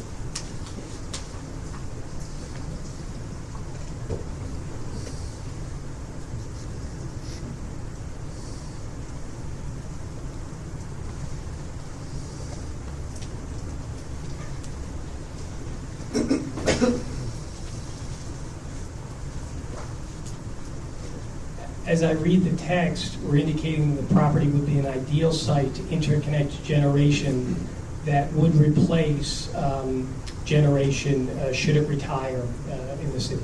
Is that Edison generation or is it others? Other generation that's used to support the demand. And are you proposing that Con Edison build additional generation? We are not. Just two more questions. The Academy Street substation was built, I think, next to the east of, right on the Harlem River, and Sherman Creek was located immediately south of the Academy Street right-of-way. I think Sherman Creek's just north of Academy. Would you take it, subject to check, that your Exhibit 10 to the M29 transmission line project, Academy Substation civil structures, stated it was immediately south of the Academy Street right-of-way? Oh, the Academy Street right-of-way, that may be the case. So it's bounded by those two water bodies. Do you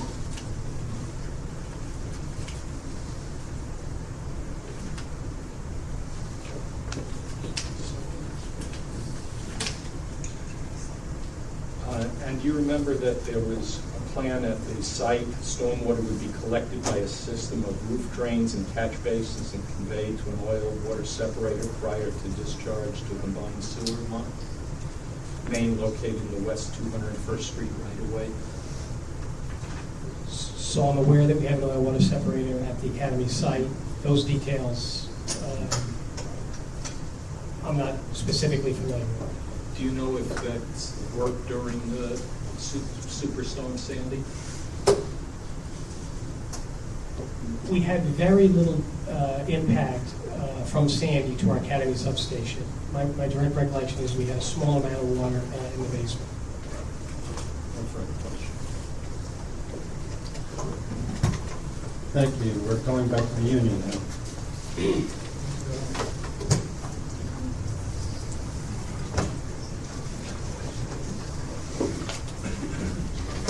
Could you give your name again, please? Sidney Calvin, Council for City Workers Local 1-2. Mr. McSad, I believe at the beginning of your testimony in response to our course this afternoon, you testified that the panel did not prepare the testimony. Could you tell us who did prepare the testimony? We had some technical difficulties here. Could you repeat the question? Sure. You stated early in our cross that the panel did not prepare its rebuttal testimony in response to the union. Who did prepare that testimony? Off the top of my head, I don't know. I can certainly find out, but I don't know.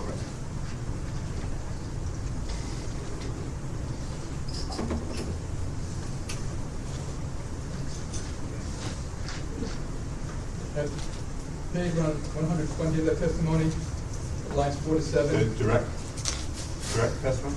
No, your rebuttal. Go on your rebuttal. What page? Page 120.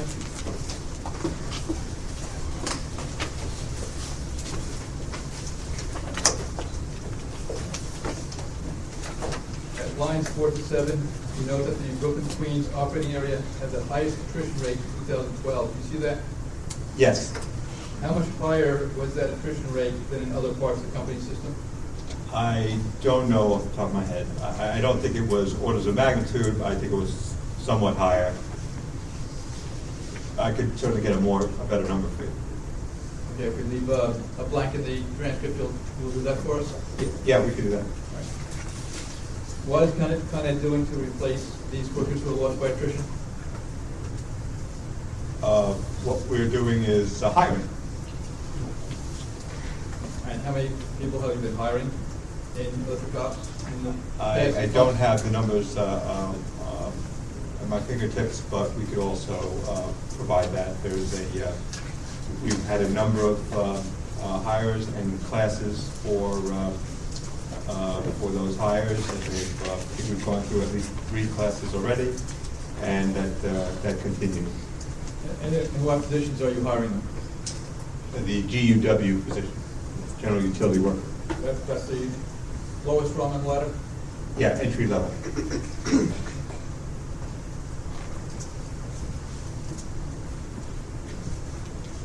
Yeah. Could you provide that information then from, let's say, August 2012 to date? Certainly. Thank you. For the record, what? Generally, Tenant employees retire from time to time, do they not? Yes, I hope to someday. Generally, the company has to notice when those employees are likely to retire, is that correct, to give notice? Yes, they do. And employees are terminated by the company from time to time, unfortunately? Yes.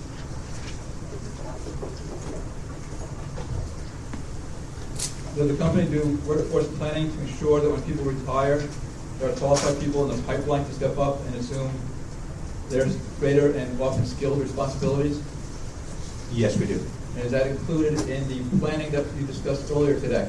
Yes, it is. So that will show up in the documents that we hope to see in the next couple of days? Yes, it will. Okay.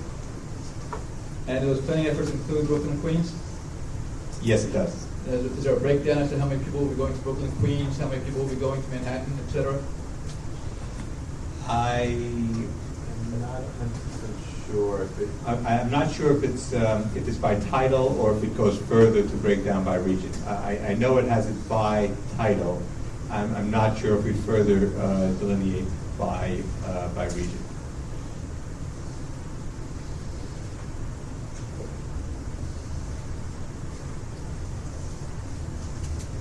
All right, continue on page 120.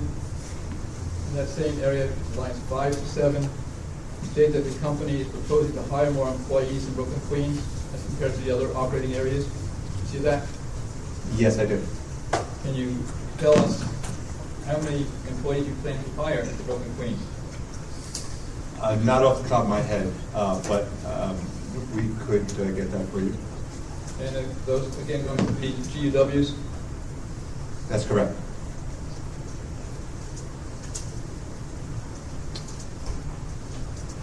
And as I mentioned, some of them are already on the property, are already hired. Right.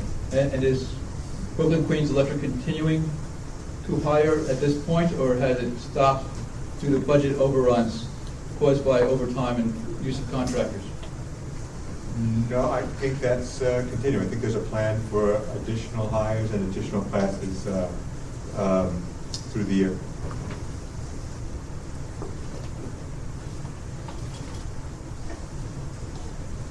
If you go back to the exhibit we're looking at before with the charts, the exhibit 4. From the PSC report? From the staff report? No, from the attachments to the union's testimony. Okay.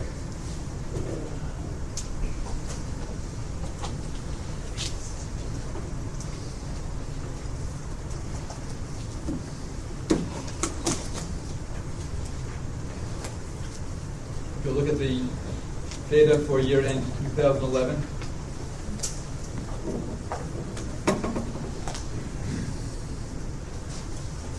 It's the same two, right? 2010, 2012? now look at 2011 at this point. 11. Okay. Hopefully it's in between. Yes, it is. Okay. At that point, Con Ed had 1,088 weekly employees. That means union employees, correct? Where are you looking? At 2011 for Brooklyn, Queens. 1,088, I see that, yes. Okay. And that would be the union represented employees?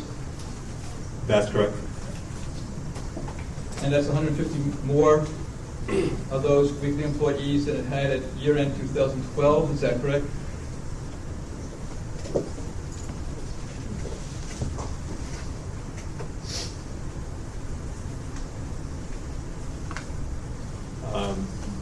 I didn't do the math, but I'll take your word for it. That's right. There are more in 11 than there were in 12. And do you know if Brooklyn, Queens numbers are back up to where they were at the end of 2011 at this point? I do not know that. Do you know if that is part of Con Edison's aim is to get it at least up to that end of 2011 number? I would not, that's not our objective. The objective is to hire to a level needed for the work that we have on our plate in the near future. So what we'll look for is to make sure that we've got the right mix of employees in the right titles to accomplish the work plan.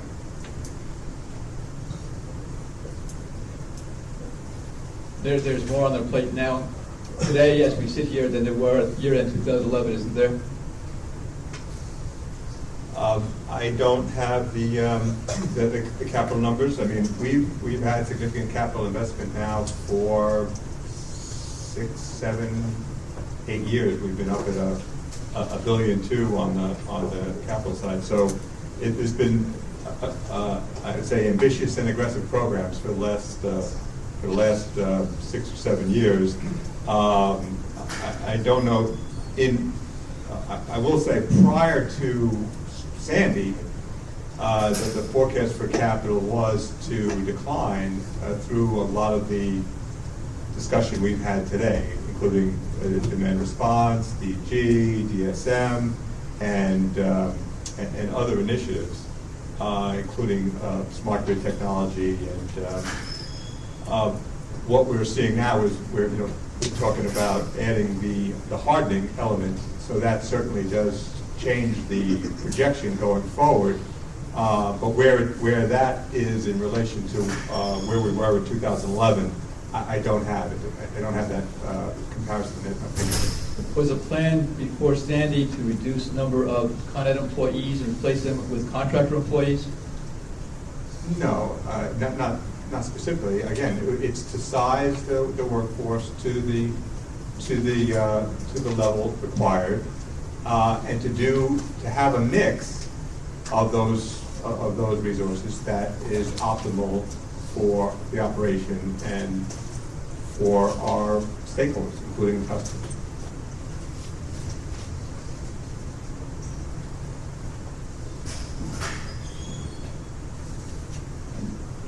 And does that mix include the roughly $1 billion that you were spending on contractors this calendar year? Well, I don't have that number. I don't know that number, but I think there, and I'm not sure what's in it, but I mean, there are a number of things we do with contractors that we've always done with contractors, including, as I mentioned before, excavation, installation of conduit, and vaults and manholes and structures. That's a large piece of our capital expenditures. They've always done that. Line clearance and other functions. So I don't know the number, but I know there's a large a portion that's gotten outsourced, and in many cases it has always gotten outsourced, at least through my career. That's always been done by contractors. Hasn't it historically been done by Con Ed employees? The work that I referred to, I cited line clearance, tree trimming, and installation of conduit, excavation, installation of conduit, manholes, and structures. That has always been done by contractors. Didn't you have what's called an SSC group up in the Bronx prior to a few years ago, which would do digging and other trench work? I don't know when they came into existence or went out of existence, but I don't know the dates, but I know there's currently not a group, SSC group in the Bronx.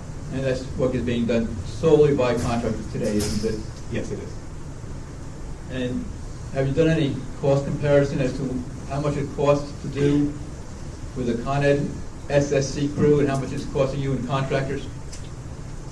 Several years ago, we did a cost comparison and found that for a number of tasks, the contractors were more efficient. Right. Your Honor, we request that cost comparison be produced. We've been asking for cost comparisons for months. No cost comparisons have ever been produced. Were you referring to a particular study or document? I'm referring to my memory of when I was Vice President of Manhattan, and I know we did some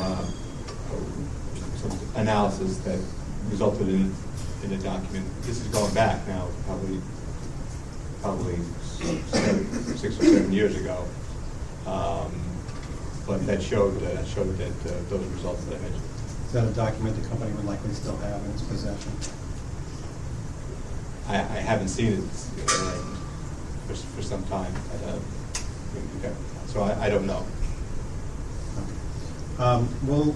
We'll leave a hold here for Exhibit 876, and you'll report back to us either that you found the document and circulate a copy of it to all the parties, or that explain why you weren't able to find it, okay? And, what should we call this? Comparative analysis of contractors and in-house employees?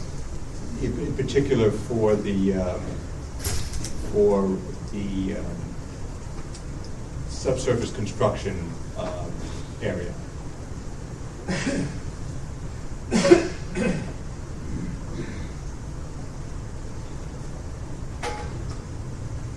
All right, so we'll reserve Exhibit 876 for that report.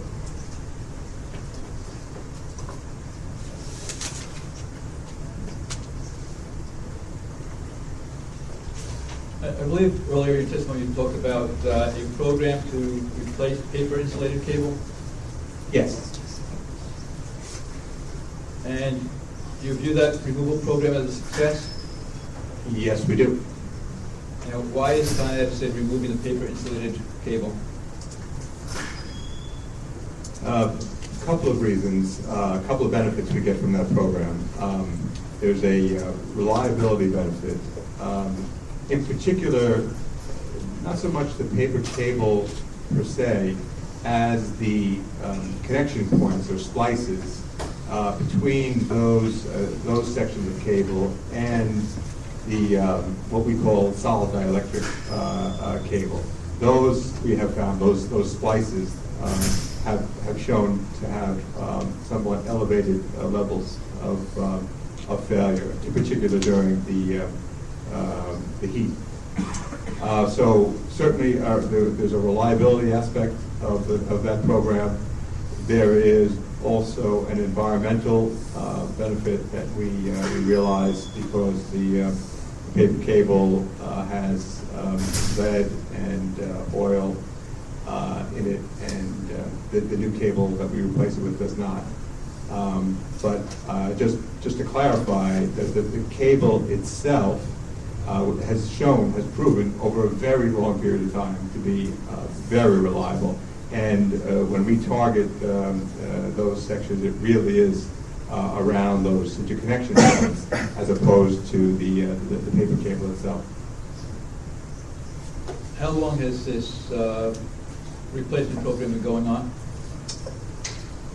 I would say in earnest, it's happened prior to this time, but I would say in earnest since about 2000. And how much cable has been removed during these 13 years?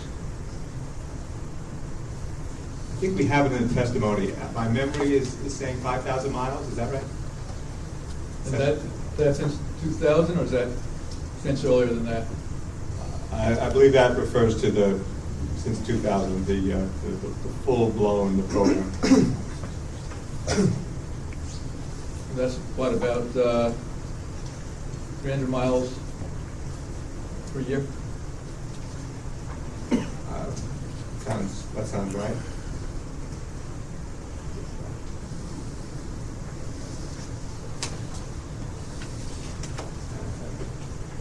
Is the company ahead of or behind schedule in this effort? We really don't have a schedule any longer. We've reduced the amount of paper cable and their associated stop joints, these transition joints. We've reduced that population from somewhere around in the neighborhood of 50% of the system down to 14% of the system. And now we've basically sort of reached a sort of asymptotic point where we're no longer getting the significant benefits as we did then. So I think we've had conversations with staff and have convinced them that we don't need to go for the very last section of cable and remove it.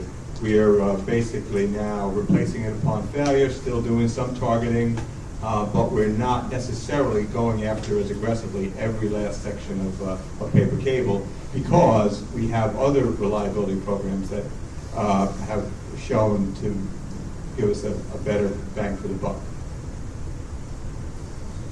If you look at page 107 of your testimony, down on line 18, you state there that the 5,000 miles of cable has been removed since 1985.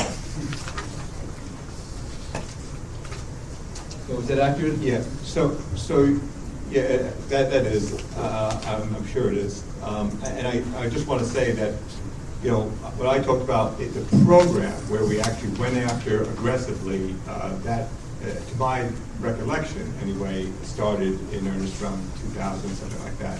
But I will say two things.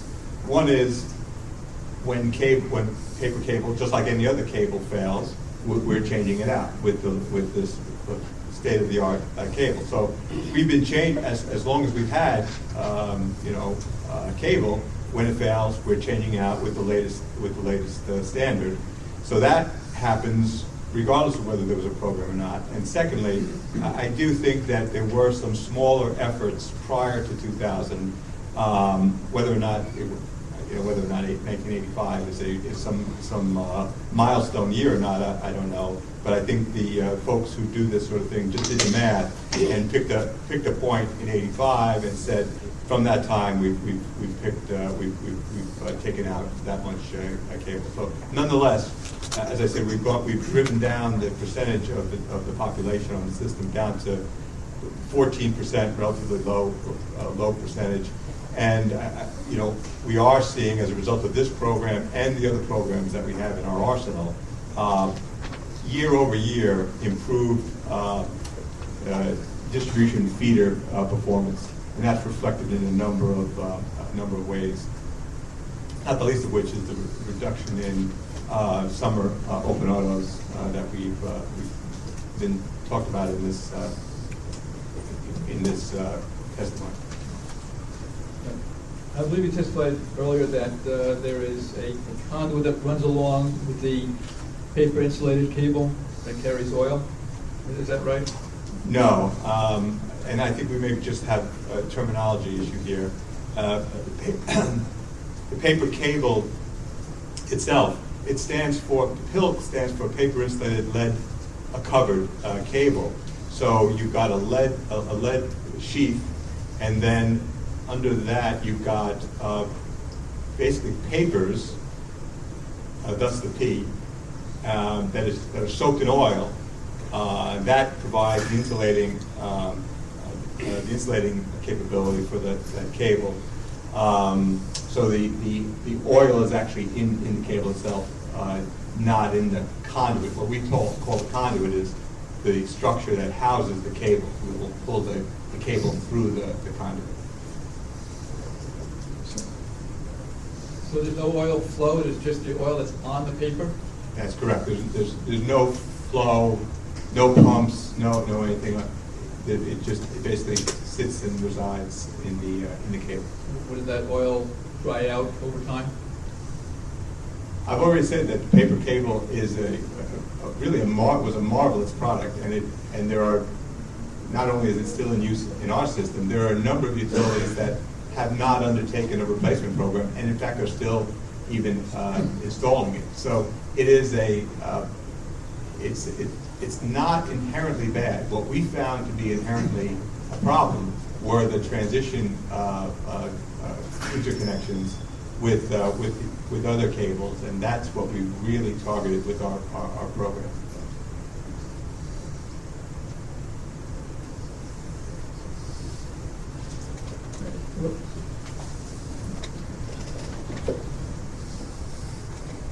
How much more do you have at this point? We've got more than 20 minutes. I'm sorry. I'll get through fairly shortly. Okay. On page 117, starting at line 5, you discuss contract with training at Con Ed. Is that correct? 117? 117.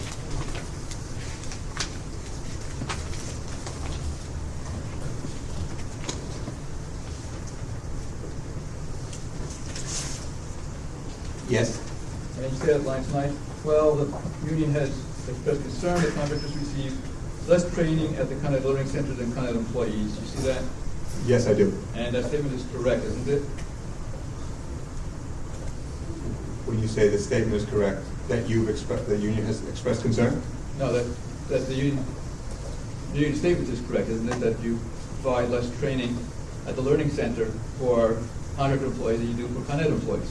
So when we hire an overhead contractor, these are trained journeymen. These are folks that have done this around the country for years, with the same sort of demographics as our workforce, same level of experience, same level of training, trained to the same standards.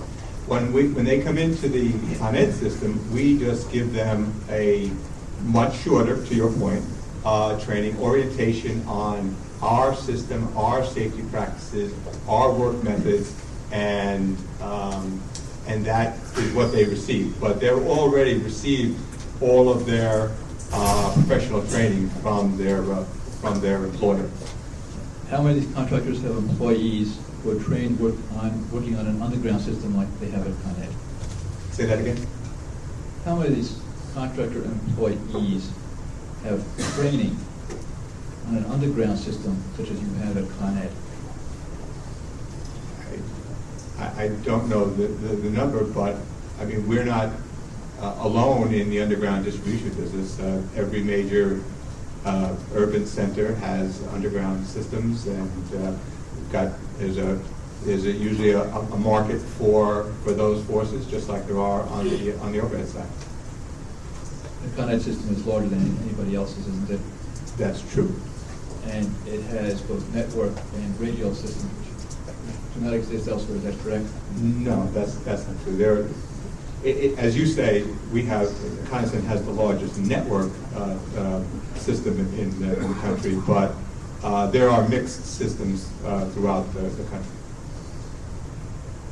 Does Consolidated analyze or audit the training which the contractors give to their employees? I don't know. I know when we go out through our purchasing, we provide some guidance as to what we're looking for in terms of skill sets. I know there's what we call a HASP, health and safety procedure that goes along with the bid documents that the contractors are required to comply with. I know we have an active timeout program that our employees can and do use if they see a contractor who is working unsafely. I know we have QA that occurs on both in-house resources and contract resources to ensure compliance with spec. We have oversight, as we talked earlier in this hearing, where we have supervisors that oversee the work and inspectors that inspect the work to make sure it's in compliance, and also to make sure that costs are in line with what we're being billed for. There are a lot of checks and balances to make sure that the work is done. I would also say that for all contractors, we have a process that we call internally action line, where any organization can submit an action line, which basically suggests that the contractor is not performing to an adequate level. And there are a number of examples of contractors that we've kicked off the bidders list and off the property as a result of quality, safety, or other concerns. So your answer is that you don't monitor whatever the training is by the contractor. Is that correct? I think that's a fair statement. I don't think we oversee their training. I don't think we tell the contractor what work we have and what skills are necessary, and that's what is provided. And then we have a number of checks and balances that I mentioned that allow us to make sure that happens. On page 122, focusing on your answer to line 7 to 13, you state that senior Con Ed executives are currently part of EEI efforts to examine how mutual assistance operates. Is that correct? Yes. Are any of you involved in that effort? Only tangentially. Our representative on that committee is actually our president, Craig Ivey, as well as our emergency management vice president, Carlos Torres. And what they're doing is working on basically changing a process that has served the utility industry well for decades. This known as mutual assistance, and that is the sharing of resources during major events like Sandy and other, the derecho in the Washington D.C. area. So major events. So what has traditionally happened was we would honor this this mutual assistance group. We have these basically areas that have signed up to assist one another. So New York has a mutual assistance group. The Mid-Atlantic states have a mutual assistance group. New England does. The southern states do. And those basically those groups had the right of first refusal for crews within them before they were sent outside of those groups. What the EEI committee is doing, and they've made actually, from what I understand, good progress on this effort, is basically to, in a multi-region event, for a large event like Sandy, we would break down those mutual assistance walls, have much higher transparency in terms of damage and customers impacted and resources on each of the utilities properties, and a decision would be made with that transparency to allocate resources directly proportional to the damage and outages that are on the individual system. And it breaks down the individual regional approach to recognize it as a quote unquote multi-regional or even national event. So that during Sandy, what we had to do was basically check with the New York Mutual Assistance Group. Once we kind of found out there were no additional resources available, then we'd go out and check with New England and the Mid-Atlantic. And then and only then, once that process was explored, would we then be able to reach out to the South and to the West. This would basically break down that process where once the storm has passed and we understand what the scope of the damage is, we would then basically in one shot, there would be an automatic allocation of resources proportional to the damage in the affected service territories. And I think it would streamline, the intent is for this to streamline that process so the help gets to where it's needed faster and to the areas that need it most. You know, if having sufficient day-to-day staffing at the company is one of the changes to mutual aid that you are considering. Say that again? Do you know if having sufficient day-to-day staffing at the company is one of the changes to mutual aid that you are considering? So to reduce the need for mutual aid. Oh. Well, this, as I mentioned, this effort here is for major events, Sandy-like events, hurricanes, derechos, things like that. Whether we have 150 linemen or 160 linemen or even 200 linemen really would not make a dent in the resources needed for an event like Sandy. We had 5,700 people from around the country in to assist us during Sandy. The only efficient and effective way that we know to handle large events like that in this industry, and the industry in a way is kind of unique in that respect, and it's really something that has really served us well.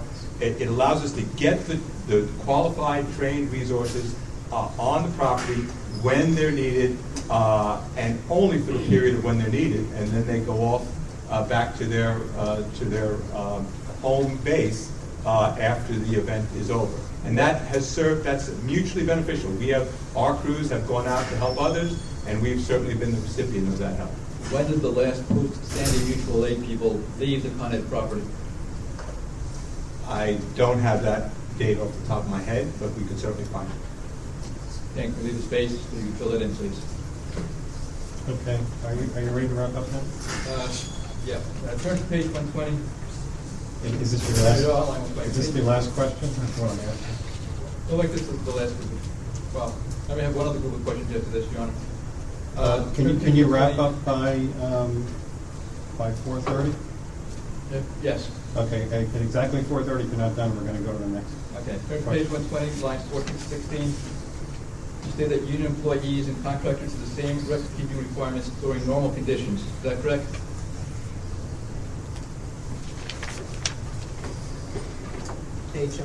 Yeah, yes. So it is your testimony that the company hires contractors to meet system needs during normal conditions. Is that correct? Under normal meaning non-storm? Yes. Yes. And you state on page 120 at lines 16 to 19 that during emergencies, the documentation required of those responding is not as stringent. Do you see that? Yes, I do. What is the documentation that is not as stringent? What we're referring to there is essentially that we don't want to slow down the restoration process with paperwork. So we want to make sure the lights get on as quickly as possible and to not bog it down in any way with administrative work. We're still documenting it. We're documenting what the repairs were, what if they were temporary, that we've got to go back on it. So we're capturing all the needed work, but we don't want to burden any restoration crew, contractor or company, with anything that will slow down the restoration. That's our behind safety, behind keeping the public safe and the workers safe. Restoration obviously is the highest priority.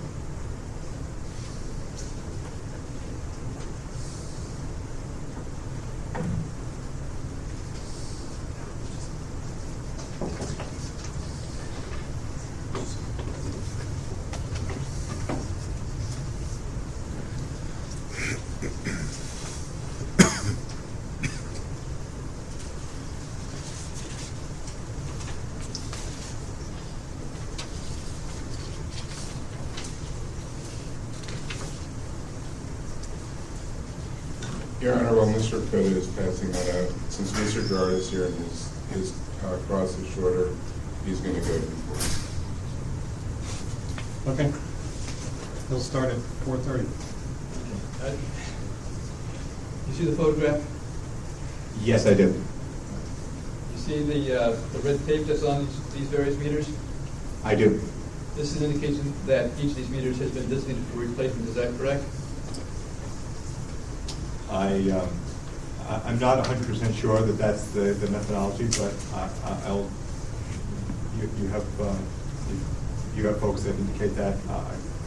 Take your word for it. And I'll represent to you that this is from an apartment building on Ocean Avenue in Brooklyn. You see the date on this? Yes, I do. And are these meters discolored the way they are because of salt water infiltrating the meters and drying? I don't know. It could be dust. I'm not sure. I don't see any signs of corrosion. I see, which you would normally see with salt water. I see dirt and dust. During the recent heat wave, you had your electric operation union employees working 12-hour days. Is that correct? During the recent heat wave? Yes. Yes, management as well. Okay, and that is standard during heat waves? Yes, it is. And don't you consider that an indication of understaffing? No, I don't.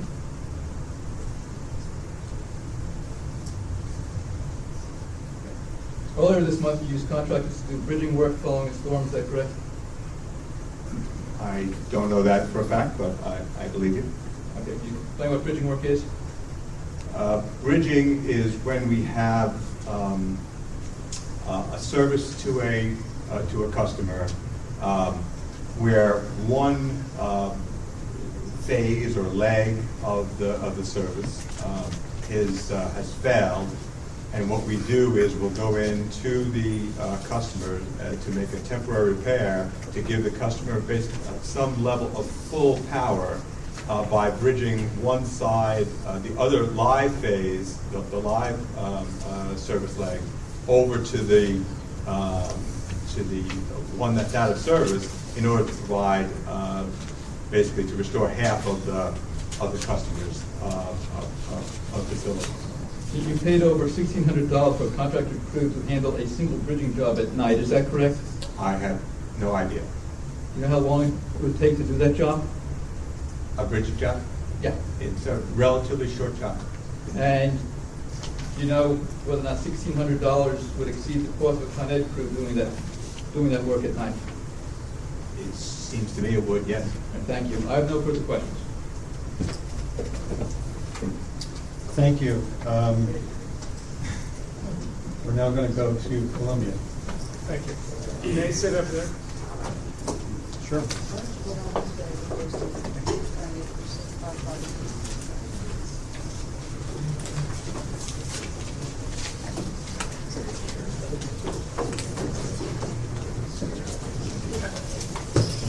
Please give your name for the record before you begin. Good afternoon, panel. My name is Michael Gerard. I'm with the Columbia Center for Climate Change Law. First, I'd like to distribute copies of Con Ed's responses to question 1 from Columbia's first set of interrogatories to Con Ed. This is a 3-page document dated May 2nd, 2013. And while it's being passed around, I request that it be marked for identification. It's a response to question E001, and it will be marked Exhibit 877 for identification. Thank you. Your Honor, I would just note that that's CCL-1. Yeah, I understand. Okay. Are you familiar with this document? Somewhat. Did members of the panel participate in its preparation? We oversaw the preparation, that's for sure. Your Honor, I move the admission of this document. We're not taking motions for admission. You should read our rulings. Okay. That will be done after the close of the hearing. Thank you. I'd now like to distribute copies of Con Ed's response to question 12 from CCCL's first set of interrogatories to Con Ed. This is a 1-page document dated May 29, 2013, and attached to it is a document from Con Ed entitled Reevaluation of Temperature Variable Design to Meet 1 in 3 Years Criteria. That's a 15-page document dated May 8, 2007. I request that this be marked for identification. So first you have to ask them if they prepared it for another supervision. Are you familiar with this document? Yes, we are.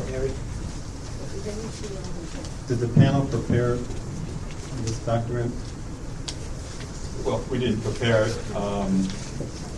It was, I say it was done in 2007, and I believe it was done in our energy management organization under Joe Oates. Okay, the company's standing behind it. Yeah. Counsel? See the document.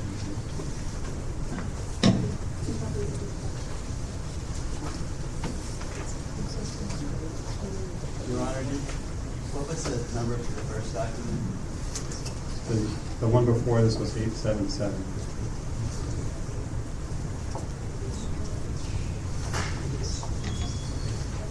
Your Honor, appears to be a document that was prepared by Con Edison. Okay, we're going to mark this as Exhibit 878 for identification. Thank you. Am I correct that that Con Ed utilizes the concept of temperature variable as a planning tool? Yes, we do. And that Con Ed's current design temperature variable is set at 86 degrees Fahrenheit? That's correct.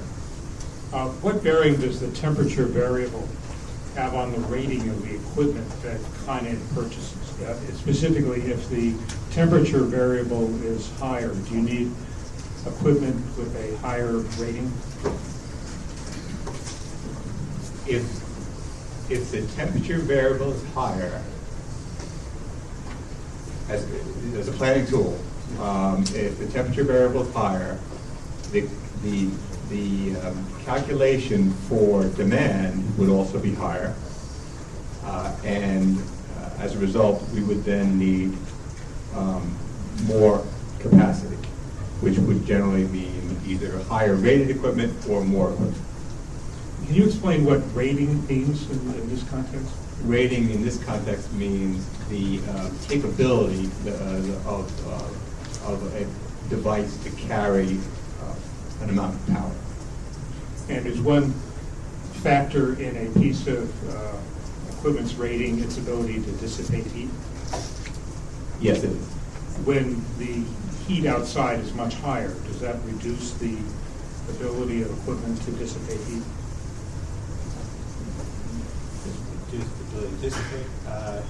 I think that's correct. I think that's technically correct.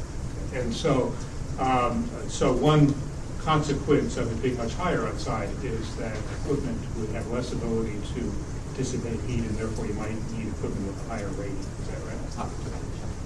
Yeah, I mentioned that, I think I mentioned that earlier today, that higher temperature variable could also mean lower rating of existing equipment.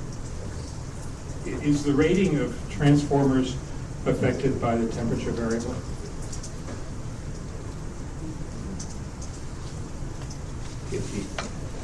Now we're not talking about for planning purposes. Now we're saying if it's hotter today than it was yesterday, does that affect the rating? Or if it's hotter for an extended period of time, would that affect the rating of transformers? It could affect the rating. Could that affect the rating of cables? It certainly could, yes. Are there other kinds of equipment whose rating could be affected by long durations of hot temperatures? Well, you hit the two main ones. I mean, those are the two main components, whether it be in a transmission line, substation, distribution, transformers, and cable. But there are other things like bus and switches and. Does Con Ed plan to purchase any transformers during the 2014 rate year?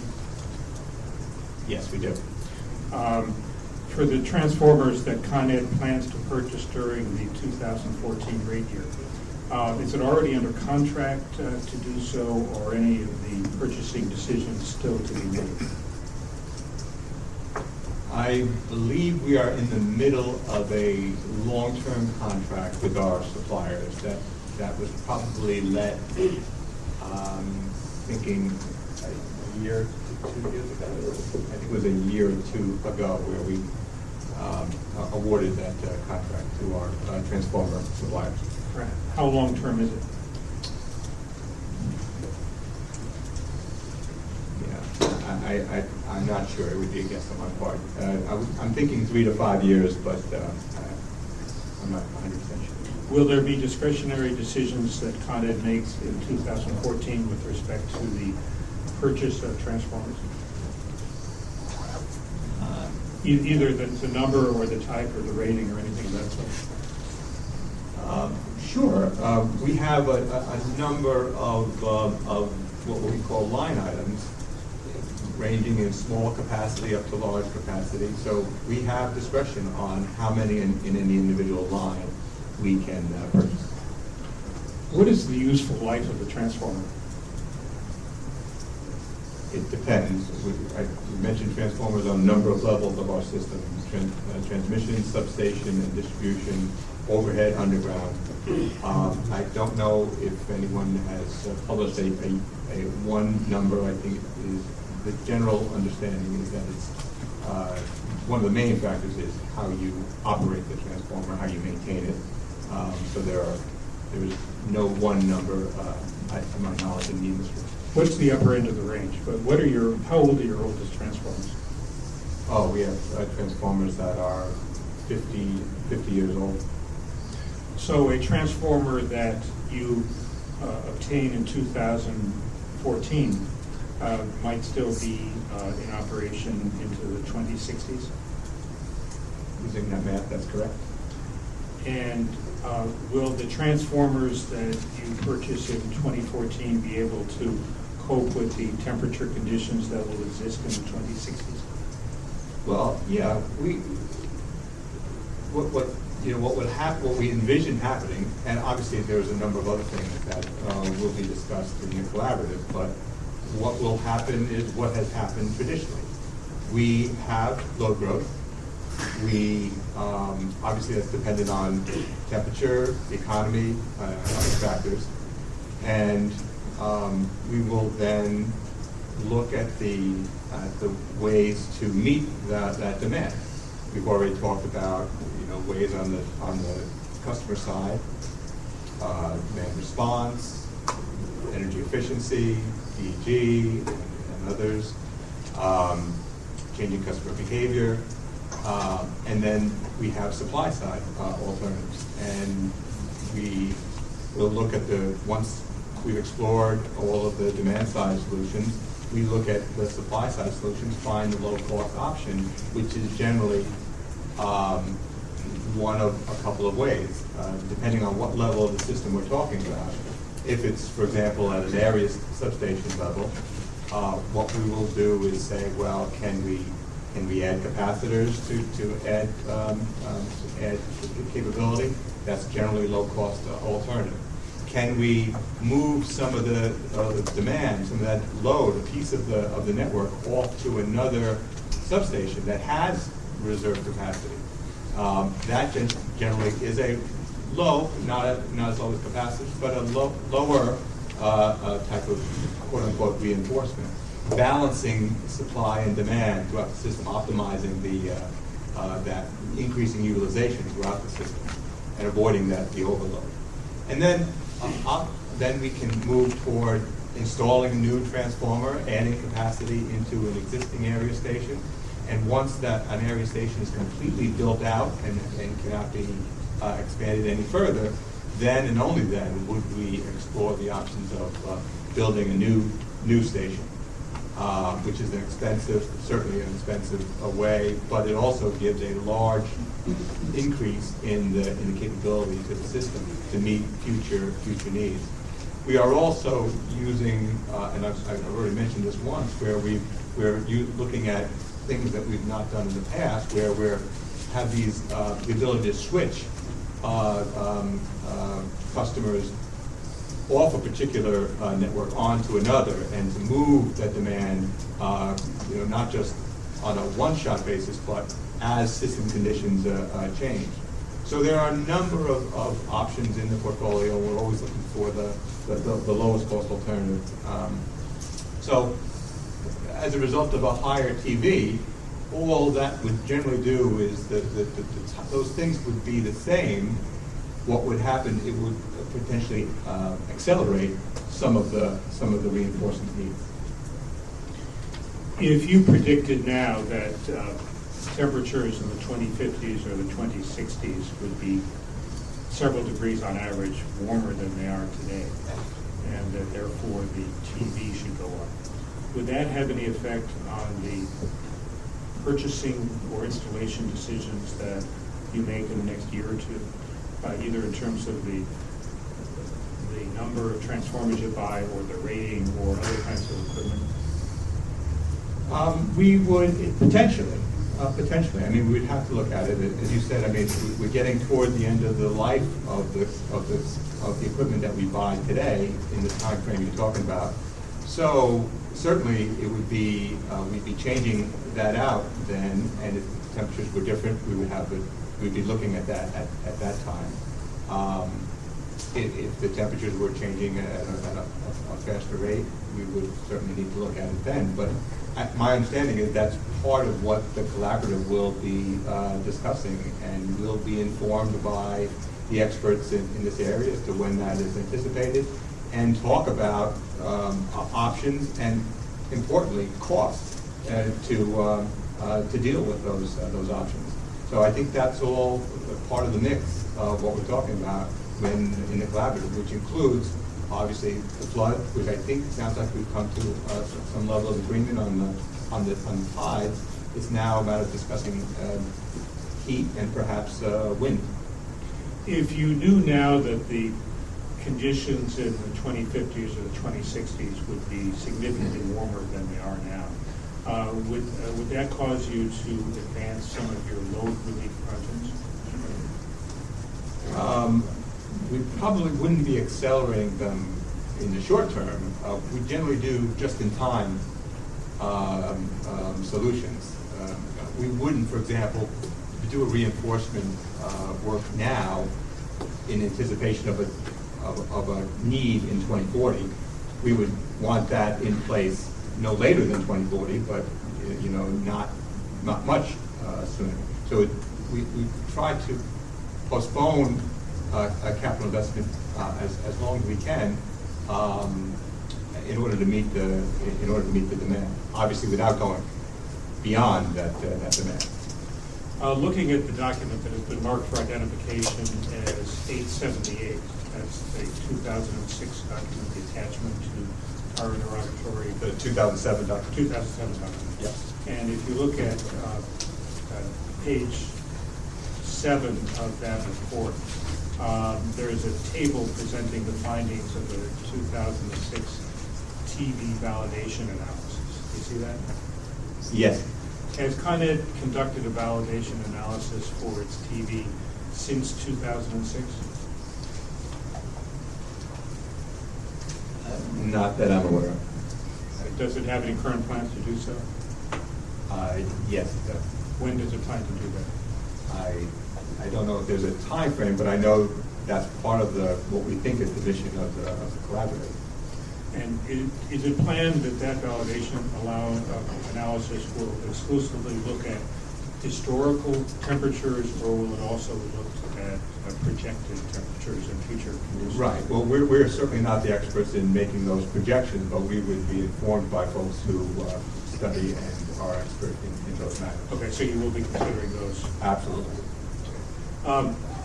When Con Ed installs infrastructure, does it consider the projected temperature that the equipment will have to operate in throughout the useful life of that equipment? Since you've indicated that some of this equipment may be around for 50 years, when you're purchasing and installing equipment in year 1, do you think about what conditions it will have to cope with in year 50? Up to today, the answer to that question is no. The answer going forward is, I think, yes.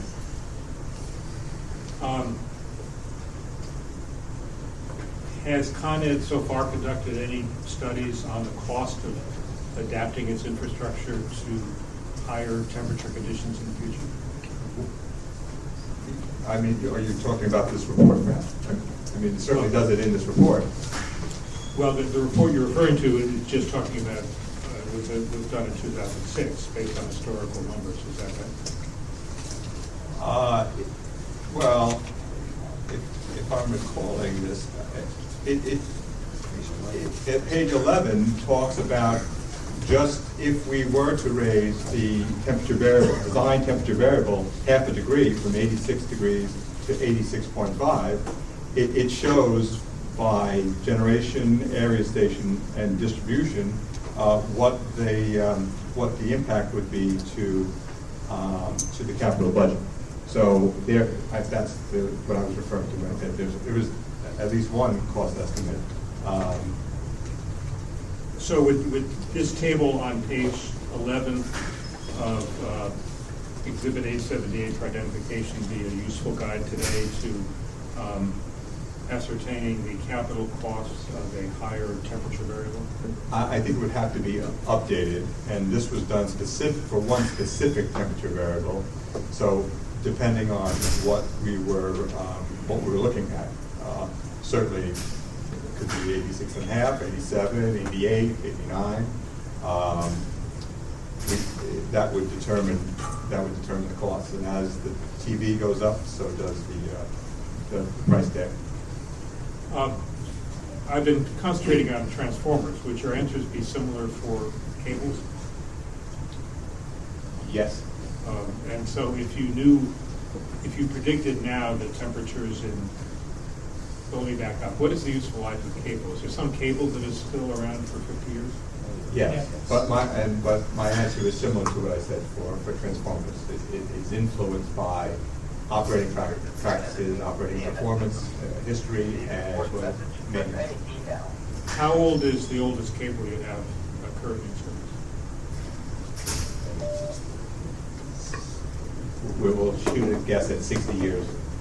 On the bulk transmission system, we have cable, 130 kV cable that's over 60 years old. So for the bulk transmission system, if you knew now that temperatures in 60 years would be several degrees higher than they are now, to the extent that you're replacing any of that cable now, would you get cable with higher rating or otherwise different from what it might otherwise be? So I don't know that we get cable with higher rating. We would take a look at the need for the cable today and in the future and install it. If in fact temperatures went up and associated cooling equipment went down and demand went up, we would design projects to reinforce and meet that demand. So it's not as if the cable itself is not rated for the TV. But the cable can take any TV. It's a matter of how much electricity you can run through it. And your ability to run electricity through it, the amount, is in part driven by that piece of infrastructure's ability to dissipate heat. As you suggest, higher temperature variable, longer hot days, less ability to dissipate, derating of the equipment. So in the extreme, you could buy any transformer and it could operate at any temperature variable as long as you only ran a little bit of electricity through it. So the idea here would be we certainly want to make infrastructure investments with forethought, but all of this equipment is capable of operating at least any TV. It's a matter of how much you can run through it, and you will become more limited sooner if, in fact, the earth changes and things get warmer longer. One of the things I'm trying to get at is whether you're going to be making decisions in 2014 on the purchase or installation or design of equipment that you might make different if you had better knowledge about conditions toward the end of the useful life of that equipment. So I guess the way I would answer it, Michael, it's the way we use that equipment, right, and how we deploy that equipment. So, you referenced hotter days, but certainly it's acute days, and the duration of those acute days is really what we're focused on. And for us, certainly a more flexible system, taking the existing assets and being able to move load, leveraging customer-side solutions to control demand or shape demand, certainly all has factors in doing it. So it's less about the design basis of the equipment, but how the equipment interact with the overall system. And these are the things we've been discussing, certainly in other settings, prior to this session, in able to interact with the grid in a way that certainly has not been done on a robust way until now. So those are the design bases that we're sort of looking forward to discussing at the collaborative. But also, I think we have a very good foundation to kickstart those very progressive designs because of our smart grid investments, the fact that we've got robust results from our SCADA systems showing automation and the fruitfulness of automation, particularly in an urban environment. So we've got a good foundation to really reshape the design of the system to address the things that you were referring to. Would it be fair to say that moving load accomplishes less when it's really hot everywhere? And so that everywhere your load is under stress? Well, I think the advantage we have is with an N-2 design, we have redundancy built in. So we have redundancy built in terms of heating, right? So for the better part of the year, our equipment is operating at 30-40%, and it's in place during those critical periods. So we have the ability to have longer life cycles for equipment because of that. But with the additional redundancy, we envision the ability to open switches and move load to push the asset in a different way than we do today, because there are margins on that equipment. And when you look at certainly the performance in the last heat wave, but the failure rates are very good as we target our programs, right? So the last heat wave was stressful overall, but when you look at failure rates, they were certainly in good shape. So we had capacity to move the rotor run if we needed to. And we did actually operate some switches on the underground system to do that very concept. You need more penetration rate, you need more switches, you need to do other things, and then the integration from the customer side just opens up another opportunity that really requires more discussion, but certainly the technology is there already to do that. It's just deploying and integrating it in the right way. I would just add, there are also steps that we take today, right, to ensure that the assets are performing when we need it most. So I mentioned the transmission cable. We go ahead and we do take all samples, we do analysis on that. If the sections have been replaced, we take the sections, analyze it to ensure that the cable can withstand the load that it's going to be seeing. So it's just more than just the initial thought process of taking cable, leaving it in there. It does get analyzed as well. When you flood-proof transformers and other equipment and build walls around them, will that reduce their ability to dissipate heat? It can, and we incorporate that consideration into those hardening designs. How do you do that? We really look, we have some sharp engineers that look at airflows. We have some forced cooling on transformers, for example.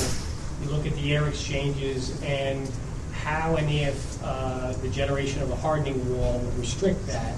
And they basically do the engineering math and see the extent to which we're able to dissipate heat from that unit in a constrained vault versus an open vault. So we do take a look at that. And so what are the consequences of that for the design? Does it mean you have to put in fans or something else in order to help it out? Right. So we have cooling fans. In the extreme, we can water cool transformers. That really dissipates the heat quite quickly on those few days, few hours a year. If we run into contingency where spare capacity, as Bob points out, we're N-2, so in a 5-transformer substation, even at peak, those transformers are loaded at 60% of their capacity. On a day like today where it's cooler, they're down by 42% or something, so they get lots of rest going into the heat. And then to the extent we have contingencies in our design, we have diagnostic monitoring. We've really leveraged technology to understand what's happening within these units. We understand what the transformer coil temperatures are. We have a low alarm, a medium alarm. We get response. And we would turn on various forced cooling as operational measures to extend sort of the operability and life of that unit. So we take a look. I mean, certainly transformer cooling is a big issue when we size a transformer and its capability. And to the extent we integrate our hardening into sort of the greater resiliency aspects of what we're doing and the reliability aspects, we're taking a look at that and considering it carefully before we just throw a wall. So is it fair to say that in the design of your flood protection project, you are taking account of and making any adjustments necessary as a result of future projected temperature conditions? Certainly current temperature projections, and there's a significant margin as we work through the collaborative in any of the work we're doing where we could get whatever is practically needed to get the proper cooling. What are the consequences of having a temperature variable that is too low?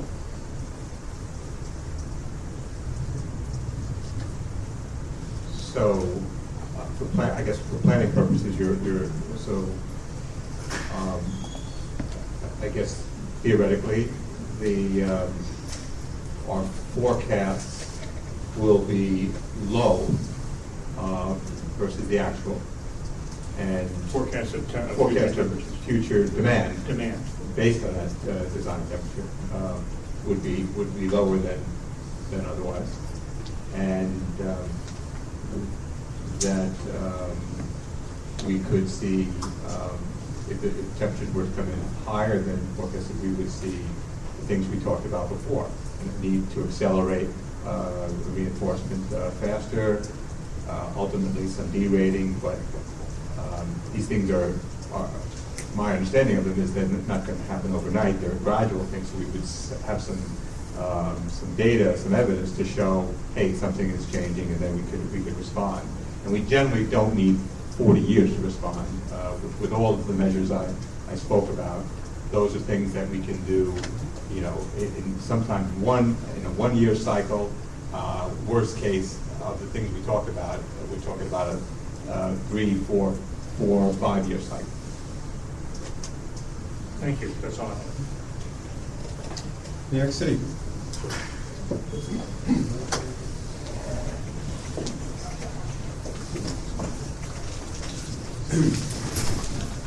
Good afternoon, panel. My name is Kevin Lang. I'm an attorney with the City of New York.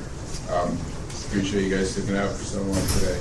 But I will try to be as expeditious as I can, and I would ask, if you don't understand my questions, please let me know that, and I will try to restate them or rephrase them. Okay? So, first I'd like to talk to you a little bit about the company's resiliency plans. Is it correct that there were presentations made to kind of the board of directors as far back as 2011 regarding the concerns that you have with increasing storm severity of storms, those types of issues? Yes. And in fact, Mr. Sanchez, I believe you were one of the people that made a presentation on September 14th, 2011 regarding the various impacts of climate change risk, correct? The presentation we made to the board in September was an aftermath discussion of Sandy. Of Ira. Based upon those discussions, did County Edison take any proactive actions to change its planning in terms of resilience and storm hardening? A lot of the discussions from the presentation really pertain to reviewing our coastal storm plans, also reviewing the operating procedures that we were taking, and also reviewing a lot of the lessons learned from Ira, and ensuring that we're incorporating them within our coastal storm plans. And isn't it correct that as part of that, and in fact as stated in some of your 10K reports, you identified that climate change risk was a growing concern for the company? Assuming you're correct. Isn't it also correct that back as far back as August of 2010, that you've made presentations to the New York City Climate Adaptation Task Force on the future effects of climate change as it affects Con Edison? That's correct. And in fact, going all the way back to your 2009 rate case, and we'll get into this in a little bit more detail in a few minutes, but that you've had actual storm hardening projects included in your white papers as projects from 2009 forward, correct? That's correct. So prior to Hurricane Sandy, when asked, and this is referring to your direct testimony at page 15, the company was asked if it undertook hardening initiatives prior to Sandy, and your answer was yes, these were reliability projects. So what's changed pre and post Sandy that was once a reliability project is now in a separate category called storm hardening? I think we get hung up a little bit on the buckets. I think the purpose of putting a line item that we call storm hardening is really for transparency purposes, so that all the world can see what we're talking about, specifically targeted toward really severe weather, hurricanes, and probably to some extent heat waves, as we just talked about a minute ago. So I think it's really for transparency, but I think the capital programs that we have, they accomplish a number of things simultaneously. We generally, the category that the label that we put on it generally is, I would say, the sort of the prime purpose, the prime motivator for doing the project. But certainly, there are multiple benefits for any project. For example, I mentioned with PILC paper cable, I mentioned the reliability benefit, I mentioned the environmental benefit. When we do interference work, the city tells us to move facilities or relocate facilities as a result of a water main project or the new water tunnel.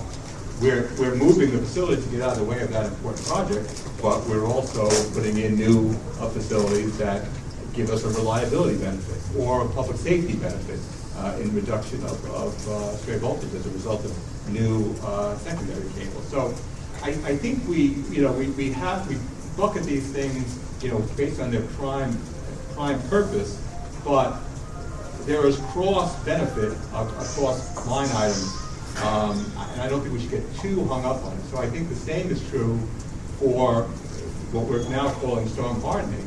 I think there are storm hardening projects that will help us in a storm, but will provide other benefits, and vice versa. There are capital programs that are not in the storm resiliency bucket that may, when we get around to doing those things, give us benefit. And I think that's our point, and I think we agree on this point about silos.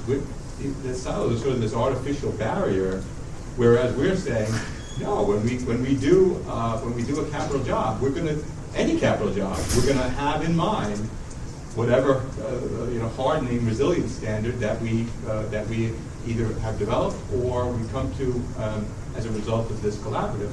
We'll design it, whether it's in the primary storm hardening bucket or whether it's part of another project. But we can get some additional resiliency. It wouldn't make sense to do another project without an eye on what's happening with the climate. So we are in violent agreement that we want to make sure that we're not siloed and that we are recognizing the fact that we can get resiliency benefits in any number of capital line items. Well, I appreciate your answer, but I wouldn't say that we are in agreement, violent or otherwise, on all of these issues. You say in your response that this is just a transparency issue, but isn't it correct that this company is seeking a surcharge that applies to what it calls storm hardening, when in fact it's never sought a surcharge generally on reliability projects? Correct? That is correct. So if these are all reliability, well, strike that. Isn't it correct that what we now call storm hardening, prior to Hurricane Sandy, the company called reliability projects for the most part? I mean, there are line items around new business. When we put a new transformer in, or upgrade a transformer for a new business project because of additional demand. Yes, that's to supply a new customer, but it also gets us a reliability benefit. And should we not take into account whatever standards we come up with regard to flood and heat and wind when we do that job? I think the answer is we should. It would be I don't think we want everything to be in one line item, so we actually show it for its primary intent, but we're going to get multiple benefits for these projects. When we install or replace a transformer, we're going to get the benefits for all the reasons you change a transformer, regardless of what budget line item it's in. When we change a piece of cable, or a pole, or a switch, or a breaker, we'll get the benefits for all of the reasons. What we have for budget purposes is the primary intention of the job. And would you agree with me that prior to Hurricane Sandy, that most of these projects were classified for budgeting purposes as reliability projects? Most of these projects. What you're now calling storm hardening projects. Would you agree with me that many of those projects are simply continuations or enhancements of pre-existing projects? I don't think I would agree with that. I mean, what we're talking about now is certainly, to me, a new ballgame. I mean, we operated our overhead system, the way it was for a long time, and we've already talked about the performance of that system. What we're talking about now, going after and limiting number of customers to very small amounts, increased sectionalizers, talking about fall strength and wire strength and wire type. We've never put underground type cables or disconnectable connectors up on pole. This is to me, it's a major jump from what we've done traditionally for storm resiliency. I mean, Sandy's certainly opened up, I think, a lot of our eyes as to what the potential, what the risk is, and what the impact to our infrastructure, but obviously the city's infrastructure is possible. Would you agree with me, sir, that since at least 2009, you've had something called a coastal storm mitigation project? I agree we have a coastal mitigation plan. I don't know if it's a project. Your Honor, I'd like to get marked, I'm not sure what the next number is, a copy of the white paper from the company's 2009 rate filing. It was identified in that filing as Exhibit IIP-4, pages 160 and 161 of 218. This is a two-page excerpt, is that what you're saying? Yes, Your Honor, from IIP. Okay, we'll mark that as Exhibit 879 for identification. Thank you. Now, I know all of the members of the panel were not part of the infrastructure panel in the 2009 rate case, but Mr. Mixed-Out, I checked, and you actually were a member of that panel. Does this document look at all familiar to you? It's an exhibit from your panel's testimony in 2009. Are you asking if I remember this document? Well, it was part of your testimony, sir. I have no doubt it was. And isn't this a document related to a particular project called coastal storm mitigation with the funding levels as set forth on the second page, what's marked as page 161 of the document? Yes, it is. Is this a representation of the program and the funding level you were seeking in that case? I believe it is. So would you, going back to my question, agree that the company did have a coastal storm mitigation program from its last rate case carrying forward? Yes. Were you seeking a surcharge mechanism in case you needed to spend more money than what was allocated to this program in the last rate case? No, but obviously the dollars associated with this program are a lot different from what we're talking about for dealing with something like Sandy. Well, but the difference is simply that there was an additional hurricane that's occurred between then and now, correct?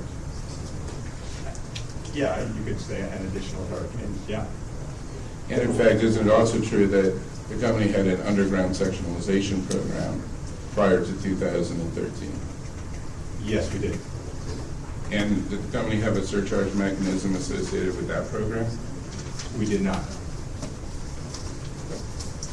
Once again, order of magnitude different from what we're talking about now.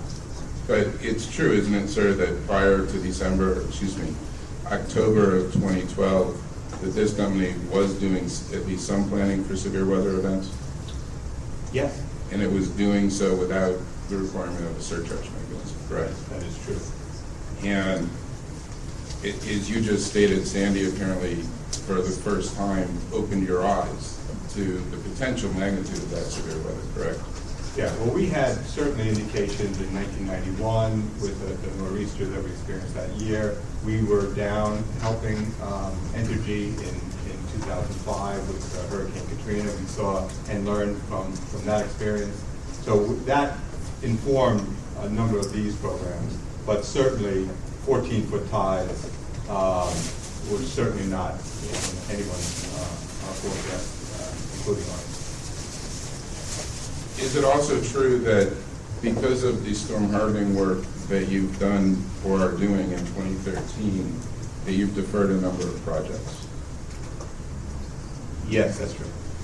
When you defer a project, there's not actually any savings associated, correct? In other words, it means that you're just going to do the project at a later time? Yeah, other than the carrying charges get postponed. But when you do the project at a later time, isn't there the potential that it's going to be at a higher cost? I suppose there's a potential, not necessarily. I think there is also potential that we could do it more efficiently. Especially if we could spread the schedule, less overtime or whatever. It could go either way. Earlier, Mr. Gerard was talking to you about transformers. If you've identified a need, and let's say the need is continuing for a replacement transformer, do the cost of transformers go up over time, or do they go down over time? Generally, up. Turning specifically to your transmission hardening projects, in your testimony, you've identified 3 projects: the L-line splice, the upgrade the overhead 345 kV structures, and reconductoring of the Dunwoody Springbrook transmission corridor. Would you agree that these are all pre-existing projects? Yes, those 3 projects were pre-existing, yes.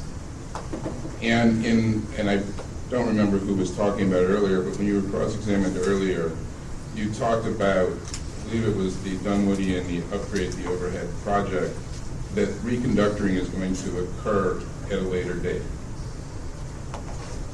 Correct?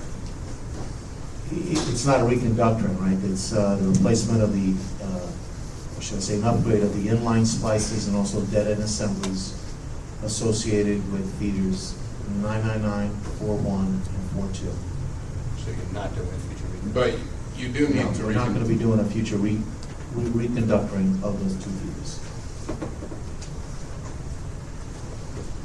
Your Honor, I'd like to now mark 2 more exhibits from their 2009 testimony. The first one is Exhibit IIP-4, page 96 of 218 and page 97. And the second one is page 89 and 90. The first one relates to the upgrade the overhead 345 kV transmission structures, and the second one is reconductoring Dunwoody Springbrook.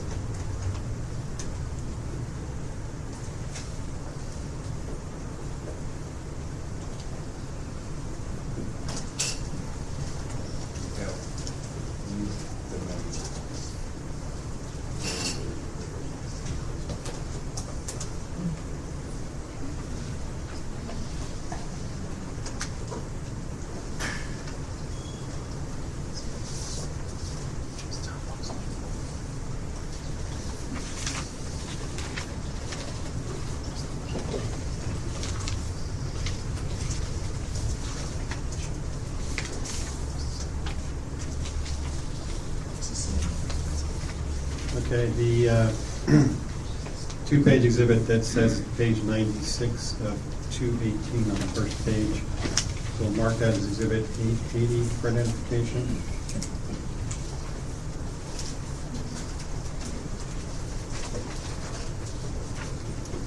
And the 2 pages that are marked page 89 of 218 at the top of the page will be marked as 881 for identification.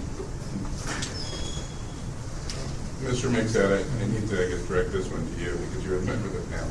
Do these also potentially look like copies of your exhibit from your 2009 panel testimony? Yes, they do. If you could first turn to the reconductoring of Dunwoody, excuse me. Under the justification section, about 2/3, 3/4 of the way down, there's a sentence that starts the NETRAP report. Do you see that sentence?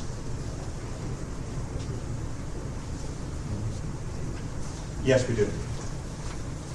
So if I understand what your justification was in 2009, first you had a conductor that does not meet minimum ASTM requirements, possibly because of a manufacturer's defect, and also, according to this, the conductor's aluminum strand showed annealing.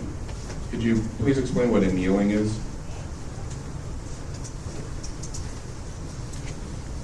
Yes, the annealing on the overhead transmission line is a sign of, we have signs of overheating that's occurring with connections. And the annealing makes the conductor far more rigid, correct? It does. So what changed between 2009 and 2013 that you determined, because you did not meet minimum ASTM requirements and because of annealing, that the conductor needed to be replaced? And your testimony from a couple minutes ago, where you said that now you have no plans to replace the conductor or to reconductor this line. The Annealing, or should I say, the area in questions on the 2 feet is 9941 and 42 between Dunwoody and Springbrook. The initial study, or should I say, the initial path here was to replace the entire conductor because of the small length of the conductor is the feeder. We're talking about 1.8 miles. The approximate cost at the time of replacing the entire feeder was approximately $6 million. Performing sections of it at the time, the initial quote was going to run us somewhere, I believe it's somewhere about $4 million. Essentially, it was less, but close enough. It was between 4 and 5, where we consider replacing the conductor. There's been some additional work with EPRI, additional work with NETRAC, additional work with the industry. We found that a new compression fitting that we're able to use, that we're able to replace the sections that need to be replaced.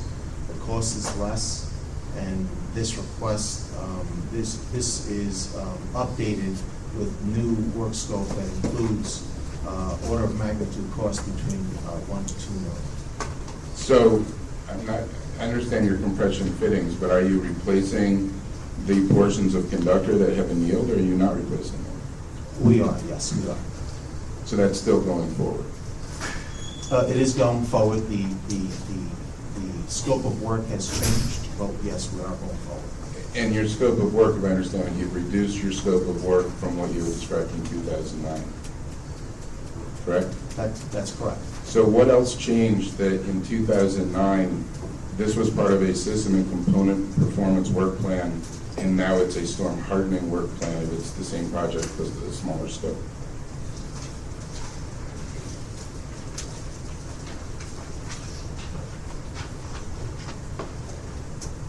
Yeah, I mean, I think it goes to John's comments earlier. Certainly, this will make the system more resilient, and we packaged it under the storm hardening line item, but it'll give us reliability benefits as well. So this and the other 2 transmission projects that were carried forward have a number of benefits, one of which certainly is it's going to result in a more resilient storm hardening system. But what changed that it's no longer just a regular capital project as it was in 2009, and now it is an incremental storm hardening project that's over and above your capital budget?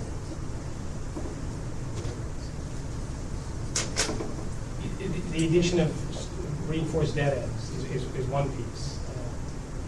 Well, Mr. Sanchez just said that it's the same project, just a smaller scope.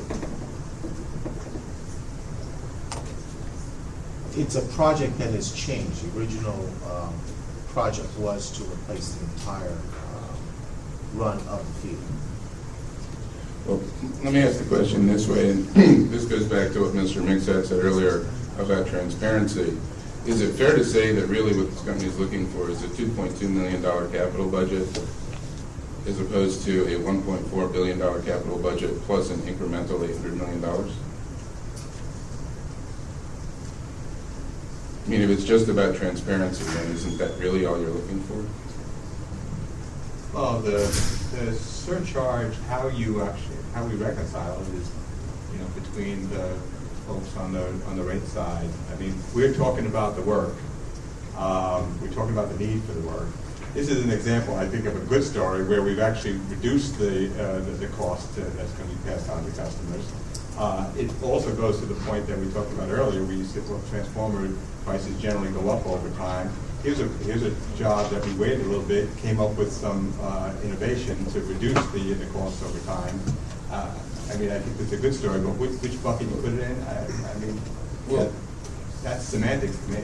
Well, but Mr. Mixat, when you say that your costs have gone down, do you agree that this is part of what your company has called an incremental storm hardening package, or is this part of its regular capital budget?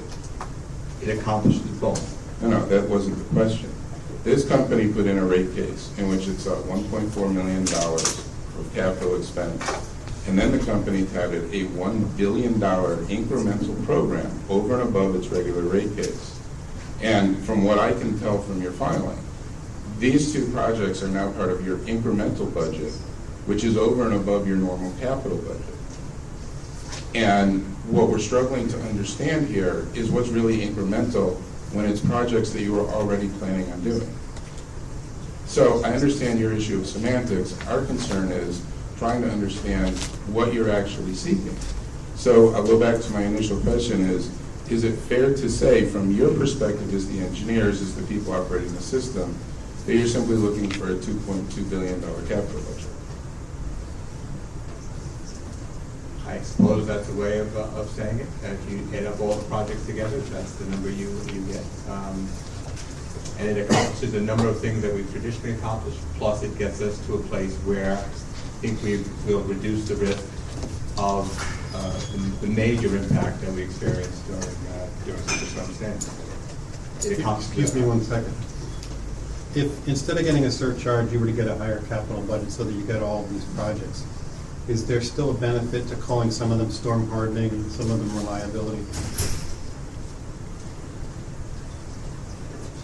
I don't know if there's a benefit. From our perspective, we put in a work plan that encompasses a number of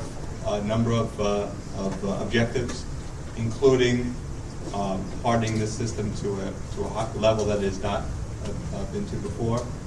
But to me, as far as we're concerned, this is the work. How we actually account for it or budget for it is up to others. Aaron, did you have any follow-up on that? Okay.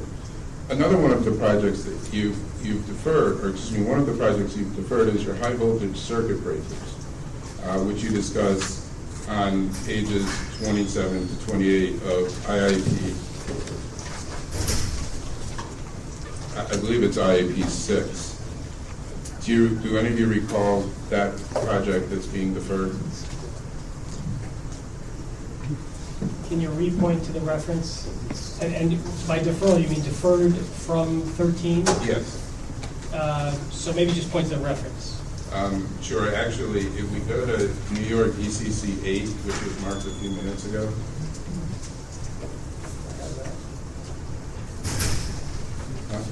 It's number 874.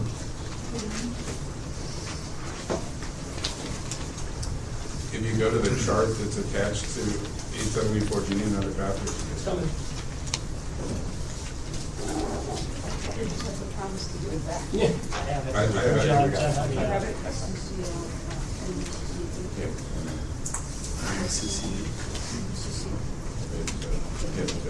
What number did we?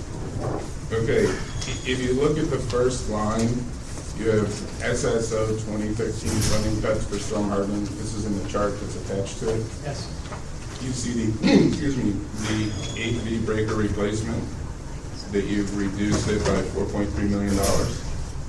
I see that. Do you know offhand about how many breakers it is that you're not going to replace now? I don't offhand. I don't. Okay. These are breakers that you were going to replace because they were at the end of life, correct? That's correct. And if you're not replacing them, is it fair to say that the operation and maintenance cost on them is higher than it would be on a new breaker?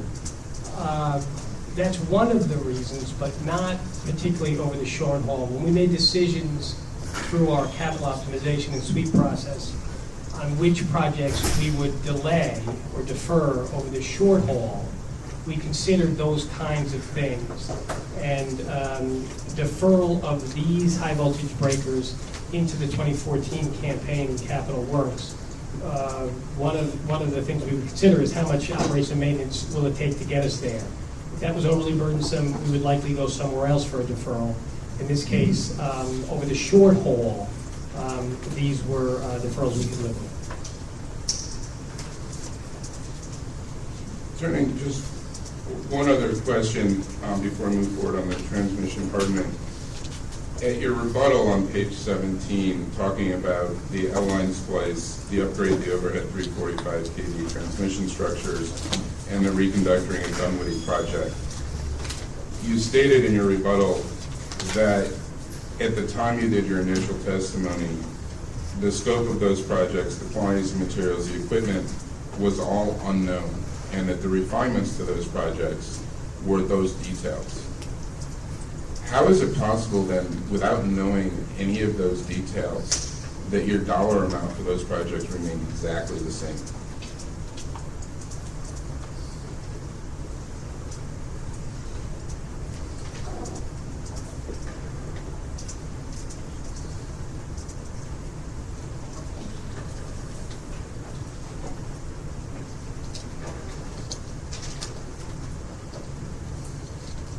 So I've caught up on the text. Can you just repeat the questions, Kevin, please? Sure, it's on page 17, and it's the reference is lines 15 to 17. According to your testimony, at the time you did your initial testimony, you didn't know these details, and that the updates to the work papers were to provide all of these details. My question is, how is it that without knowing any of the details, that your dollar amounts from your initial estimates to your revised estimates, which contain all of those details, didn't change by a single dollar?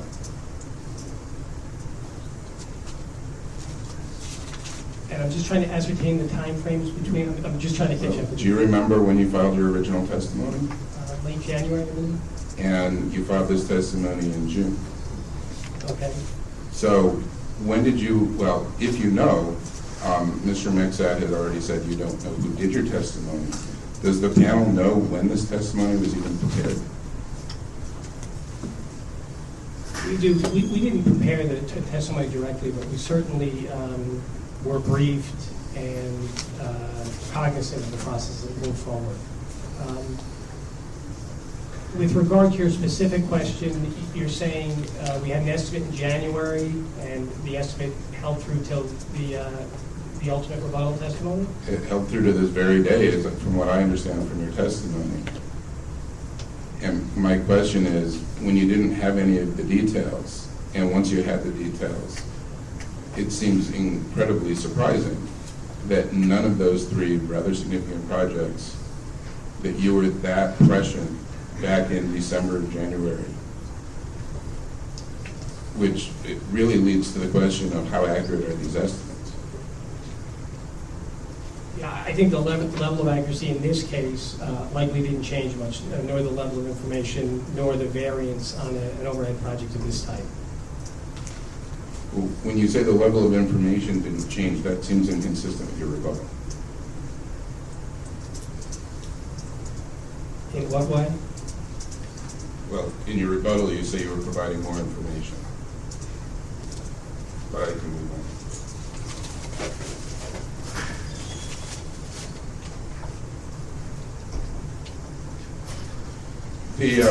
The control cable replacements that you talk about in your direct testimony on page 175 to 176, when you put in the new control cables, will you use cables that are more resilient?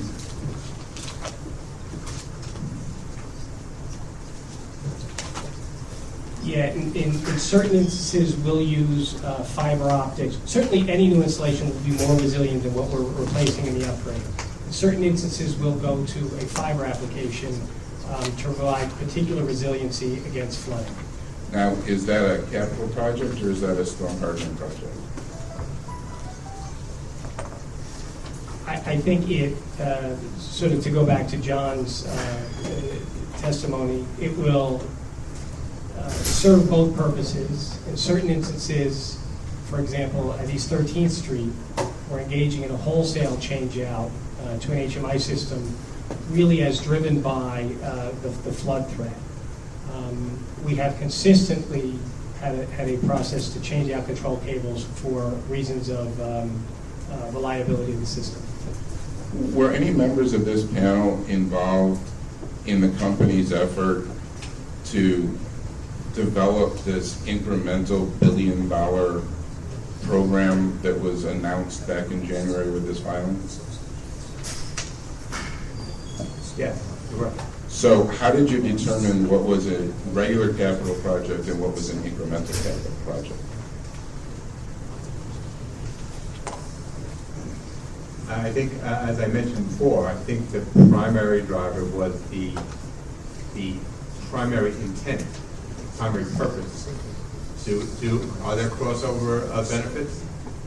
Absolutely. And one could certainly make an argument to have it in one line item versus the other, but I think the primary method for determining which line item a project fell under was its primary, our interpretation of primary impact or benefit.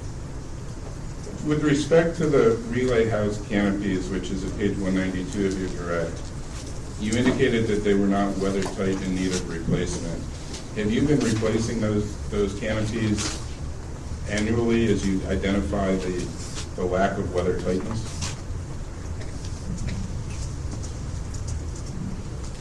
We have implemented this program to a certain degree in cases where cabinets require protection. With respect to the overhead conductor and cable replacements you talk about at pages 250 and 251, is your intent to use new conductors that are more resilient than what you have right now?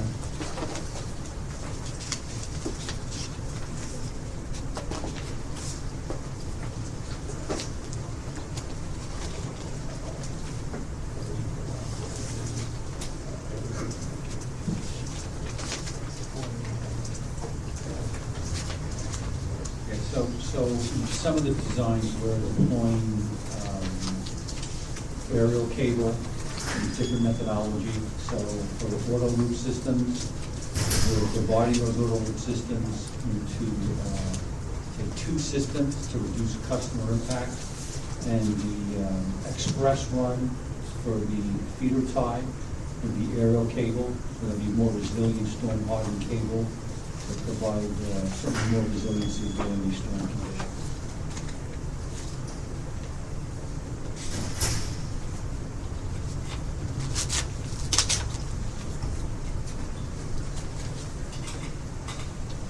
Okay.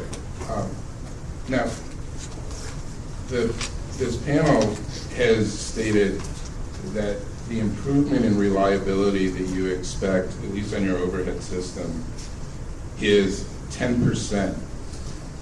Does the panel know what the basis is of that 10% improvement? Well, I know there was an original study that we had looked at, which I think we've since revised through as we've kind of fleshed this out. And I think what we're saying now is that the actual improvement will be 20% on the overhead system. So what I guess if I had to break it down, what we're talking about delivering here is when the dust settles and we've got all these measures in place, what we would have in terms of benefit would be no substation for a Sandy, Sandy type event, no substation that goes down, similar to what we had in Sandy. So that would reduce the number of customers impacted by some 250,000. And for the overhead portion of the system, we would reduce the outage of customers affected by 20%. So rather than 1.1 million customers, which were affected in Sandy, we're talking about a 660,000 customer event in a matter of over the 3 or 4 year period that we're talking about. So that we basically almost half the impact of a Sandy. When did you come up with this study that showed a 20% reduction on overhead? So we had done this probably, I'm going to say a few months ago. When we started to identify locations for isolation devices and smart switches, we reran the Sandy event and overlaid the new equipment that we were installing over that. And that resulted in about a 20% savings. We also referenced the work we did on our smart grid initiative. So on our smart grid initiative, we were installing smart switches on a number of targeted sections throughout the service territory. and we saw an interruption rate improvement of around 20 to 25%. Your Honor, at this time, I'd like to mark the company's response to city question number 610, which is dated April 22nd, 2013, and it indicates the responding witness is the Electric Infrastructure and Operations Panel.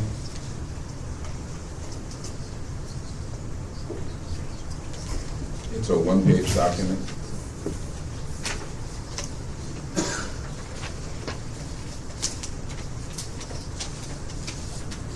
The document identified will be marked 882 for identification. Is the panel familiar with this discovery response? Yes. Could you tell me where in here you make any reference at all to a 20% reduction? We don't. That was the initial result that we had gotten from Dean O'Neill, the consultant that was working with us. Well, you said a couple minutes ago, Mr. Stamenti, that your 20% study was done a couple of months ago, which is the same time frame as this response. So He actually said a couple of weeks ago. no, he said a couple months ago. I wish we had a stenographer, but we don't. Do you mean a couple of weeks rather than a couple of months? The timing is in that ballpark. But certainly, as we reran the models, we came up with 20%. That's probably after this. So that's what we're looking at. Well, I'm sorry. Go ahead. According to this response, there's no reference to any study. This just indicates that the 10% was based on Mr. O'Neill's experience with this type of work. Is your 20% something that Mr. O'Neill came up with or something the company came up with? No, Kevin, as I stated, we took the exact locations from our designs and reran the impact from Sandy and calculated the new impact with these new isolation devices. And that's where we came up with the 20%. One of the other projects that you've talked about is creating greater tree clearances around distribution facilities, particularly near substations and critical infrastructure. Excuse me. That's something that you've talked about in your post-Sandy enhancement plan. I assume this panel is familiar with the post-Sandy enhancement plan, correct? Yes, we are. The staff wasn't, that's why I just want to make sure. Are you familiar with the section of it that talks about greater tree clearances? Yes, we are. Isn't it true that the company did an enhanced line clearance program or developed one in 2007? Yes, it is. Was the need for tree clearances not identified either as a result of the 2003 blackout or as a result of that study in 2007? Well, 2007 blackout is a different No, story. the 2003 blackout and the 2007 Yeah, study. right. 2003 blackout was a transmission line clearance, which we're certainly adhering to all the federal standards along those lines. This 2007 analysis was in the wake of the 4 storms we had in 2006, culminating in Tropical Storm Isabel in the fall of that year, where we expanded the clearance around the distribution circuits. And that has certainly reaped benefits in terms of reduced customer impact for the same wind speeds. What we're talking about now in the wake of Sandy is actually taking that a step further, really around looking at critical facilities and going even further, and as we referred to in our testimony, even what's called blue sky, with clearance right up to the sky, as opposed to the 10, 15 clearances that we currently use, which is by itself fairly aggressive. And in this concept of damaged trees, where you've got a dead or dying tree that is not necessarily in the right of way, but can impact our facility. So we would be targeting those with the additional spend also. Is it fair to say that this new expanded program, as you just described it, is going to be more labor intensive? It's going to take more work, correct? Yeah, there's going to be more work. And now let me just add a couple of things there. So there's cutbacks, which is what John described as 10 by 10 by 15. And there's also cycle, right? So we're currently on a 2 to 3 year cycle. The industry covers anywhere between 4 and 7 year cycles. So we're certainly ahead of growth rates. And what John described is a targeted approach to increased cutbacks or more aggressive trimming, ground to sky, coupled with our capital program. I should point out that the cutbacks in the city are not 10 by 10 by 15. They're less than that, and we're working with the city to find, maybe some other tree trimming methods around that as well. Tree trimming is an O&M program, correct? So I should point out that there are cases where if you're trimming along ground to sky method with a major capital project, that would be a capital tree trim project. But outside of the major capital projects, it's an O&M. That's correct. So how is it possible to do everything that you just described, given that the company's testimony says that you're going to be reducing your O&M expenditures for tree trimming? I don't know, maybe you just point out where it said that.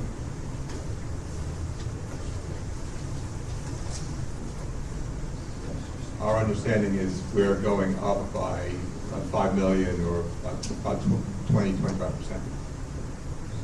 Give me 1 second.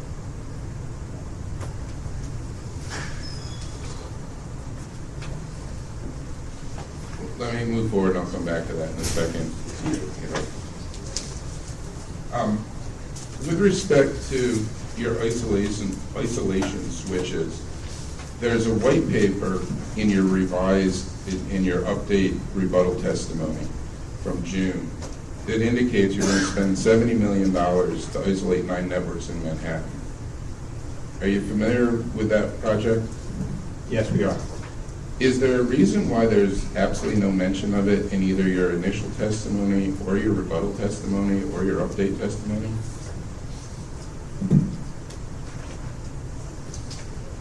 I don't know the reason. It seemed very peculiar to us, and we've been through it a number of times, and we can't find any mention of it whatsoever.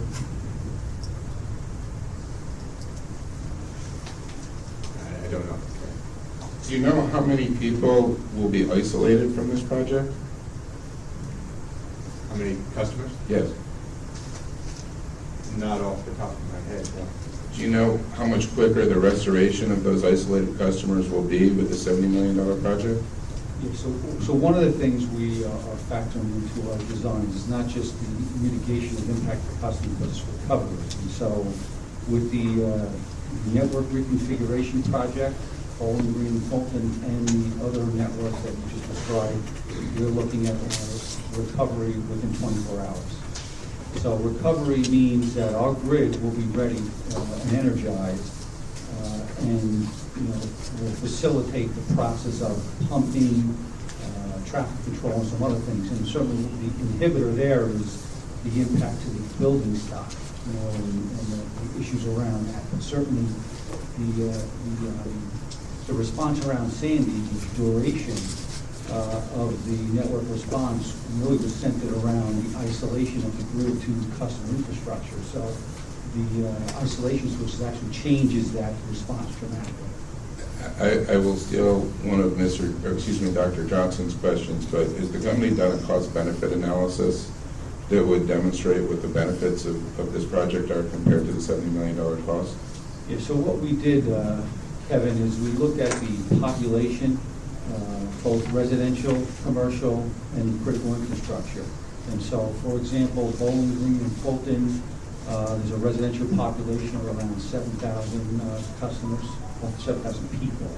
The commercial infrastructure for Bowling Green and Fulton is around 120,000. And we looked at, what is the cost of an outage to a hospital for a day? What is the cost for a residential customer per day? And there's ranges of $75 a day per residential customer, upwards of $1,200 a day for small commercial, and as high as $80,000 a day for a large commercial. And hospitals certainly much more than that. So when you aggregate that across that population, Bowling Green, Fulton is a $21 million investment, and probably from a cost-benefit ratio, just per day, is a payoff. Let me move forward to the System Design Task Force that you first talk about in your direct around page 20. And you have a statement there between lines 14 and 18 about this task force developing a prioritized listing of design changes, operational strategies, procedural modifications, etc. Has this task force developed these new design changes yet? So we have design changes around the overhead system. One of those design focuses is around impact to customers per event. And so, we have a number of overhead devices on the system.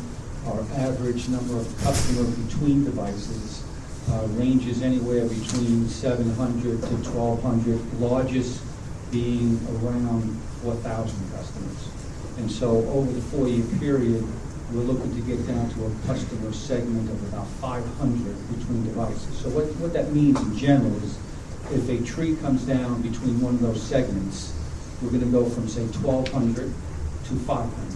And that will certainly mitigate the customer impact during the event. That's a design change that you've developed between January and today? I would say that's fair. Yeah. So, based on this design change, does it require any physical improvements to your facilities? I think what it requires is additional deployment of isolation devices and switches. Where is the request for funding for those in your rate case then?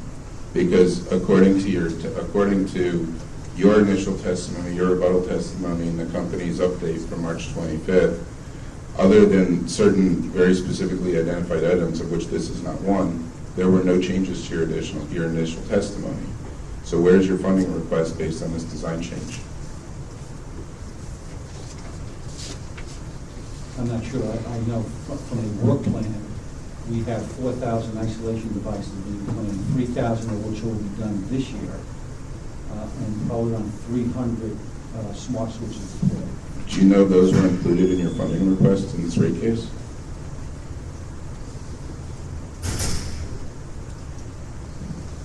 I'll have to check, but I believe they were. Would they have been included in your initial testimony?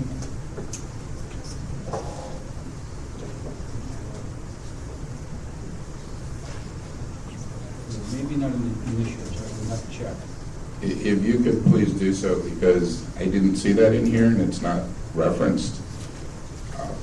Have there been perceived... Your Honor, may I ask counsel to state the program that he wishes us to check? I did miss it. I know the panel didn't, but it would materially help me. Well, it's the program the panel stated, not what I stated. I understand, but you've asked them a question. What's the name of the program again, please? If the panel could state what the name of the program is? You talked about the... Into the microphone. Well, you asked us about, as a result of the system, design task force, were there any design changes? We cited one. Right. And what's the name of that one? Just so your counsel can... I think it's sectionalizing switches. Let's be clear as to what we're talking about, and then we'll find it. Well, to be clear, I asked what has changed since January. Okay. Things that are different from what's in your testimony. There's something called overhead feeder sectionalizing program on page 251 of the direct testimony. Is that what you're talking about? Is that the program you're talking about, Mr. Scaminci? One element of a couple programs, yes. What I'm trying to find out is what's changed since January and whether or not you're seeking funding for it. So if it's already in your initial testimony, I understand what's in your testimony and I'm not asking about that. I'm trying to find out what's changed since January. Your initial testimony, and perhaps you guys didn't see this in here, but it says that there's a number of changes that were going to be occurring after the testimony was completed. And therefore, it was things that were not included in your initial estimate. If counsel could point to the specific testimony, I think that would help clarify what he's referring to. Mr. Heslin, I've already done that at page 20. So if we could go back. Hold on. Let's all keep our heads here. Page 20 of what? Page 20 of their direct testimony at lines 14 to 18.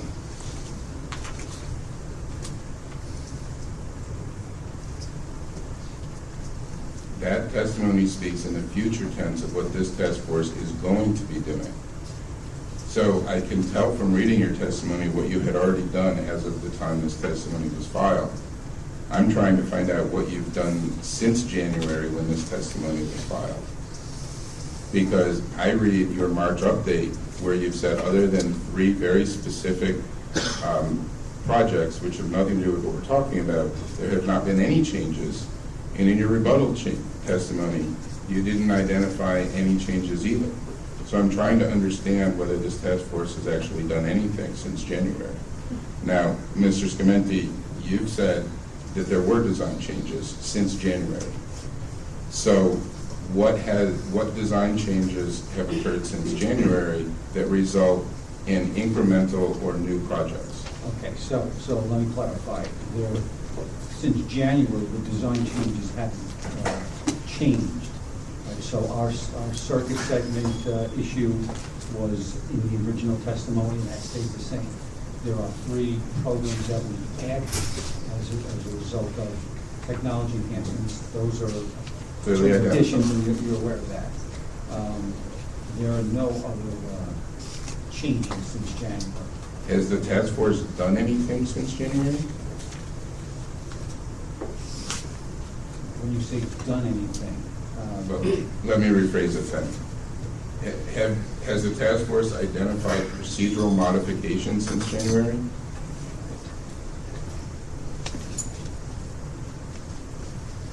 We have defined flood level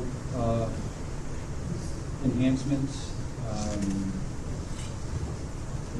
as associated with the climate change. We've identified existing projects for 2013, project managing those projects. We've been running models on heat impact to our networks due to climate change and evaluating those. Not part of the 2014 case, but certainly doing the analysis and the scenario planning around that.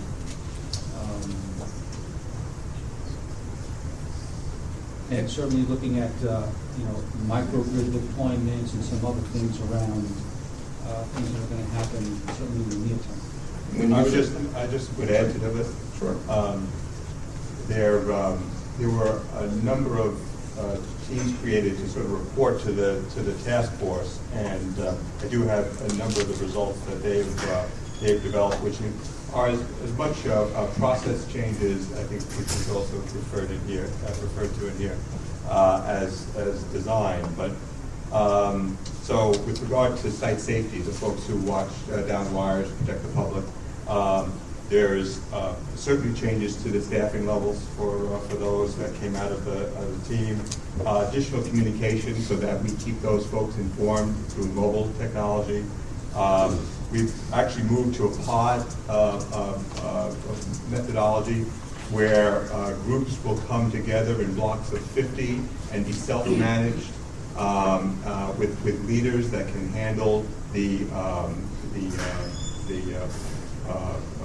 replacement of folks on a shift basis. We had an issue with our outage management system where when we dispatch site safety or damage assessor, the system would mark that job as dispatched and thereby issuing outbound call to customers with an automatic ETR, which is really inappropriate. Those folks are not there to restore, those that are there for other purposes. So we've corrected that in our outage management system.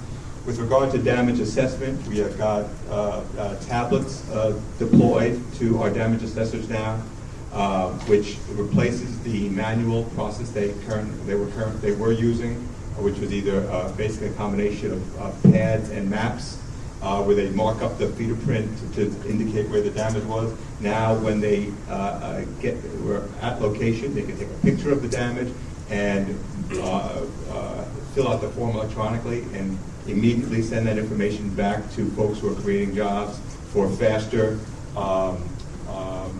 job creation. We also enhanced, according to the team's work, We have upped the staffing for damage assessors. What we had traditionally been doing was we had 2 damage assessors driving together, patrolling the feeder. What we've done is now split them so that we've doubled that resource immediately with a driver and a damage assessor that can move along the field, doubling that resource. And that's actually one of the key elements of the plan, is to speed damage assessment. It took us probably 5 days to get a full damage assessment in Sandy. What we're shooting for is 24 to 48 hours, depending on the magnitude of the storm.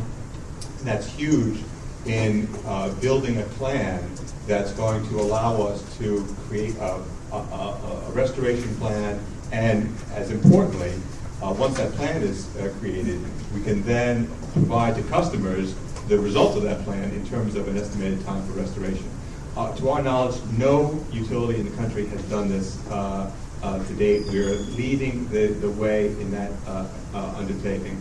The second big variable there, so once you identify the work through fast damage assessment, is to understand your resources that can actually affect repairs. That's a combination, obviously, leaning on contractors and mutual assistance, as we discussed earlier in the union conversation. And the EEI work to streamline that process so we can have quick identification of what's coming our way to support us is the other key element of that, so that once we have the work and the resources, we can then put that together in a plan to say, here are the customers that are being restored Monday, Tuesday, Wednesday, and so forth. So that's site safety, that's damage assessment. I mentioned mutual assistance improvements, and those are also happening. I mentioned the line, you brought up, Kevin, the line clearance improvements. We've got a resource planning tool that has been now put in place. It's called Resources on Demand, and that allows for all of that work and resources to be put into the mix so that we can come up with the plan. We've got more robust emergency assignments. We now know that we needed expanded emergency assignments. We've now done that. We're doing work, I think it's also in our testimony, about municipal liaison, improve their capability, their training, their authority.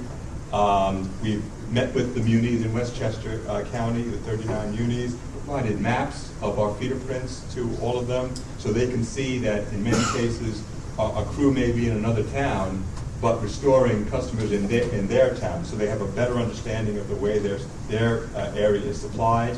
And our plan is to then work that into the New York City areas and do that by political districts and other ways. We've done a number of meetings. I've sat in on a couple of those meetings with the municipalities and worked on communication and drills with those municipalities. We've got developed, not quite out yet, but what we're calling a municipal dashboard, so that in one internet display, the muni can see where the crews are, where the damage is, where the outages are, and our progress on restoration, going to our point about transparency. I mentioned texting before in terms of communication to customers. That is now scheduled to be in place by August, so that we can provide text messaging to customers, to provide ETRs and for them to check the status of their job. We've got, I mentioned, applications on smartphones to report damage and outages and to check the status. We've created, as a result of the team's efforts, a new position in the ICS structure, the incident command structure, which is what we're calling an ETR czar, and that goes to the importance we're putting on providing accurate and early ETRs to our customers and to all stakeholders.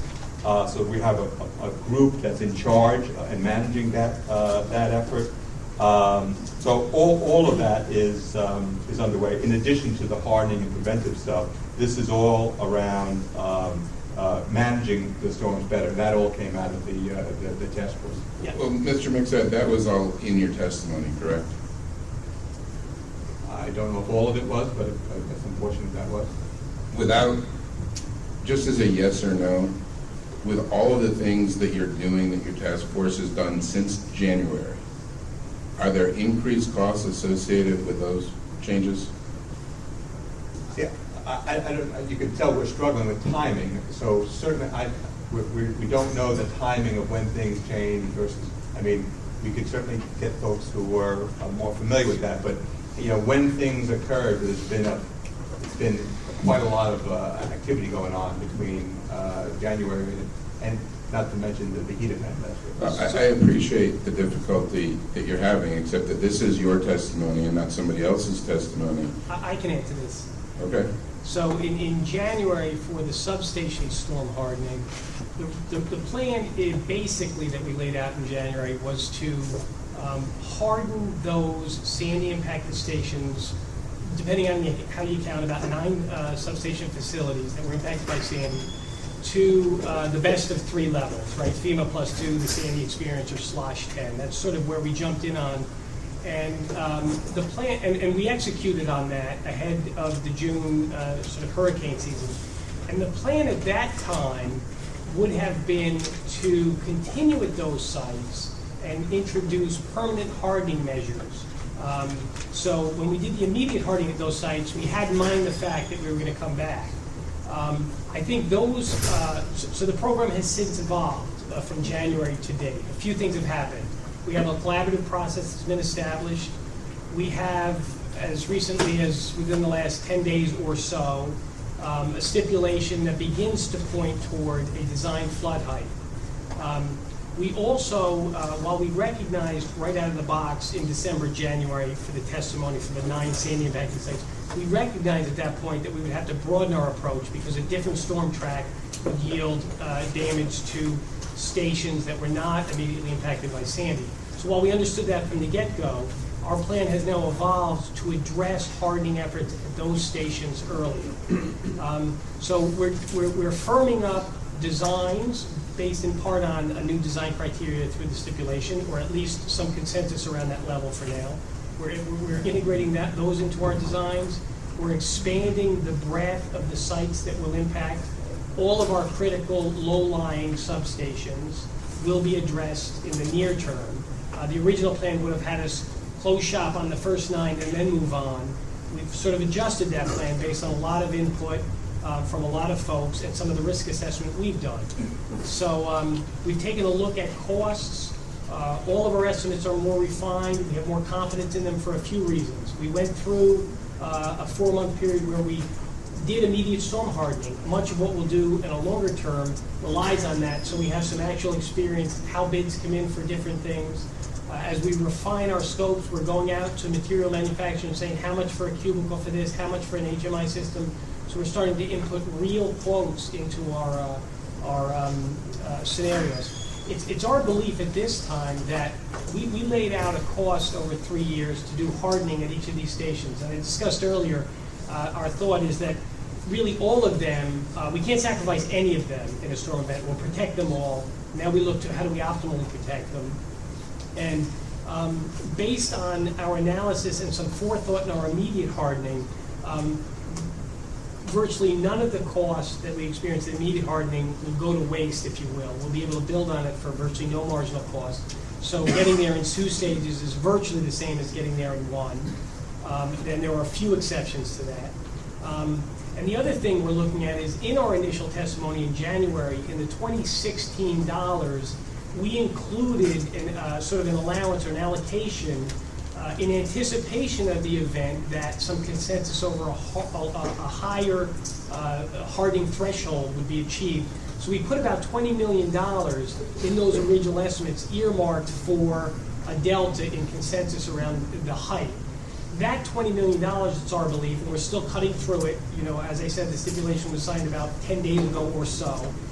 We believe that $20 million will fully cover our ability to get the initial stations up to the FEMA +3 standard, as well as reach out to about 6 other locations, critical areas in the lower Bronx, on the Brooklyn waterfront. I won't say the names of the stations that we can harden. So I would say from the January submittal to date, there's been a lot of activity, initially on refining the immediate designs and implementing them, more recently on integrating the stipulated height and a broader approach earlier to those stations. So I think the group's done a lot of work, and it'll continue. Well, my question, again, was directed to cost, so I will move forward and ask this question. Is it this panel's view that with all of the changes that you've just described, that you're going to be able to do all of this work for not $1 more than you're already seeking in this rate case? Yes or no?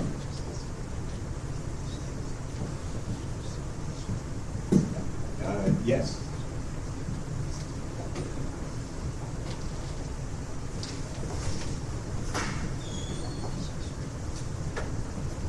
Is it correct that when you went through the 2013 projects that were going to be deferred, you did not use the capital optimization process that's described in your testimony?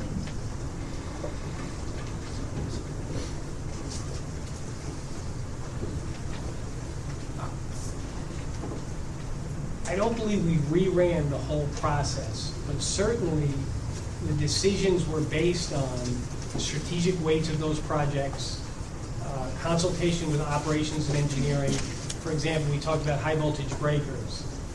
We looked at various options to sort of reallocate funding toward hardening ahead of June, which we viewed as a very high priority. None of us want, huge impact obviously from Sandy.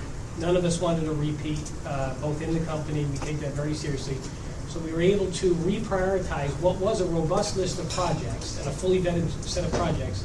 And in consultation with operators and engineers and the strategic values already assigned to those projects in the optimization, we were able to carve out generally portions of projects, margins on projects. So it's not as if we didn't replace any breakers last year, but we replaced less. And so it relied on the strategic weighting that the optimization process brings with it, and some judgment. So it wasn't solely the capital optimization process, yes or no? It was not, and quite frankly, it never is. We never take the output from a computer and make that our capital program. It's vetted, it's iterative, but that's the major guide to determine our spending and prioritization. On your direct testimony at page 34, you talk about waterproofing of control cabinets. Are these control cabinets not waterproof right now? Let me get there for a second.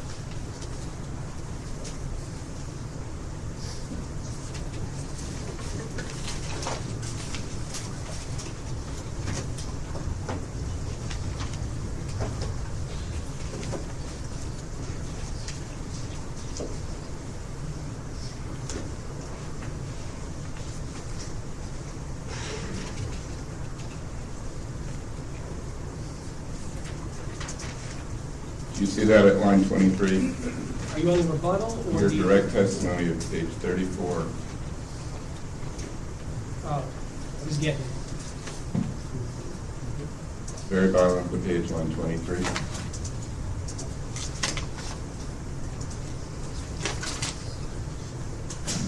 Yes. So the sealing of these control cabinets and their waterproofing and the cable troughs, the cabinet is sufficiently sealed for atmospheric precipitation. But on the bottom edge, if you have entry of cables into the bottom, it needs additional sealing. And my recollection is that's what this pertains to. With respect to undergrounding, you said in your direct testimony at page 31 that you are just now updating a prior study that essentially found undergrounding to not be economically or cost justified. Yet in your testimony, you're proposing to underground some amount of cable. Since your study didn't support it, and since you haven't completed this new study yet, what did you base your decision to go forward with undergrounding? So we had revisited the study. We had our consultant update some numbers. And certainly wholesale undergrounding of communities is very expensive. Undergrounding in general is expensive. But when you approach undergrounding in a targeted way for storm-prone areas, that are on circuits that supply critical infrastructure. And in some cases, maybe coupled with, as John described earlier, public improvement projects. There's opportunity there to realize long-term benefits. Obviously, as the cables are underground, they're certainly hard before storm activity. So we purposely put the undergrounding programs in the outer years of the plan so that we can continue to analyze and select the right circuits for underground. Mr. Scamenti, you just said that your consultant has updated the study, but your testimony said that hadn't occurred. I'm trying to find out, at the time that you proposed this program, which was in January of 2013, did you or did you not have an upgraded underground study? We did not. And at that time, the only information you had showed that it wasn't cost justified, correct?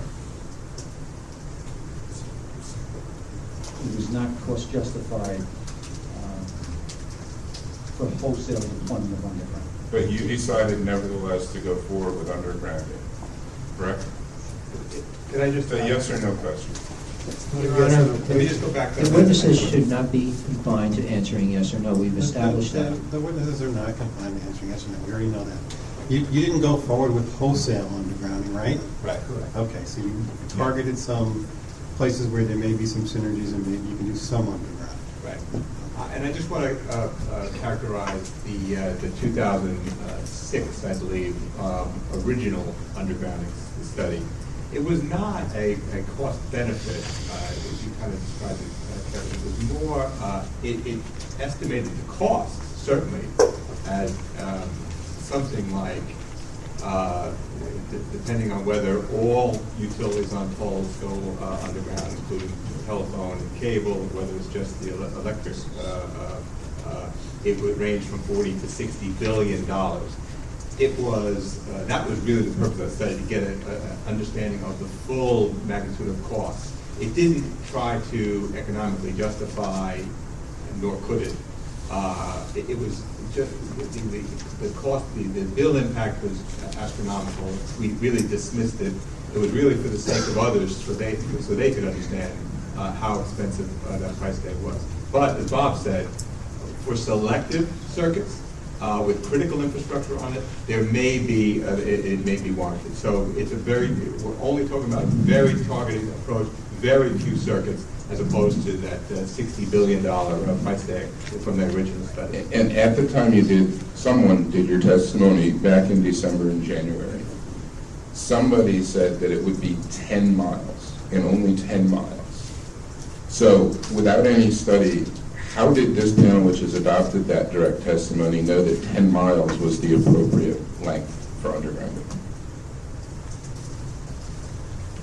I think it was more about balancing costs and benefits, looking at tolerance here, and making a program that our customers are able to swallow, limited in scope. Certainly, I mean, for this go around, and then we could see what happens. But there are a number of other obstacles with this program that we need to overcome, not the least of which are customer side costs, and obviously major construction, road construction. But we thought it was a pass. Not saying it's optimal, but what we are saying, with that amount of money, we can underground a number of critical circuits. We would do it collaboratively with the municipalities, with the stakeholders, to come to agreement that whether that's hospitals or firehouses or whatever, we would work with them to come up with a good use for that 10 miles or $200 million. So does the company have a study that shows 10 miles is the appropriate length? No, I mean, I think this is very case-specific based on the type of circuit, the demographics of the circuit, and the constructability of the underground. One of the other things that this panel proposed, and this is at page 31 of its direct testimony, is the use of smart metering. Is this panel aware that the County Customer Operations Panel is not supportive of doing advanced metering for this purpose? I think it's very similar to the conversation we just had in this area. We said when we saw whatever the number is, 40 billion, 60 billion, just too big a pill to swallow. I think what the customer ops panel was talking about was the $800 million to $1 billion price tag for global AMI deployment as just too big a nut to swallow, given all the other things that we have on our plate right now. But I do believe that panel is talking about, and they're talking about it with us, a pilot, much lower cost pilot, of, and that's being evaluated right now, of something like 30,000 customers, where we're converting the existing AMR meters, which are the drive-by meters, to AMI, much lower cost. You're not talking about billions, talking about a few million, and we could bring that information, that meter information, directly into the outage management system to actually get a feel for how much better that will do, help, how much more benefit we'll get from that information in affecting restoration during storms. Is this panel aware that that's actually the type of AMI deployment that the city was advocating for? That the city never advocated for wholesale deployment of AMI? We've seen your testimony. So, I would note to you that the customer operations panel's rejection of it was specific to the city's proposal. It wasn't, as you just said, Mr. McSad, to the total deployment of AMI. So, between a conflict of customer operations and electric operations, whose decision will win on whether AMI goes forward, even on this pilot basis that you just described? Well, it's as I said, current preliminary estimates are something like $3 million to $5 million, something like that. That would certainly be a conversation between both organizations. I think the idea here is not so much the meter reading benefits. I mean, when the customer ops justified AMR, they justified it on elimination of meter readers. Now we're not talking about that. The meter readers are already gone. Now we're talking about an outage management benefit. So we have more skin in that game than those customer ops. Are you planning on doing this pilot in the rate year 2014? I don't know the timing. It's really the business case is being prepared. The details are being worked out. I saw some preliminary numbers, but there's still a lot of details to iron out before we pull the trigger on it. So timing-wise, I'm not sure when it will actually be ready to go. Will your decision to go forward with this pilot be contingent on you receiving funding through this rate case for it? It's very often the way things work. So are you planning on seeking funding in this rate case for this pilot?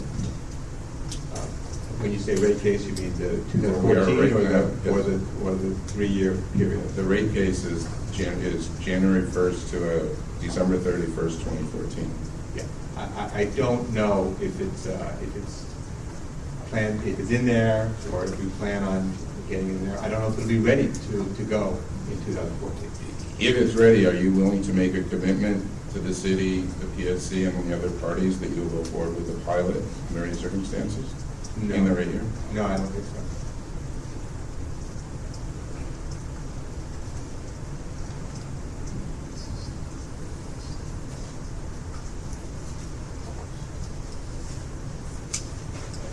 Turning back to the prioritization process for a moment, is the panel aware that when it shifted around various projects, and these are the lists in Exhibit, it's ECC 8, which is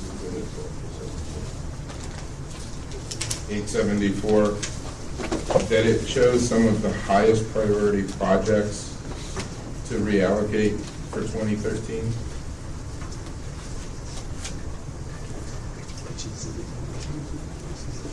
Is this ECC 1? ECC 8. Got it. There's the chart that we were talking about a little while ago.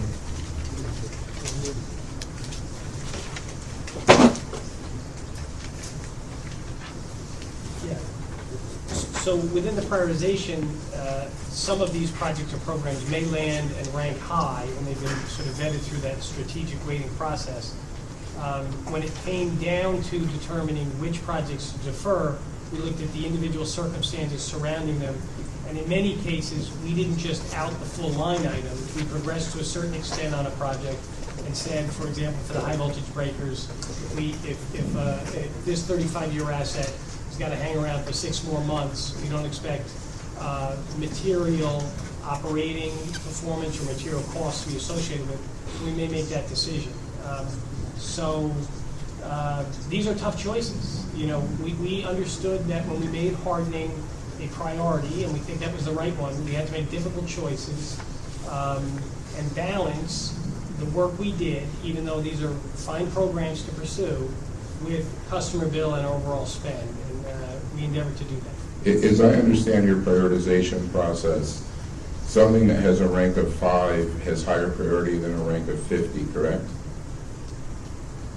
It's a ranking of order of priority, is that correct?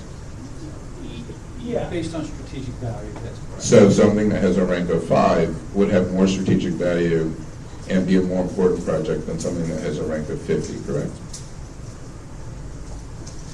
I think that's generally the case, but we are constantly reevaluating. So that's the program, and we go into it, and then we're constantly reevaluating what's optimal at the point. So, for example, a program, if it's got 100 pieces, 100 widgets to program number 5, it's potentially at that point in time, the 100th widget is going to deliver less value than the second widget in program number 12. And we get with folks, so that provides the most salient guide. We don't just draw a line and say we're going to drop everything south of project number 49. We take a look at the impact and the integration and the depth of these programs, and we make those difficult decisions based on those discussions and that vetting. And that's what we did in this case. I'd like to show you, Your Honor, I'd like to get marked as the next exhibit. This panel's response to City IR 503. It's dated April 10th, 2013.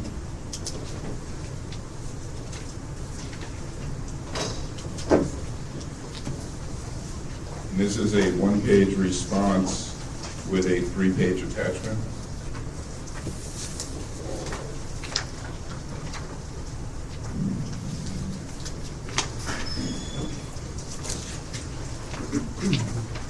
Okay, the response to E0503 will be marked Exhibit 883 for identification. Is the panel aware of this response? Was it prepared by you under your direction? Yes. And is it fair that this is your priority list from 2013, showing which projects were identified for deferral? Yes. According to your direct testimony at page 57, prior to Hurricane Sandy, your intent was that your capital spending was going to be flat through the 4-year or 5-year, depending on how you look at it, period, 2013 to 2017. After Sandy, as we've already discussed today, that we're now looking at very substantially increased expenditures for what can either be called reliability, storm hardening. We've talked about that.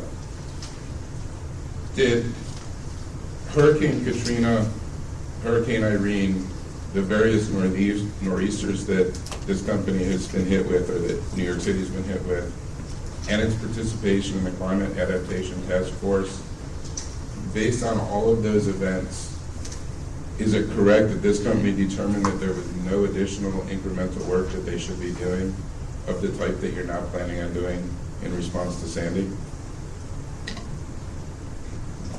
Your Honor, I think this question was asked and answered earlier. Because I don't recall that. Does the panel recall answering that question? I don't recall answering that question. Okay, give us a new answer. Let's see if it's the same as before. Yes, can you repeat the question? Sure. According to your testimony at page 50, your direct testimony at page 57, you intended that your capital spending was going to remain flat. In other words, no increase between 2013 and 2017, and that all changed with Sandy. And my question is, given the hurricanes, Katrina, which obviously didn't hit New York City, but was a massive hurricane, the hurricanes and the winter storms, the various storms that have hit New York City, as well as your involvement in the Climate Adaptation Task Force, prior to Hurricane Sandy, is it correct that this company saw no need to do anything different or more to address the climate change issues? Well, I think we did do a number of things different in that timeframe. I mean, since the '91 nor'easter, we moved all customer transformers for our networks. Required they needed to be above the category. I'm not talking what you did historically, sir. I thought you asked. I said for the period 2013 to 2017. I understand you did a lot historically, and I'm not disputing that. I'm talking about for the period 2013 to 2017. Your testimony said that you were planning nothing other than your ordinary expenditures for the going forward period, not what you've done historically.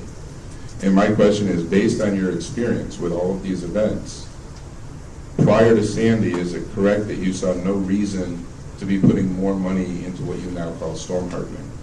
Well, we saw no reason to protect our substations to a 14-foot flood level, or, as Tim said, FEMA plus, latest FEMA plus 3, certainly that was not in the cards, which is a new program. We were not protecting substations to 14 feet. We thought they were protected at 12 and a half.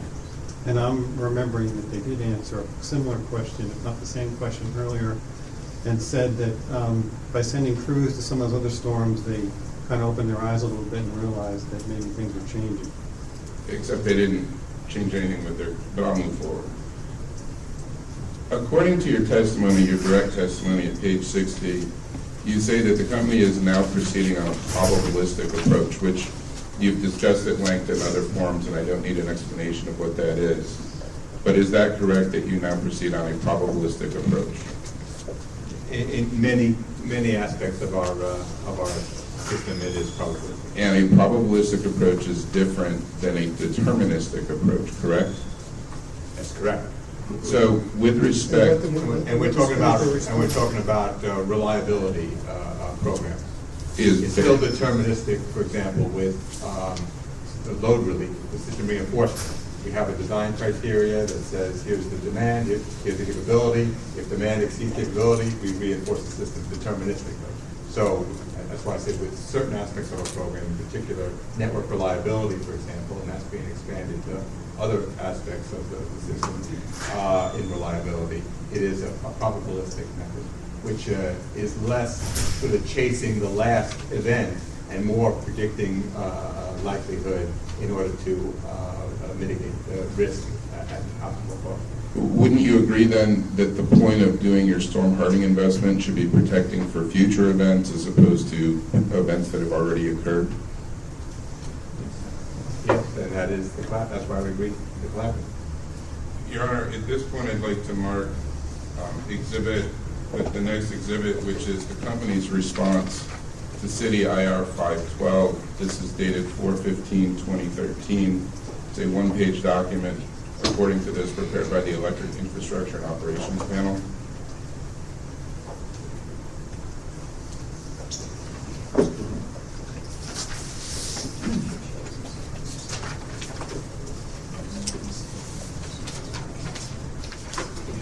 Okay, the response to E0512 will be marked as Exhibit 884 for identification. Is the panel familiar with this response? We are. Did you prepare it or had someone under your direction prepare it? Under my direction.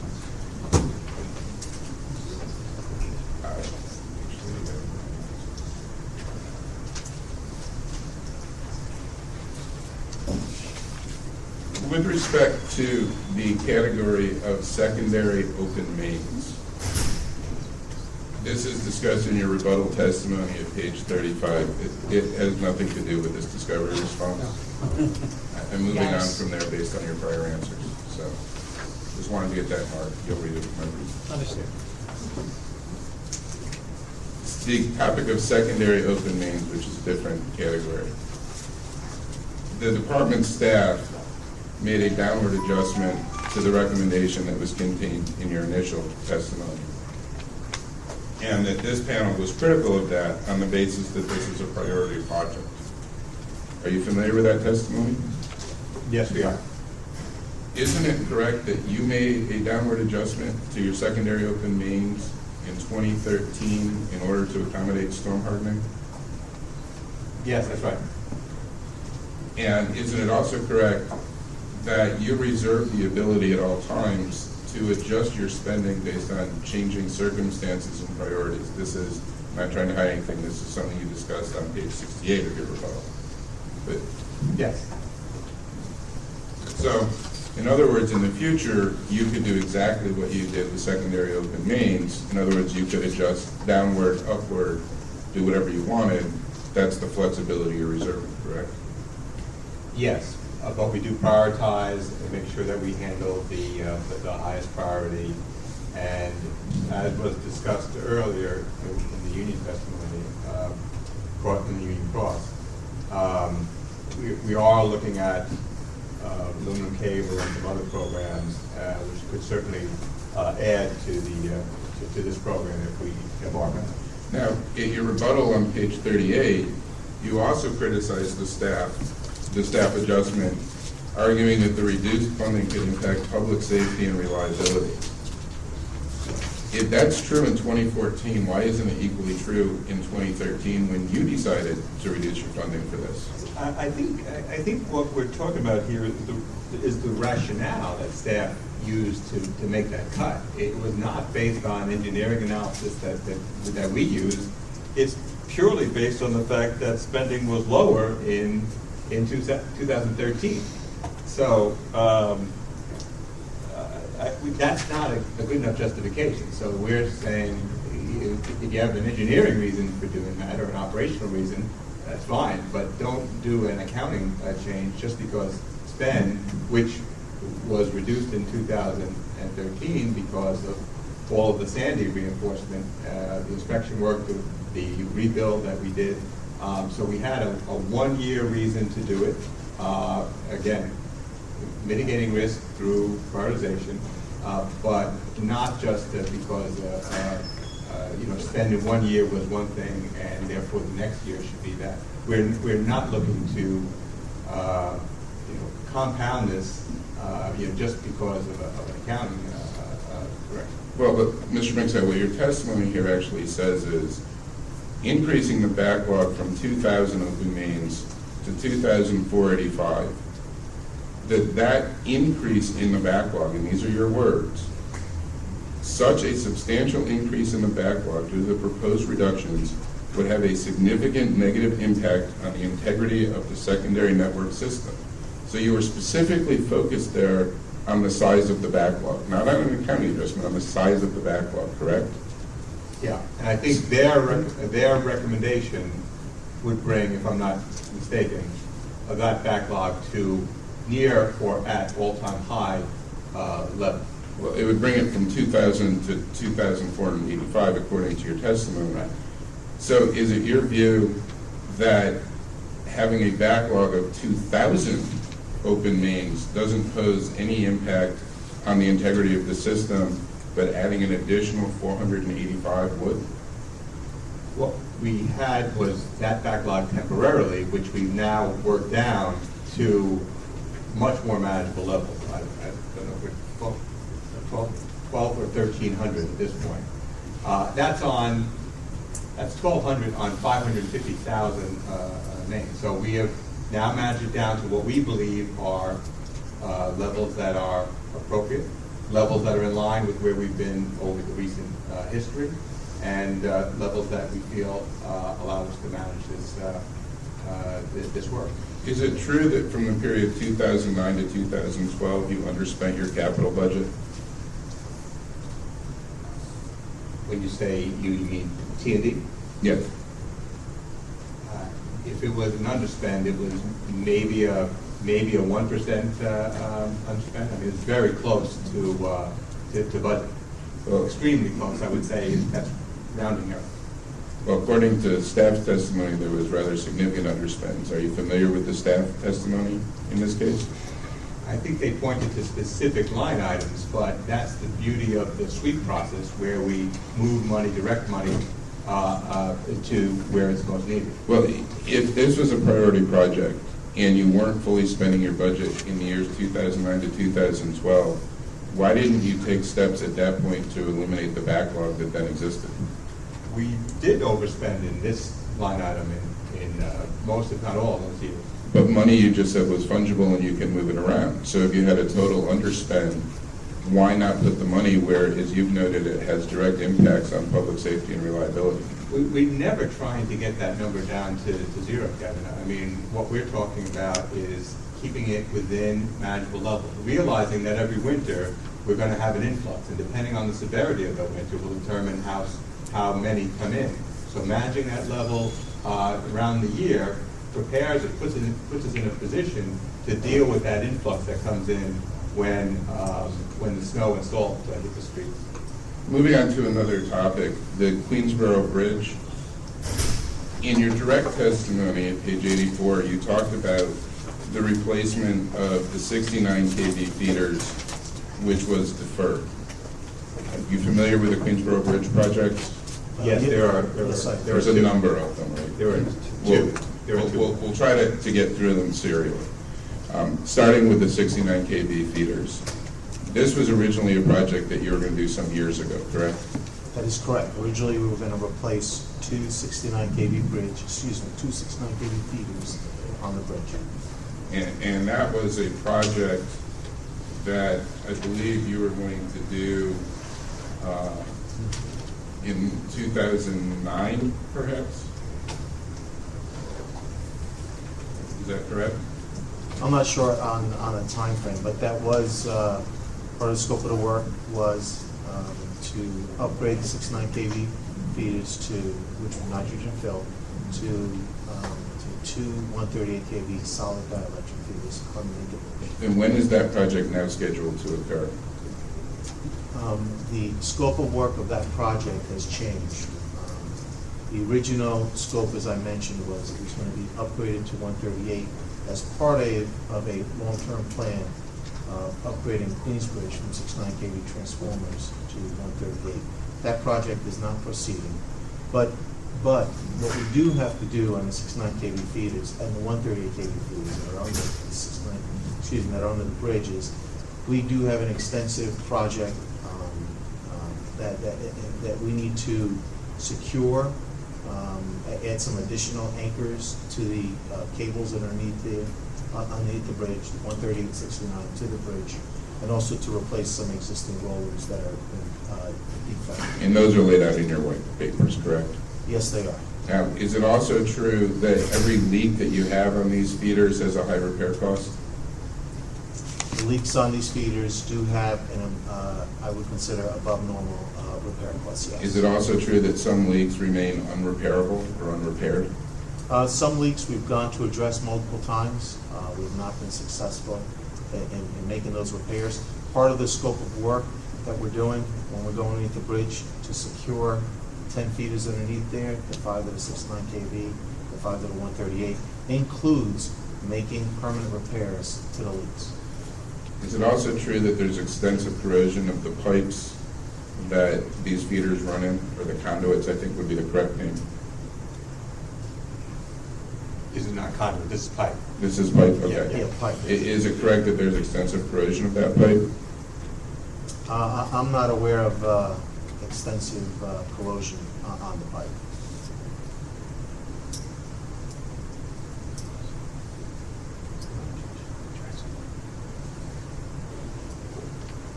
Is it correct that the corrosion could cause breaches to the pipe walls and accelerate the leak rate, excuse me? Yeah, we do have a leak on the bridge. We're looking to get up there, take care of this as part of our request. We are looking to ensure that we address it, and the concern of ours is that this leak will not improve, will only get worse. Has the company done an analysis to determine how much it costs to do all of this extensive maintenance activity that we've just discussed versus the cost to simply replace these cables?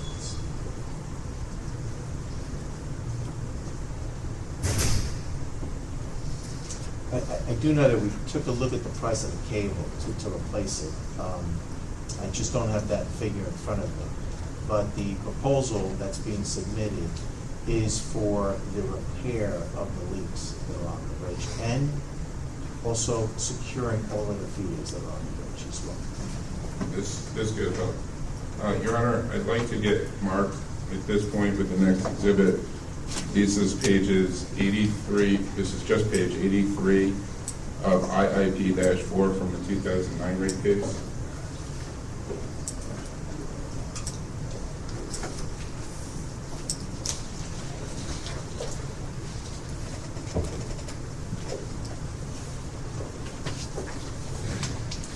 Okay, one page says page 83 of 218 at the top of the page.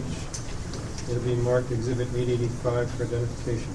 Mr. Mixed, I guess I need to direct this one to you. Does this look familiar to you as something from your last rate case testimony? I suspect it was, yes. So, according to this, the forecast cost to replace 2 of the feeders was $17 million. And according to your testimony, just in the next 2 years, you're going to spend over $10 million on these maintenance activities. Is that correct?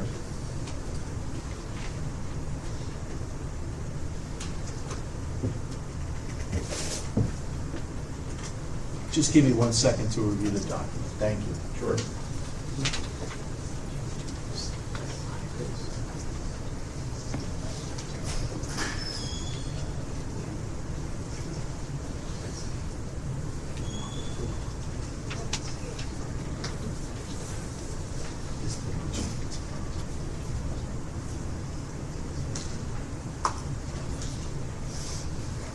Okay, Kevin, I've taken a look at the document. I'm sorry, the question is?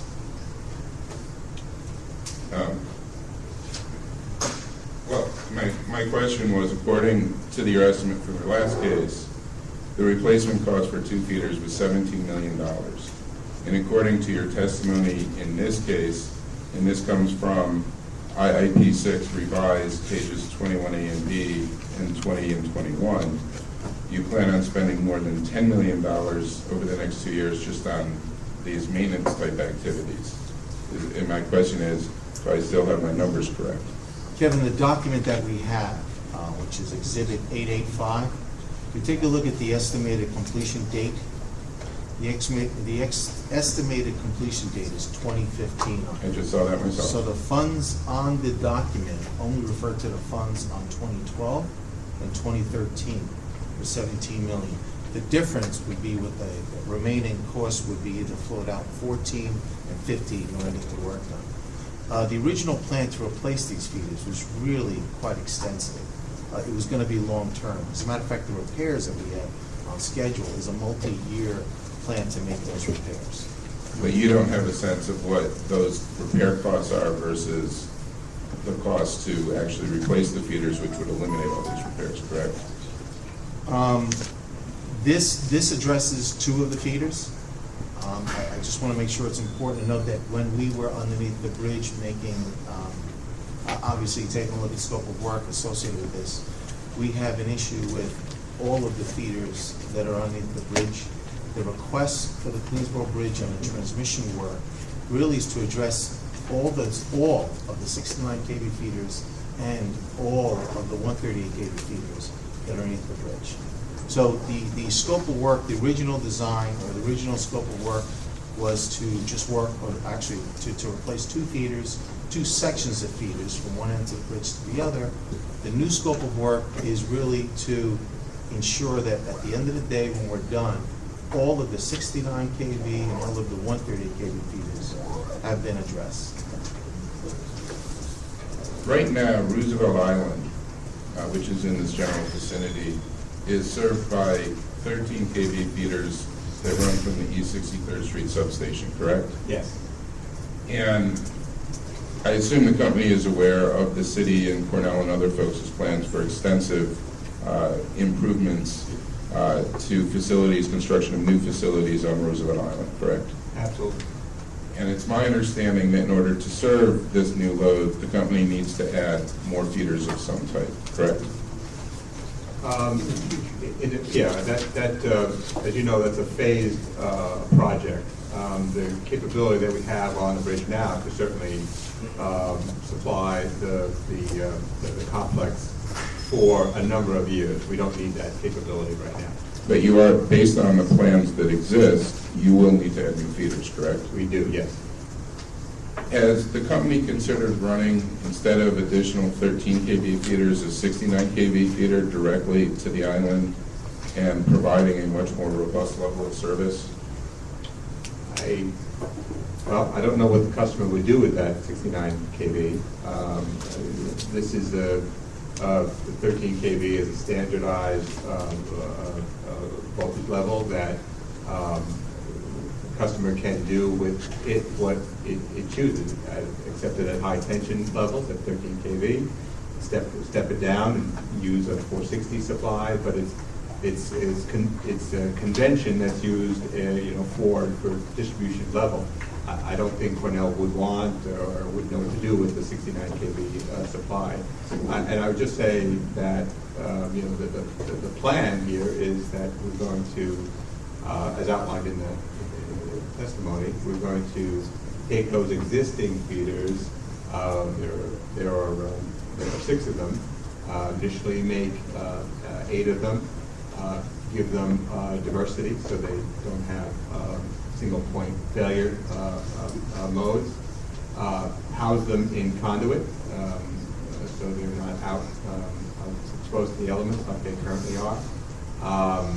Spread them on either side of the bridge, north and south side of the bridge, and have conduit built so that it is expandable to a 12 feeder supply, which will supply Cornell's needs for the foreseeable future. Well, instead of having to add all of these new feeders, couldn't the same needs be provided if, and not Cornell, but if Con Edison was to put a new substation on Roosevelt Island fed by a 69 kV feeder? I think the cost would be higher doing it that way than the way we're proposing. Yeah, I would offer as well, if we ran 69 kV infrastructure, we're really down to an N-0 contingency. You lose that 69, so goes Roosevelt Island and that campus. So now you run 2, and you will get to an N-1 particularly, but each of them would have to be rated at the full load of that facility. So really, as John points out, the cost-effective way is to go with the conventional voltage and add the contingency. Moving on to your design standards, earlier with the union you talked about, there was some questioning, some discussion about the number of innovation awards that this company has won. In your testimony, you make reference to winning a number of innovation awards, correct?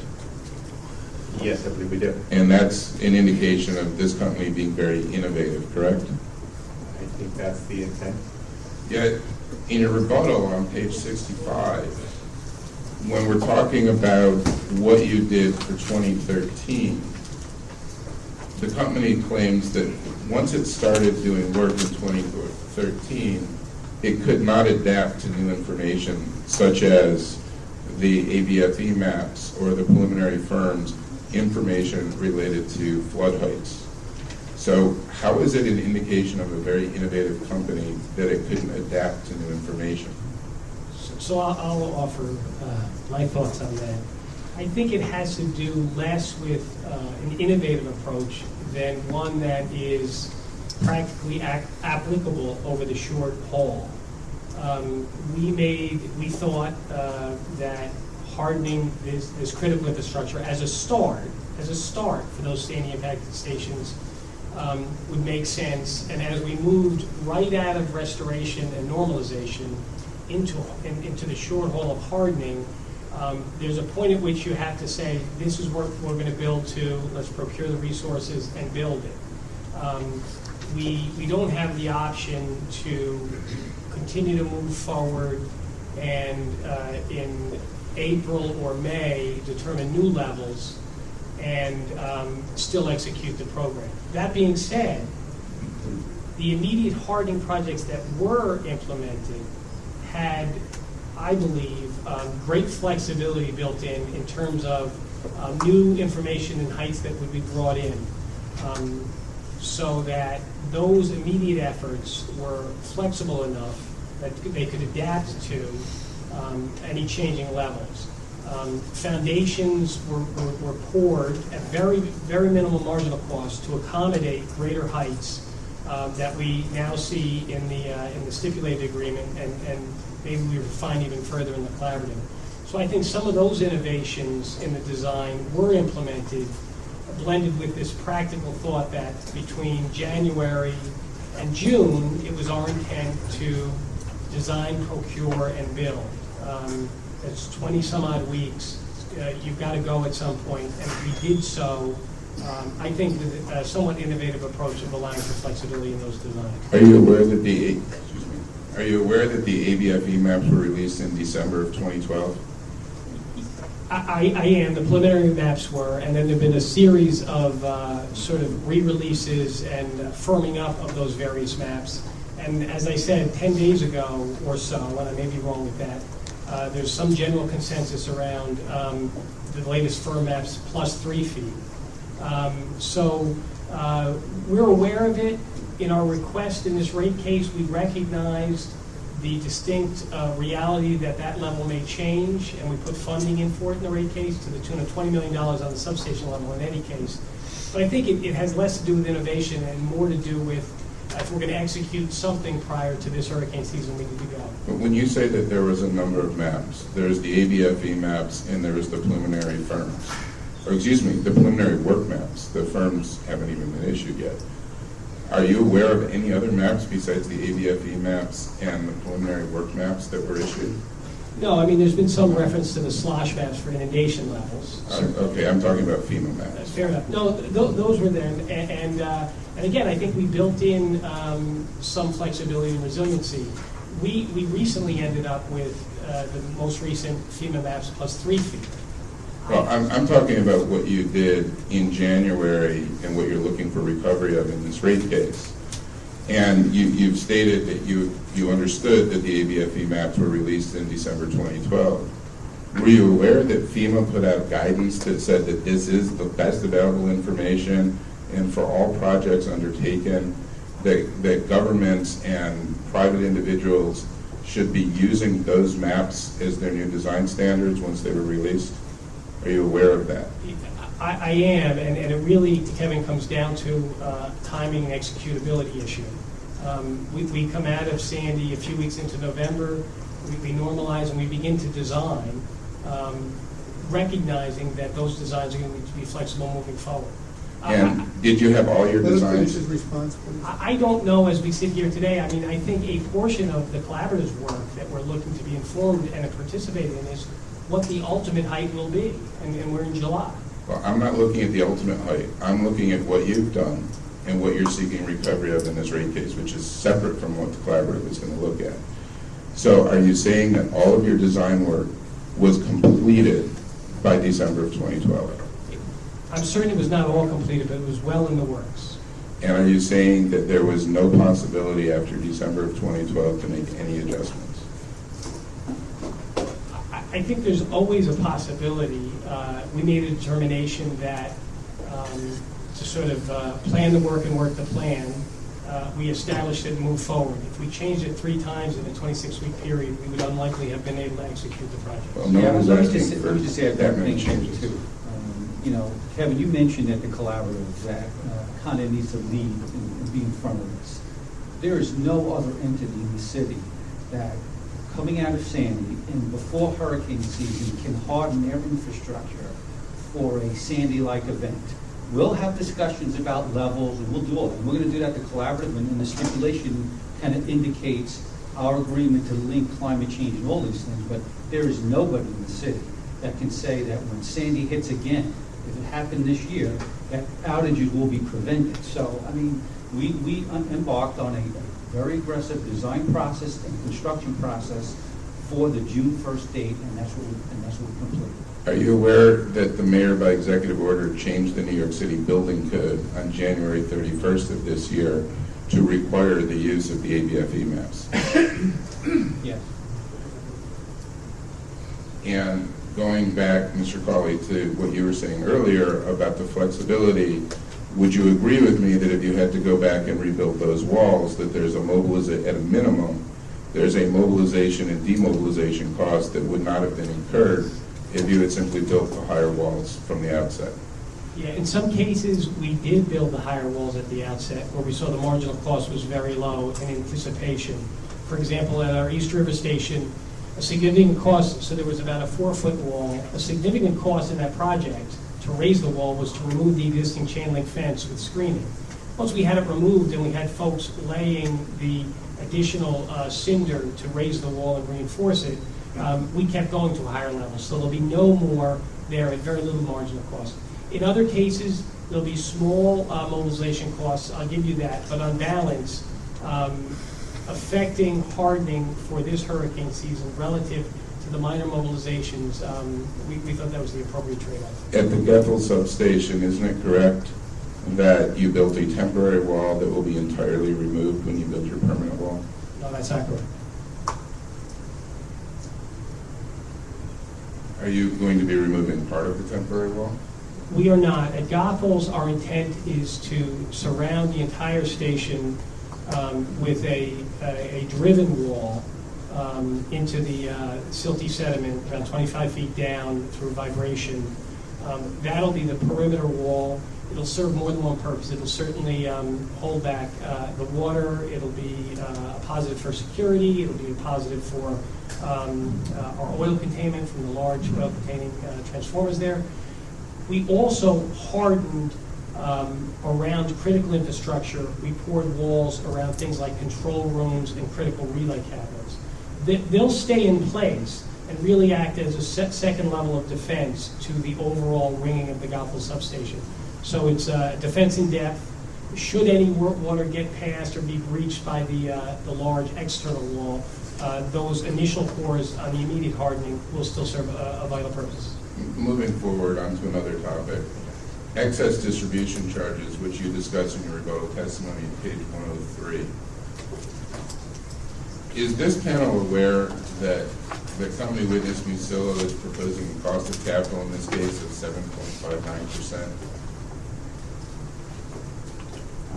Yeah, we read that in his testimony.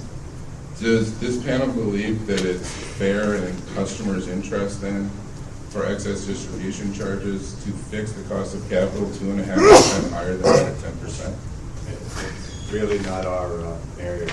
It's your testimony, isn't it? Which we relied on Mr. Musilla to. Where does it say in your testimony that we should just go ahead and, your testimony, if you turn to page 103, makes no reference to Mr. Musilla, does it?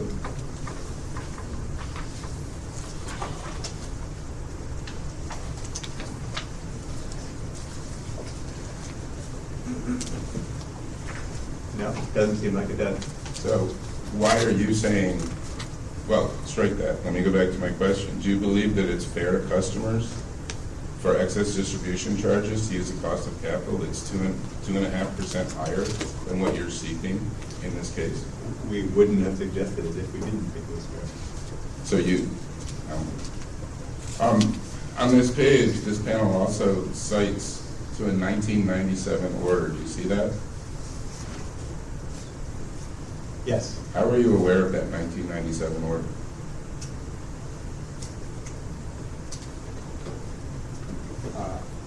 I don't know. Who would know? This is your testimony. The person who prepared it. Who prepared it? I don't know. We could find out. You would, Your Honor. I would like to cross-examine one of the issues that Edison has in this case is that it can't possibly be aware of all of the orders and rules and regulations that it is subject to, and therefore it's seeking millions of dollars of incremental cost recovery. And here's an example where the company readily cited to a 97 order. And I'd like to know how they knew about that order so readily, because it has a direct bearing on what they're seeking in this case. And since it's in this panel's testimony, I assume that this panel would be able to testify about their testimony. That's interesting, but where does it lead us? It leads to our position on the company's request for that additional cost recovery. We believe that they're already well aware of all the orders and rules that they're subject to. And I'd simply like to know, what did they do to find out that this order applied to this issue? The panel can only tell you what they know. Con Ed is a big organization, and I don't have every order memorized at the commission every issue. No, but I'd like to know who prepared their testimony so that we can find out how they know this. We can find out, we just don't know right now. If you could get back to us before the end of this hearing, that would be appreciated. Is there anybody in this room that you could ask tonight to find out that information? We could ask, but I don't know if anyone in the room knows. We'll check it out tomorrow. The panel is sponsoring over 500 pages of testimony that consider a very, very broad scope of all the work that the company does. It was a group effort in terms of making a comprehensive presentation of the company's plans. As the panel testified, this was done under the direction and supervision. To the extent there are certain details in the testimony that we need to track down to find the source, we'll track that down if Your Honor so directs. The company, I don't know where counsel is getting the assertion from, that the company is unable to comply with commission rules and regulations and orders. The fact here is in developing a proposal in this case, the company obviously researched and pointed to an order that was the source of this particular area of the testimony. I'd still like the name, Your Honor. And we said we track it down. First of all, the name of whom? If you have Who a question, Yes, I asked Mark, the question is who prepared their testimony? And Mr. Nixon said they would find out. And we said it was a group effort. I don't know why the individual that happened to come up with this paragraph and 500 plus pages of testimony is relevant to this proceeding. It's incredibly relevant to this If you have a proceeding. particular question about this proposal, we'll track it down. Yes, I've asked the question, and this panel said they couldn't answer the question. And I'd like to know who can answer the question. And can you restate the question is that needs to be answered? Not the individual who prepared it. But the I'd question like is- to know how this panel was aware of this order and what it took to identify this order. Your Honor, quite frankly, I don't think why the answer to that question is relevant to this. Your Honor, I've already stated why it's relevant, because it relates to a request that they're seeking for millions of dollars of cost recovery in this case. Yeah, but how it got into their testimony isn't relevant to that. The point is, Your question Honor, is- that the this question- company is well aware of those orders. Well, obviously, somebody's aware of the order because it made it into the testimony. So Exactly. we don't need to do anything else to understand that. Then I guess that means that we can simply reject that cost recovery request of the company based on your statement that they obviously already know this information. Well, they know the information that ended up in the testimony.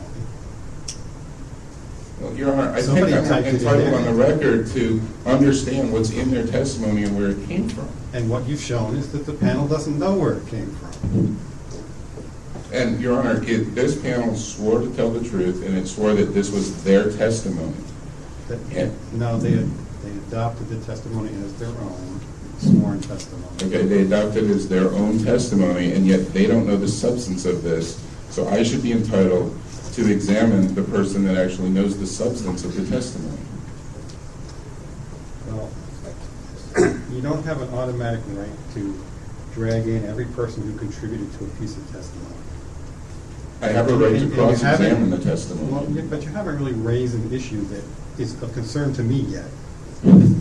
Well, but Your Honor, I'm trying to establish a record, and you may not agree with the issues that we raise, but that doesn't mean that I'm not entitled to develop a record for the commission on these issues. And you have a panel in front of you, they gave testimony, they don't know where this reference came from, and that's all you're going to get out of them. You're cross-examining them right now. And when they can't provide the information in their testimony, I believe I'm entitled to know who I may examine regarding this testimony, since they can't answer it. Well, you're not entitled to examine anybody other than the witnesses that are scheduled. If you want to make a motion or do further discovery, you can do that.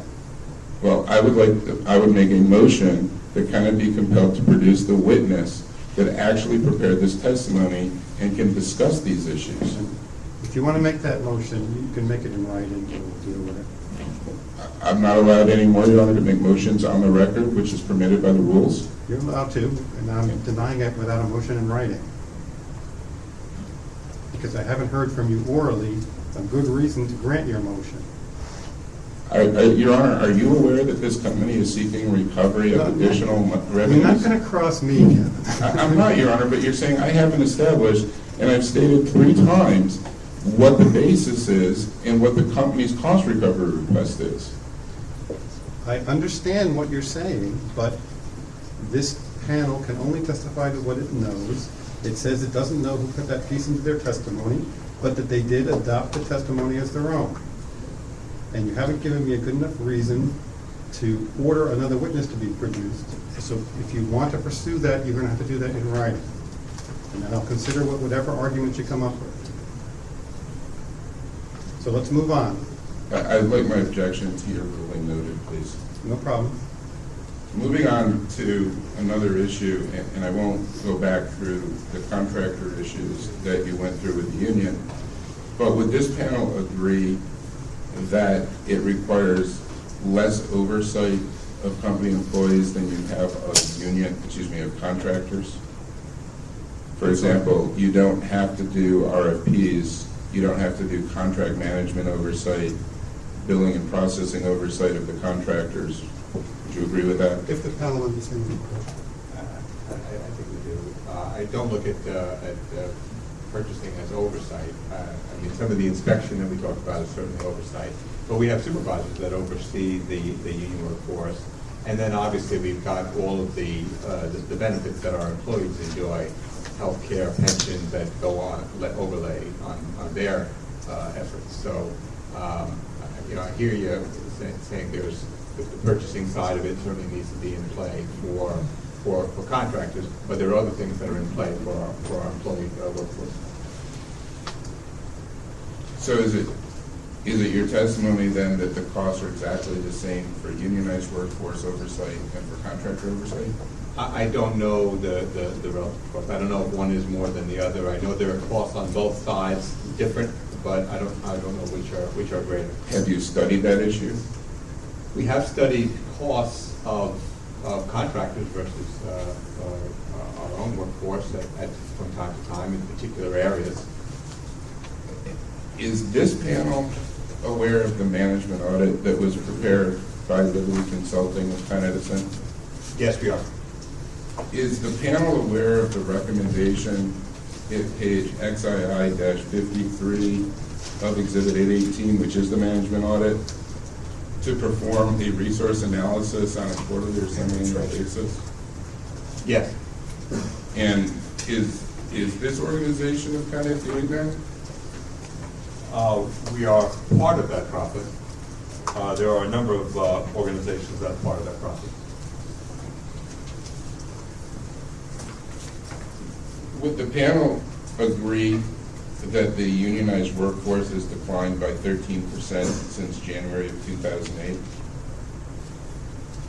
We don't have the numbers in front of us, but if there are numbers in the record that indicate that, we'll take your word for it. Well, this was based on information that was contained in a response to the Utility Intervention Unit Interrogatory 27, which is attached to the union's testimony as UWUA-2. I already said we'd take your word. I'm just noting for the record where I got the information from in case you'd like to check it. And then the most recent information, just for your checking purposes, came from City IR 670, so you know where to check it. Moving on to voltage reductions, in your direct testimony at page 79, you note that the company intends to use them more often. Is that correct? That you plan to use them more often? More than historically? Yes. I would say not exactly. What we did prior to this summer was modify the procedure that calls for voltage reduction, and it actually, the net effect of it will result in for apple-to-apple comparison for heat waves would result in about a 20% decline in what it would have been otherwise in our previous procedure, which was in play for 2012. According to Mr. DeVries, who is the manager of your R&D department, I'm assuming you know Mr. DeVries. We know Troy, yes. He did an R&D study of voltage reductions of 2.5%. But based on information that the city has learned in this case and from many discussions with Con Edison, your voltage reductions are regularly in the neighborhood of 5 to 8%. Is this panel aware of why you did not study voltage reductions that are actually consistent with the type that you regularly employ? We have studied voltage reduction at all levels. I mean, Troy, part of R&D, certainly did some of that work, but our distribution engineering organization has also studied, working with NYU Polytech, to look at individual appliances and equipment, TVs and air conditioners and refrigeration, as well as elevators and the like, and the impact of lower voltage on those devices. And what the studies that we've done have shown is they have a very low cutoff point for operation. Anywhere in the range, depending on the device, 100 volts down to actually in the 70 volt range for some of those devices. So way below our 5% or 8% voltage. And I will just say, Kevin, that there's really sort of two parts of our voltage reduction. And maybe I'll take a step back further. The purpose of voltage reduction is a reliability. It's an operational tool for reliability. What we have found is it does stabilize the system once we get into in a network configuration.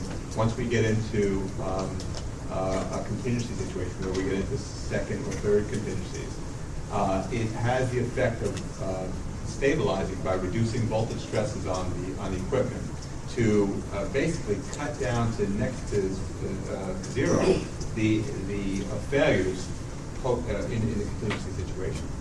That we say, although we understand it has the voltage reduction can have impact on some customers, in particular customers with sensitive equipment, we say that for the greater good in preventing that network from cascading and failing, it's worth the price. Now, that said, we are working with customers. We've already met with the hospital industry. We've met with the grocers and others to talk about those impacts, talk about the equipment that is being impacted, to see if we can work with them to understand whether it's setting issues with their equipment to further mitigate the impact of voltage reduction. But overall, we feel that it is an operational tool that has contributed to the performance that we've put in terms of keeping our networks up and running. Is the panel aware that every time you have a voltage reduction that affects the New York Housing Authority buildings, that they experience a number of problems from elevator malfunctions to other equipment malfunctions? It's certainly not every time, as you mentioned. I mean, we have had occasional problems with New York City housing, primarily because they are large complexes. Very often, their service point is very far from the property line. So you have all that voltage drop that happens as you get into the meter. But we have met and worked with the Housing Authority, and I know we have mitigated a number of the conditions that contributed to those issues. And we continue to work with the Housing Authority to mitigate those problems. Moving on. Your Honor, I feel remiss that I haven't said this earlier, but I don't know how much more cross the city has.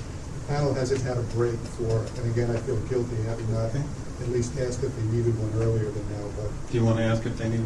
I am asking if you need. I have a bit, Your Honor. I would note you let the union go 2 hours. No, we're not cutting you off. I mean, your 2 hours has gone fast, but as long as we're all here, there's no reason why we can't continue for a little while. How much more do you have? I don't have a lot more, actually, Your Honor, but I would note that Mr. Conway, who's with me, has some questions on DG and standby rates. So I would say in total, less than half an hour. About 15, 20 minutes. Okay. I probably have 10 to 15 minutes. Shall we take a 10-minute break? It's up to you guys.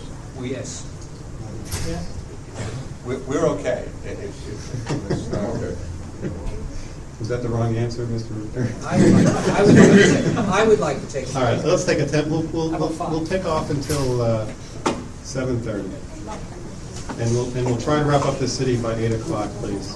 Not a problem, Your Honor. I don't have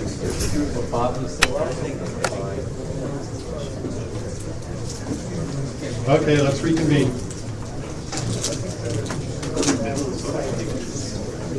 I just have a little bit more for you. If we could turn to a new topic, Mr. Glass had asked you a few questions. I have some different questions, and this relates to Hudson Avenue. Isn't it correct that Con Edison possesses a number of properties that are held as potential future locations for substations? We do. I'm not specifically familiar with every one of them, but we do hold property for future use. You do, yes, right? Yes. And isn't it also correct that in some instances, there are properties that had some prior use, whether it was 25-volt or 25-volt cycle generating stations from years ago that the company is still possessing, or had other equipment that has been retired, but you're still holding the site because you've identified a potential future use, correct? Yes.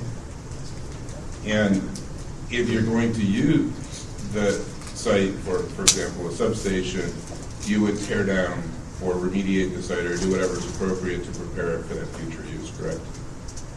Yes. And to the best of your knowledge, I know you're not the accounting panel, but those would be typical ordinary costs, correct? The remediation, site preparation work.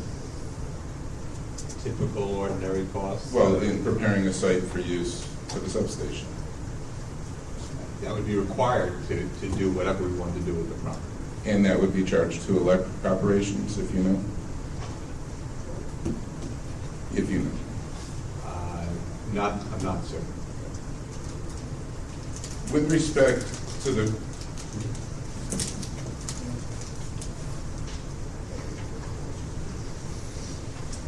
With respect to the 4 kilovolt USS switchgear, according to the company's direct testimony on pages 245 and 246, you have 170 units that are more than 40 years old. Is anyone on the panel familiar with this equipment?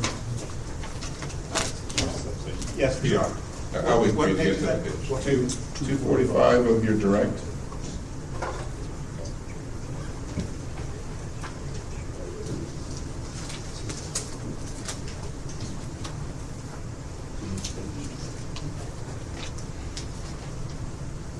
Okay. Are you on 245? Just want to make sure. Yes. And do you see where it talks about 170 units more than 40 years old?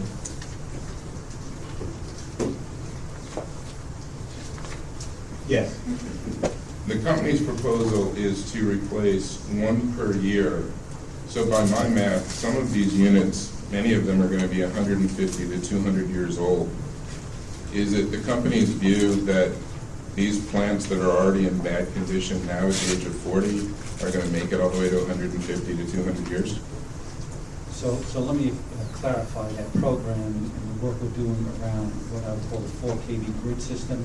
4 kV grid system comprises the transformers and switchgear that you just mentioned, Kevin, as well as interconnections to other 4 kV systems. So it's a grid system.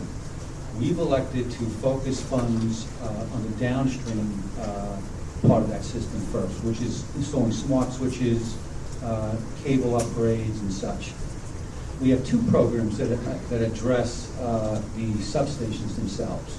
There's the life extension program and the replacement program. So essentially, when you combine those 2 programs, we're upgrading 6 stations a year. And we're doing that in a prioritized way with a review of the specific stations and the health of those specific stations. But we felt it was more important to address the immediate issues around the downstream piece, which is addressing mitigation of customer outages in response to storms and communication infrastructure and all that. So I think our strategy is 6 stations a year, prioritized, and then certainly increasing that replacement rate depending on the review, the analysis, and the priority.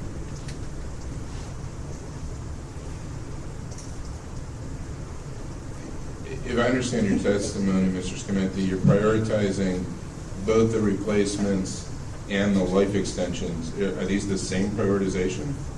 Well, they're focused around the same philosophy, right? They're both centered around, the identification of equipment that requires replacement, upgrade, or is in need of regular repair.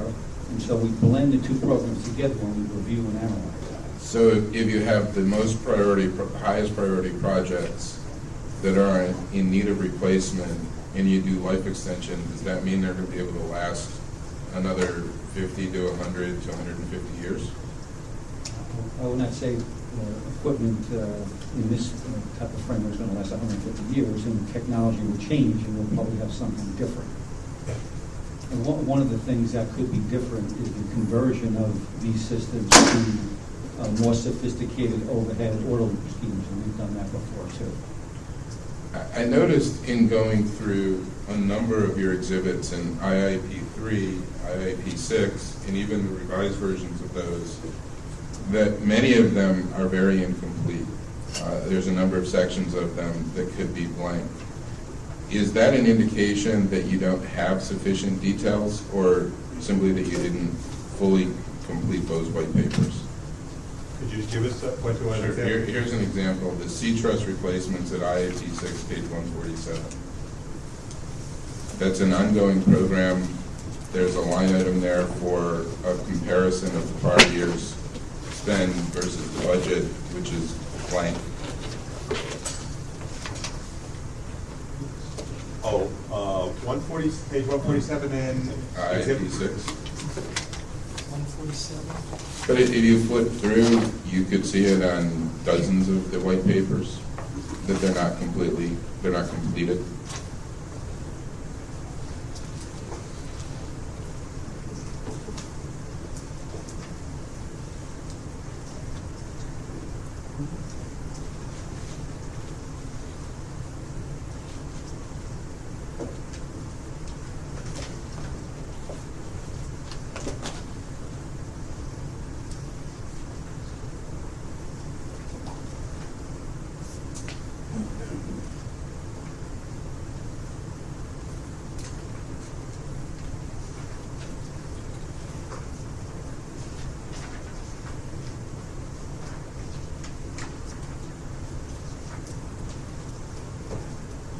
So I would say some white papers are more complete than others, and have more detail, no doubt. Is that because you rushed to get your rate case filed at the end of January? I think it's based on available information, and certainly some programs are more data intensive than others. Well, then, let me just get this marked very briefly, and Judge, I'm just about done. I'd show you what is Exhibit IIP-4, page 173 and 174 of 218 from your 2009 rate case,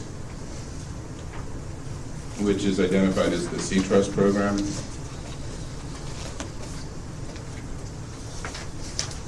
Okay, this is a two-page excerpt, beginning of page 173 of 218. It'll be marked Exhibit 886 for identification. Thank you. Mr. McFadden, does this look familiar at all? I'm sure this was associated with the 2009 hearing. Well, given that somebody was able to quickly locate a 1997 order from the commission, presumably you wouldn't have any difficulty finding your own rate case materials from your last rate case. So the C-Trust program, for an example, which took me just a matter of minutes to find, provides a lot of detail. Is there a question, Your Honor? Yes. Provides a lot of detailed information. So, Mr. Scamenti, when you say that you couldn't have access to information, what exactly do you mean by that? You weren't able to find the 2009 rate case information? I didn't say I couldn't access information. Some programs have more detail than others. Right. And then I followed up with that to ask if it was due to you rushing to get your rate case filed at the end of January. And I said that was not the case. So the company just chose not to fully complete the white papers, is that correct? I'll move on. One other thing that I thought was somewhat interesting is in IIP-3, page 57, it noted that Mr. DeVries is the project manager for a radial line project in Parkchester. Does Mr. DeVries have multiple jobs with Con Edison besides R&D? No, if I'm not mistaken, Troy moved jobs. He was promoted, I think it was either early this year or late last, I'm not sure which, but he was responsible for Bronx Westchester engineering prior to his current position in R&D. So he is not the project manager on that job, is that correct? It sounds like he was at the time when this was prepared. He's now moved on to greener path. One last issue, and then I'm done. With respect to the 345 kV structural improvements that we talked about earlier, according to the documents that were provided to you at the beginning of my cross-examination, from 2009 to 2013, the company replaced 40 towers at a cost of $287,500 per tower. Presently, the company is proposing to replace 11 towers, and by my math, the cost is $681,000 per tower. Is the company planning on using substantially different steel or different towers than it did for the earlier phase of this project? I'm sorry, Kevin, can you give me those figures one more time, please? Sure. According to the 2009 document, which is exhibit... Which exhibit? Thank you. Thank you.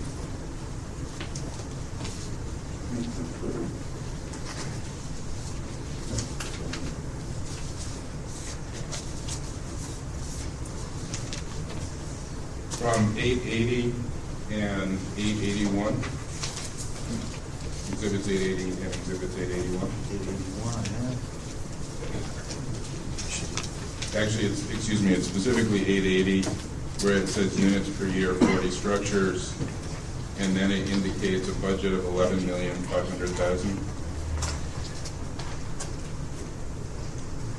Do you see that?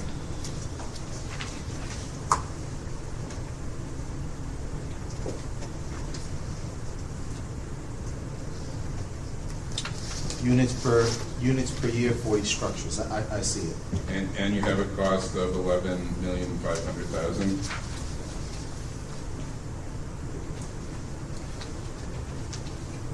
Yes. So for this, yes. So by my math, that works out to approximately $287,500 per structure. Would you accept that subject to check, or do the math yourself?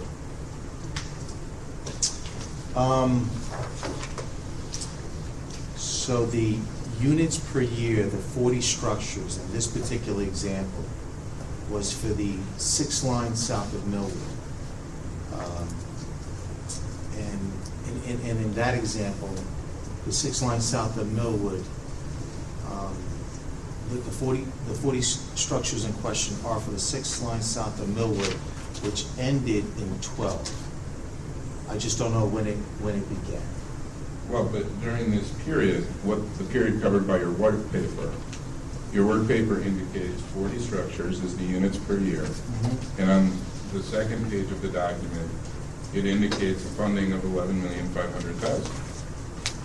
So why wouldn't I take... But that funding number is not from 1 year, so when you're... Yeah, in the front... Oh, I apologize, Your Honor.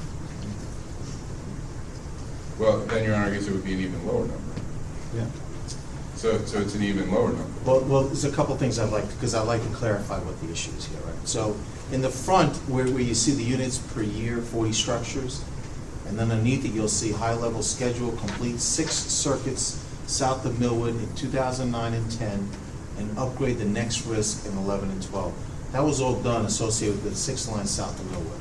So the funds for 9, 10, 11, and 12 are for the structures at Millwood. Right, that's what I'm getting at. Okay. So the cost per structure is set forth in this document, correct? It is. Right. So it's something less than $287,000 per structure, correct? It's just math.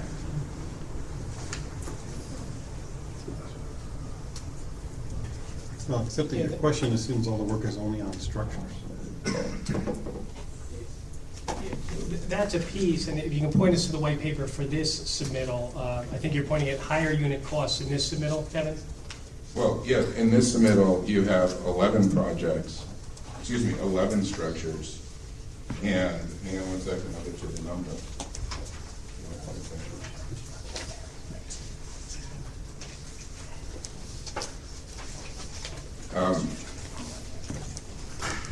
Right now, it is your revised exhibit IIP 6, pages 16 and 17 of 197.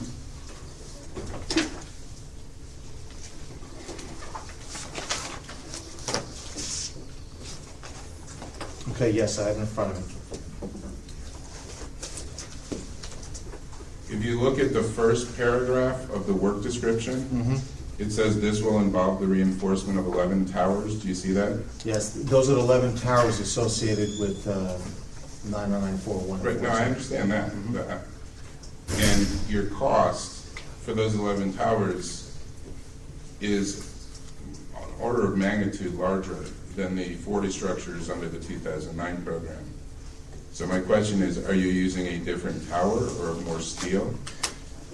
In actuality, all towers are not, all towers are brought up to a certain spec. The work involved in each and every tower actually differs. There have been some towers where we're replacing 90% of the members, 90% of the bracings, and there are other towers where the scope of work is less than 10 members that are on it. So that's one part of it. The second part of it is you also have different types of design and structures, and it may lend itself to having some additional members compared to others. Well, you're talking very generally, and I'm talking about these specific projects.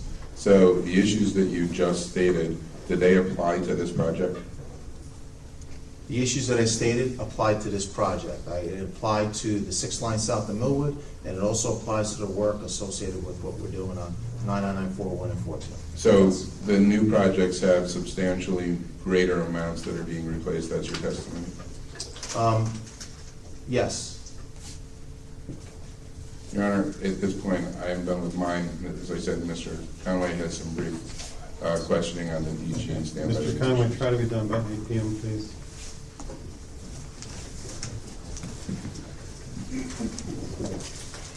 Good evening. Good evening, panel. My name is Adam Conway on behalf of New York City.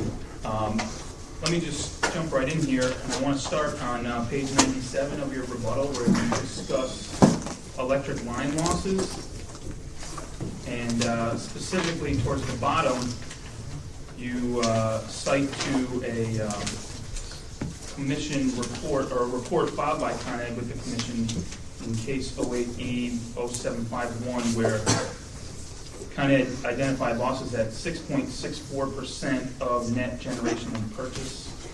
Do you see that? Yes.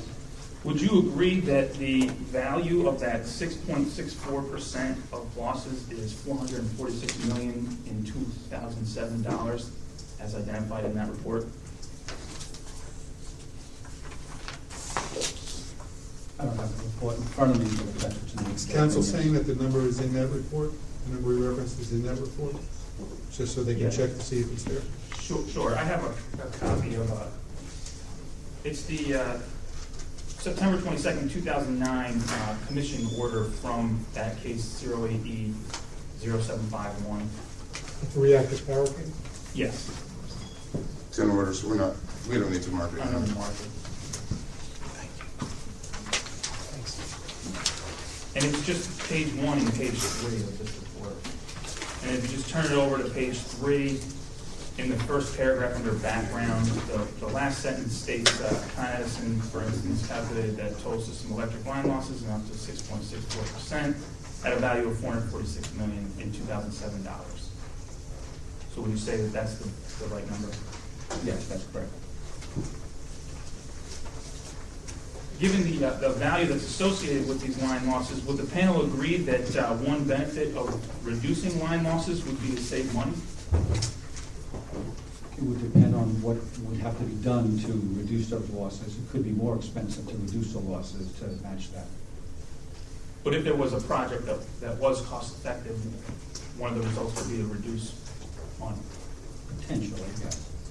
And in addition to saving money, would the panel agree that reducing line losses could result in environmental benefits, including reduced CO2 emissions? That's fair.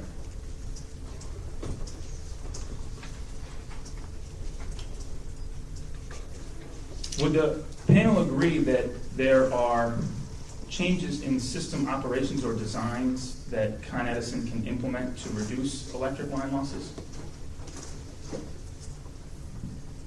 Yes.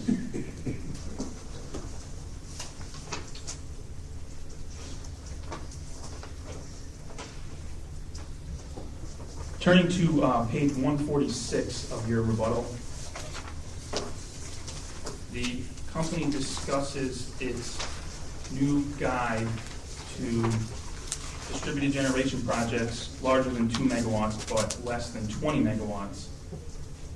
And the company disagrees with the city's recommendation that this new guide be incorporated in the tariff. Is that correct? That's correct. Would the panel agree that this guide contains timeframes associated with the electric, gas, and steam interconnection processes for new DG? There are timeframes as well as informational things for customers to understand around that process. And although the panel disagrees that the new guide should be incorporated into the company's tariff, would the panel agree to make the timeframes set forth in this new DG guide enforceable by the commission? No, we do not. We don't agree it should be in the tariff. These are schedules, these are timeframes that are fluid and change routinely for a number of different reasons. So if the timeframes are not enforceable, then Con Ed would have no obligation to abide by them, correct? It's a legal question, Your Honor.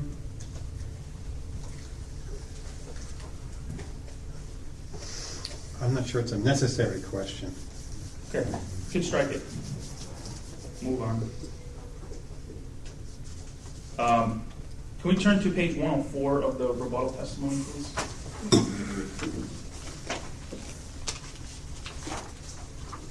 And on lines 16 through 18 specifically,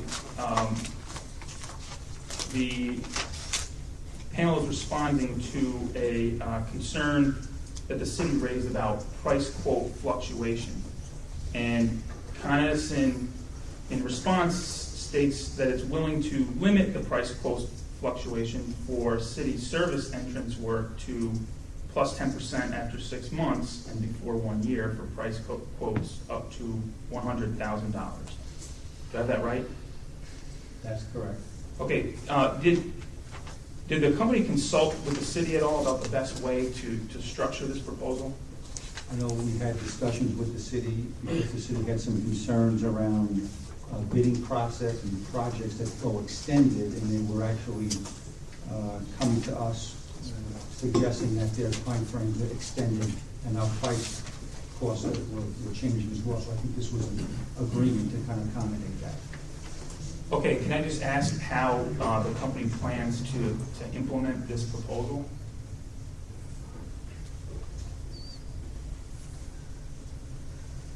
Can you clarify? I'm not sure what you mean. Well, I mean, it's laid out in the testimony. Will there be a compliance tariff that would be issued after the commission order in this case? Yeah, I would not say tariff. I think what we would do is get into an agreement. When we issue an estimate, we would put a time frame on that estimate to expire in line with this agreement. And so let me just see if I can understand the way this would work in practice. After 1 year following a price quote, then the quote could go up 50% or more, and that would be acceptable. Well, I don't know if it would be acceptable if the price changes after that year. That's what would happen.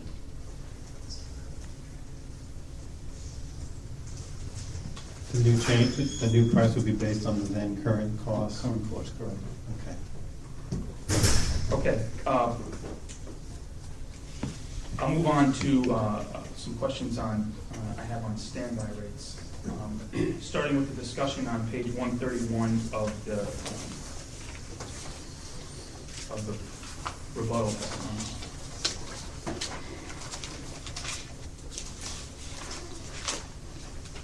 Just a couple of, this is a discussion here about DG. Does the panel know what the average age of pending DG projects is currently? No. And is the panel aware of the average time frame for existing projects to receive approvals? Offhand, I don't know. On page 141 of the rebuttal testimony, starting on lines 1 and 2, the panel is discussing special provision E of its tariff and states, most recently the company expanded this tariff to allow larger campus-style customers with multiple accounts to install DG ahead of the meter. Isn't it correct that new tariff was in response to a commission order directing the company to establish this tariff? That's correct, and also part of the collaborative that was in place prior to that.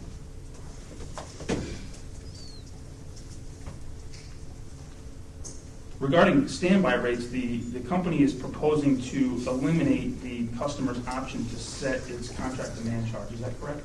That's correct.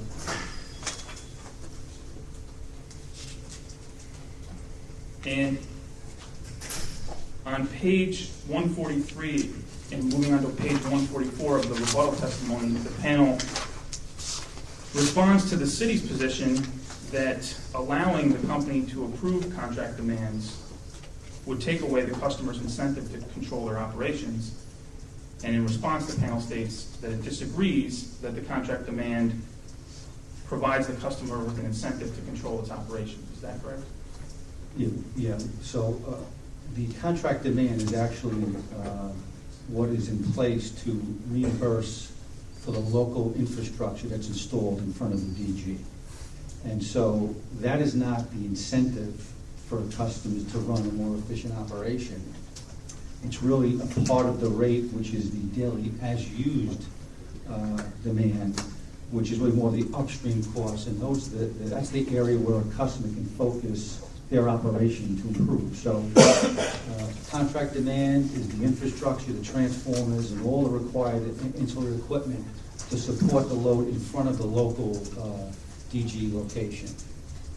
But the panel would agree that if the customer does elect to set its own contract demand, the customer's at risk of a penalty if that monthly maximum demand exceeds its customer set contract demand? They are at risk of a penalty. And there's two stages of the penalty, right? There's a 10% exceedance and a 20% exceedance, is that right? That's correct. And those penalties certainly recently have not produced the setting of the contract demand properly. And I think that goes to what was mentioned at one of the NYSERDA and TSC conferences on CHP.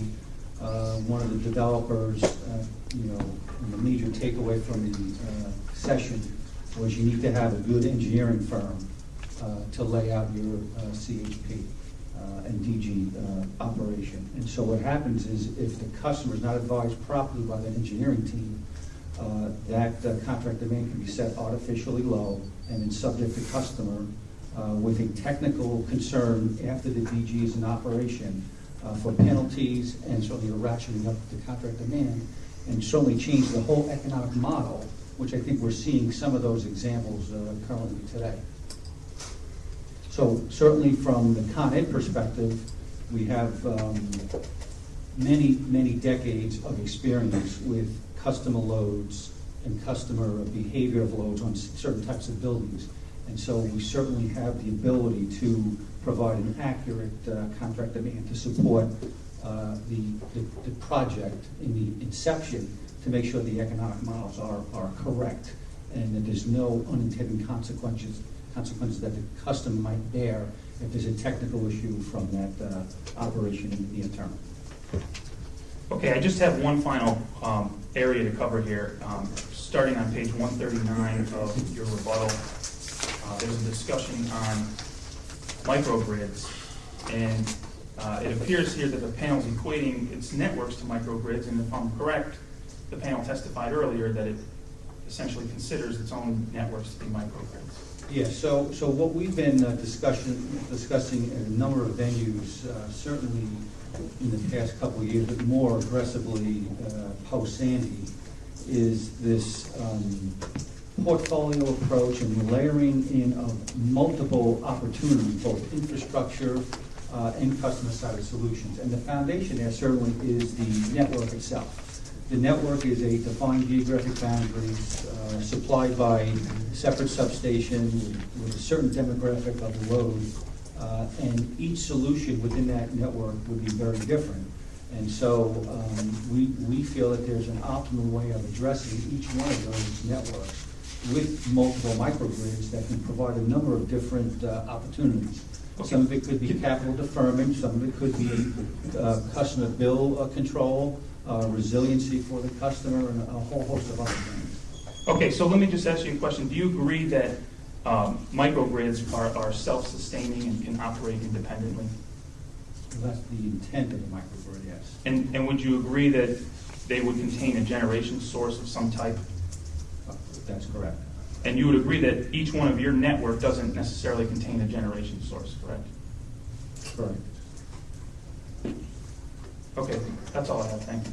Why would a microgrid need a generation source if it had a transmission source? So you can have redundancy built in on infrastructure and certainly offset the generation with additional infrastructure. So it all depends on what the overall benefit would be for that geographic boundary. We can certainly, through our efforts on new designs with transferable feeder groups, we can actually bring in alternate feeder from different areas of the other networks to supply the same type of initiative. But if we're looking at a resiliency perspective of a major event, the loss of multiple infrastructure, could be impactful, and the distributed generation with a different fuel supply certainly can add a layer of resiliency. Okay, but I'm concerned that a microgrid is going to be defined as something that requires a new generation source. That's more likely to be true? I guess certainly the definitions around microgrid have encompassed renewables and distributed generation as an element of the microgrid. But we have built microgrids already within the system as pilots that have no generation source. They're actually carve-outs of our existing grid with multiple transformers that supply the same type of reliability benefit. Thank you. Any redirect? Like some time around. Your Honor, I may have overlooked the question that the photograph that was put in at the end of the previous case be introduced or be marked, and so the request now that it be marked is considered. Your Honor, there's no foundation laid for this. The witnesses didn't identify it. We don't know who took it. No one just provided any foundation for what this is supposed to be. Your Honor, I understand. Marked for identification. Well, it could benefit from some additional foundation. There's no question about that. Is that something you could provide us in a supplement, or could you provide it now? Well, the witness is not here today, but I can represent to you that this was a photograph taken at an apartment building near the southern end of Ocean Avenue in June 2013, and I am told that it indicates that these are meters that are marked for replacement due to salt water entering the meters during Superstorm Sandy. Yeah, well, all it demonstrates is that there's little red marks on them, and the panel said that they didn't know that meant they were going to be replaced. So if you're going to use the exhibit and claim that that's what it stands for, that it means they're going to be replaced, you're going to need more than that. Your Honor, we can put in a supplemental, or submit a supplemental affidavit and request. Who's the witness that took the photo? I'm not sure who took the photo, but Mr. Bono can identify it. Is he still on the schedule to be crossed? No. Is he going to be here another day? We did not plan on his being here, Your Honor, because there was no request that he be subject to crossing, so we filed an affidavit. All right. Let's put this matter on hold. I want to think about it some more. Are you going to be here another day? I think I'm coming here, I think it's Wednesday afternoon, Your Honor. Okay, let's hold this for now. Let's talk about it again on Wednesday. Could we just have a number for identification purposes? No, that's what we're going to talk about on Wednesday.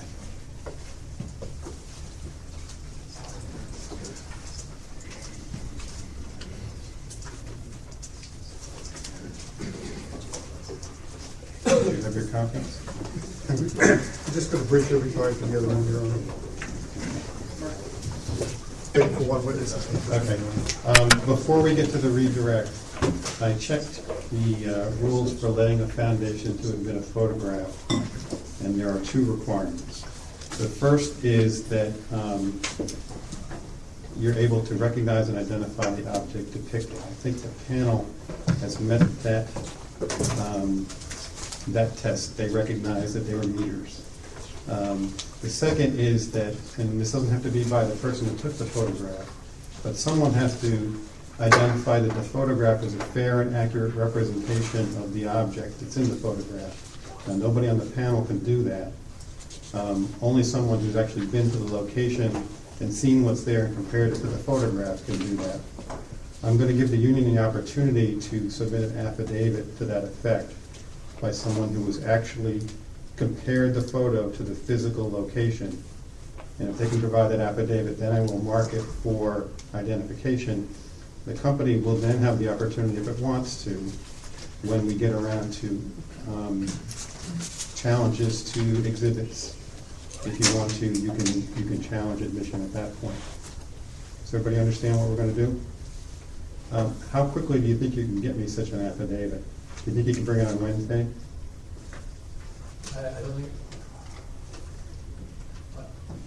don't think I can get it by Wednesday, but I think I can have it to you by Friday morning. Okay, we're going to definitely need it by Friday at the latest, because there's probably only going to be one day for objections. All right, so with that understanding, let's go on to redirect.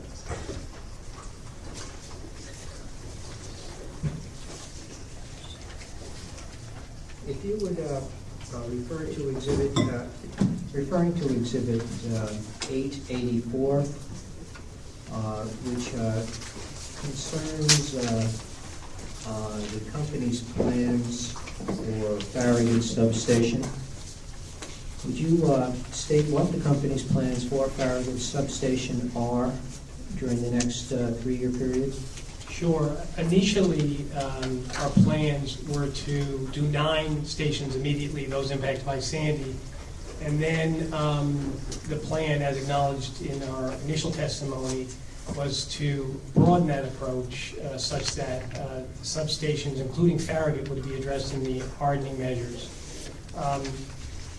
Taking into account information we've gathered, we are going to include Farragut now in our 2014 plans and expect to initiate work at Farragut in 2014 with the intention that we'd complete the work by late 14, early 15.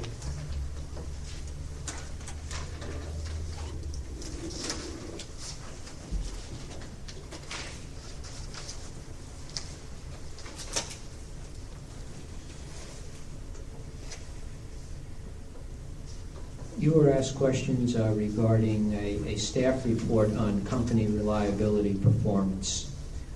Does the company prepare and file a report with the Public Service Commission regarding its reliability performance? Yes, we do. Could you describe what that report is?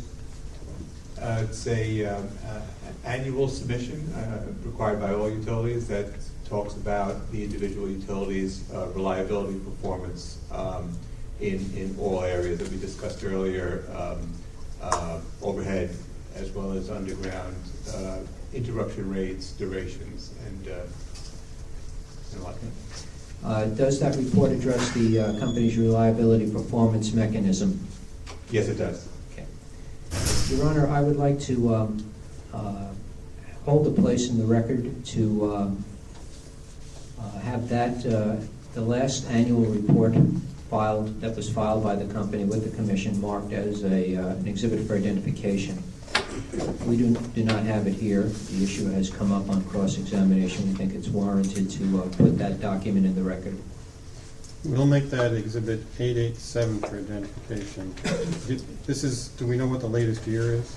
Yes, it's the reliability report for the company's reliability performance mechanism performance during 2012, filed March 31st, 2013. Excuse me, Martin, isn't your latest one the 2013 report that you filed maybe a month or two ago? We filed the we filed the RPM report annually on the 31st of each year for the prior year. Yeah, I think you described it fine. Okay. You were asked a question regarding total capital expenditures that the company is proposing, and a number $2.2 billion was presented in the question. I believe that the panel agreed or assented to that number. Could you please clarify your response on capital spending proposed in this for 2014? Sure.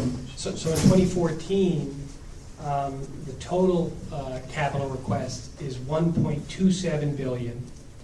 Within that number, and of that number, $175 million would be dedicated to primarily storm hardening projects. They'll have mutual benefits, as we've discussed throughout the testimony.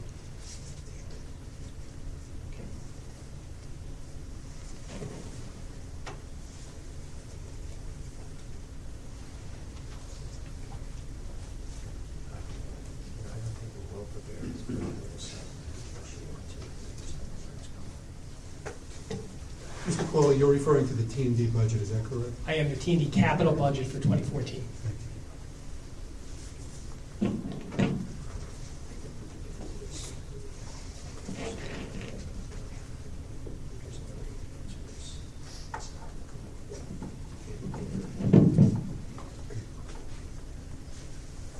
No further, one second, Your Honor, but just, Mr. Stauber just has a couple of brief questions, for the panel, Your Honor, as we do it. Your Honor, Don Stauber, I've got several questions regarding the item which has been identified as 853. It's a discovery response that was introduced by the staff this morning. And I'd like to direct the questions to Mr. Sanchez. Mr. Sanchez, the item is Con Ed's response to staff inquiry 0727. And it references a document which is titled Summer Load Forecast Resources and Reserve. Are you familiar with that document? I am. Is it fair to say that document is a comparison of the total load in city against the resources available to support the load? Yes, it is. The staff question to Con Ed was whether that load in that forecast included the load of the customers that the Power Authority serves. Does it include that? Yes, the forecast does include the New York Power Authority load, yes. The Power Authority has resources it provides. Does it not supply resources to support its load?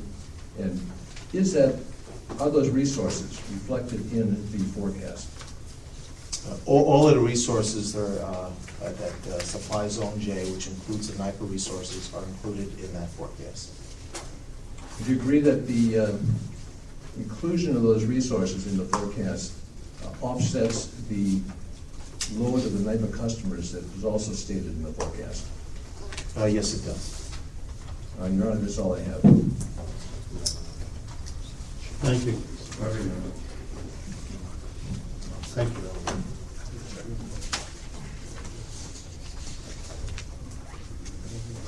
Yeah, the question that staff. Your name, please? Dakin Lee Cakes for staff. The question that staff has, based on the redirect that just occurred regarding 853 for identification, staff DPS 727, is that changing the answer at all in any way that appears on this IR response? No, it does not. So what was it intended to do, that question and answer that just went back and forth? It was just intended. If I could explain the reason for the answer, I'm sorry, the question.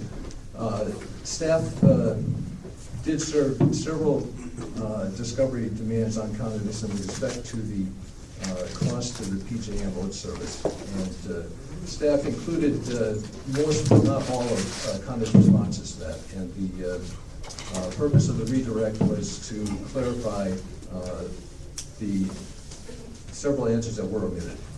So, in other words, the company just entered its own responses to staff IRs surreptitiously through cross-examining the panel or redirecting the panel. Am I correct? We offered the redirect to clarify the item that staff did introduce. Your Honor, I move to strike that entire question and answer that went back and forth with the redirect. You have to do that next week. Okay, I will be prepared. We have nothing further. Okay, thank you for your testimony. You are all excused, and we will reconvene tomorrow at 9:30 a.m. Off the record.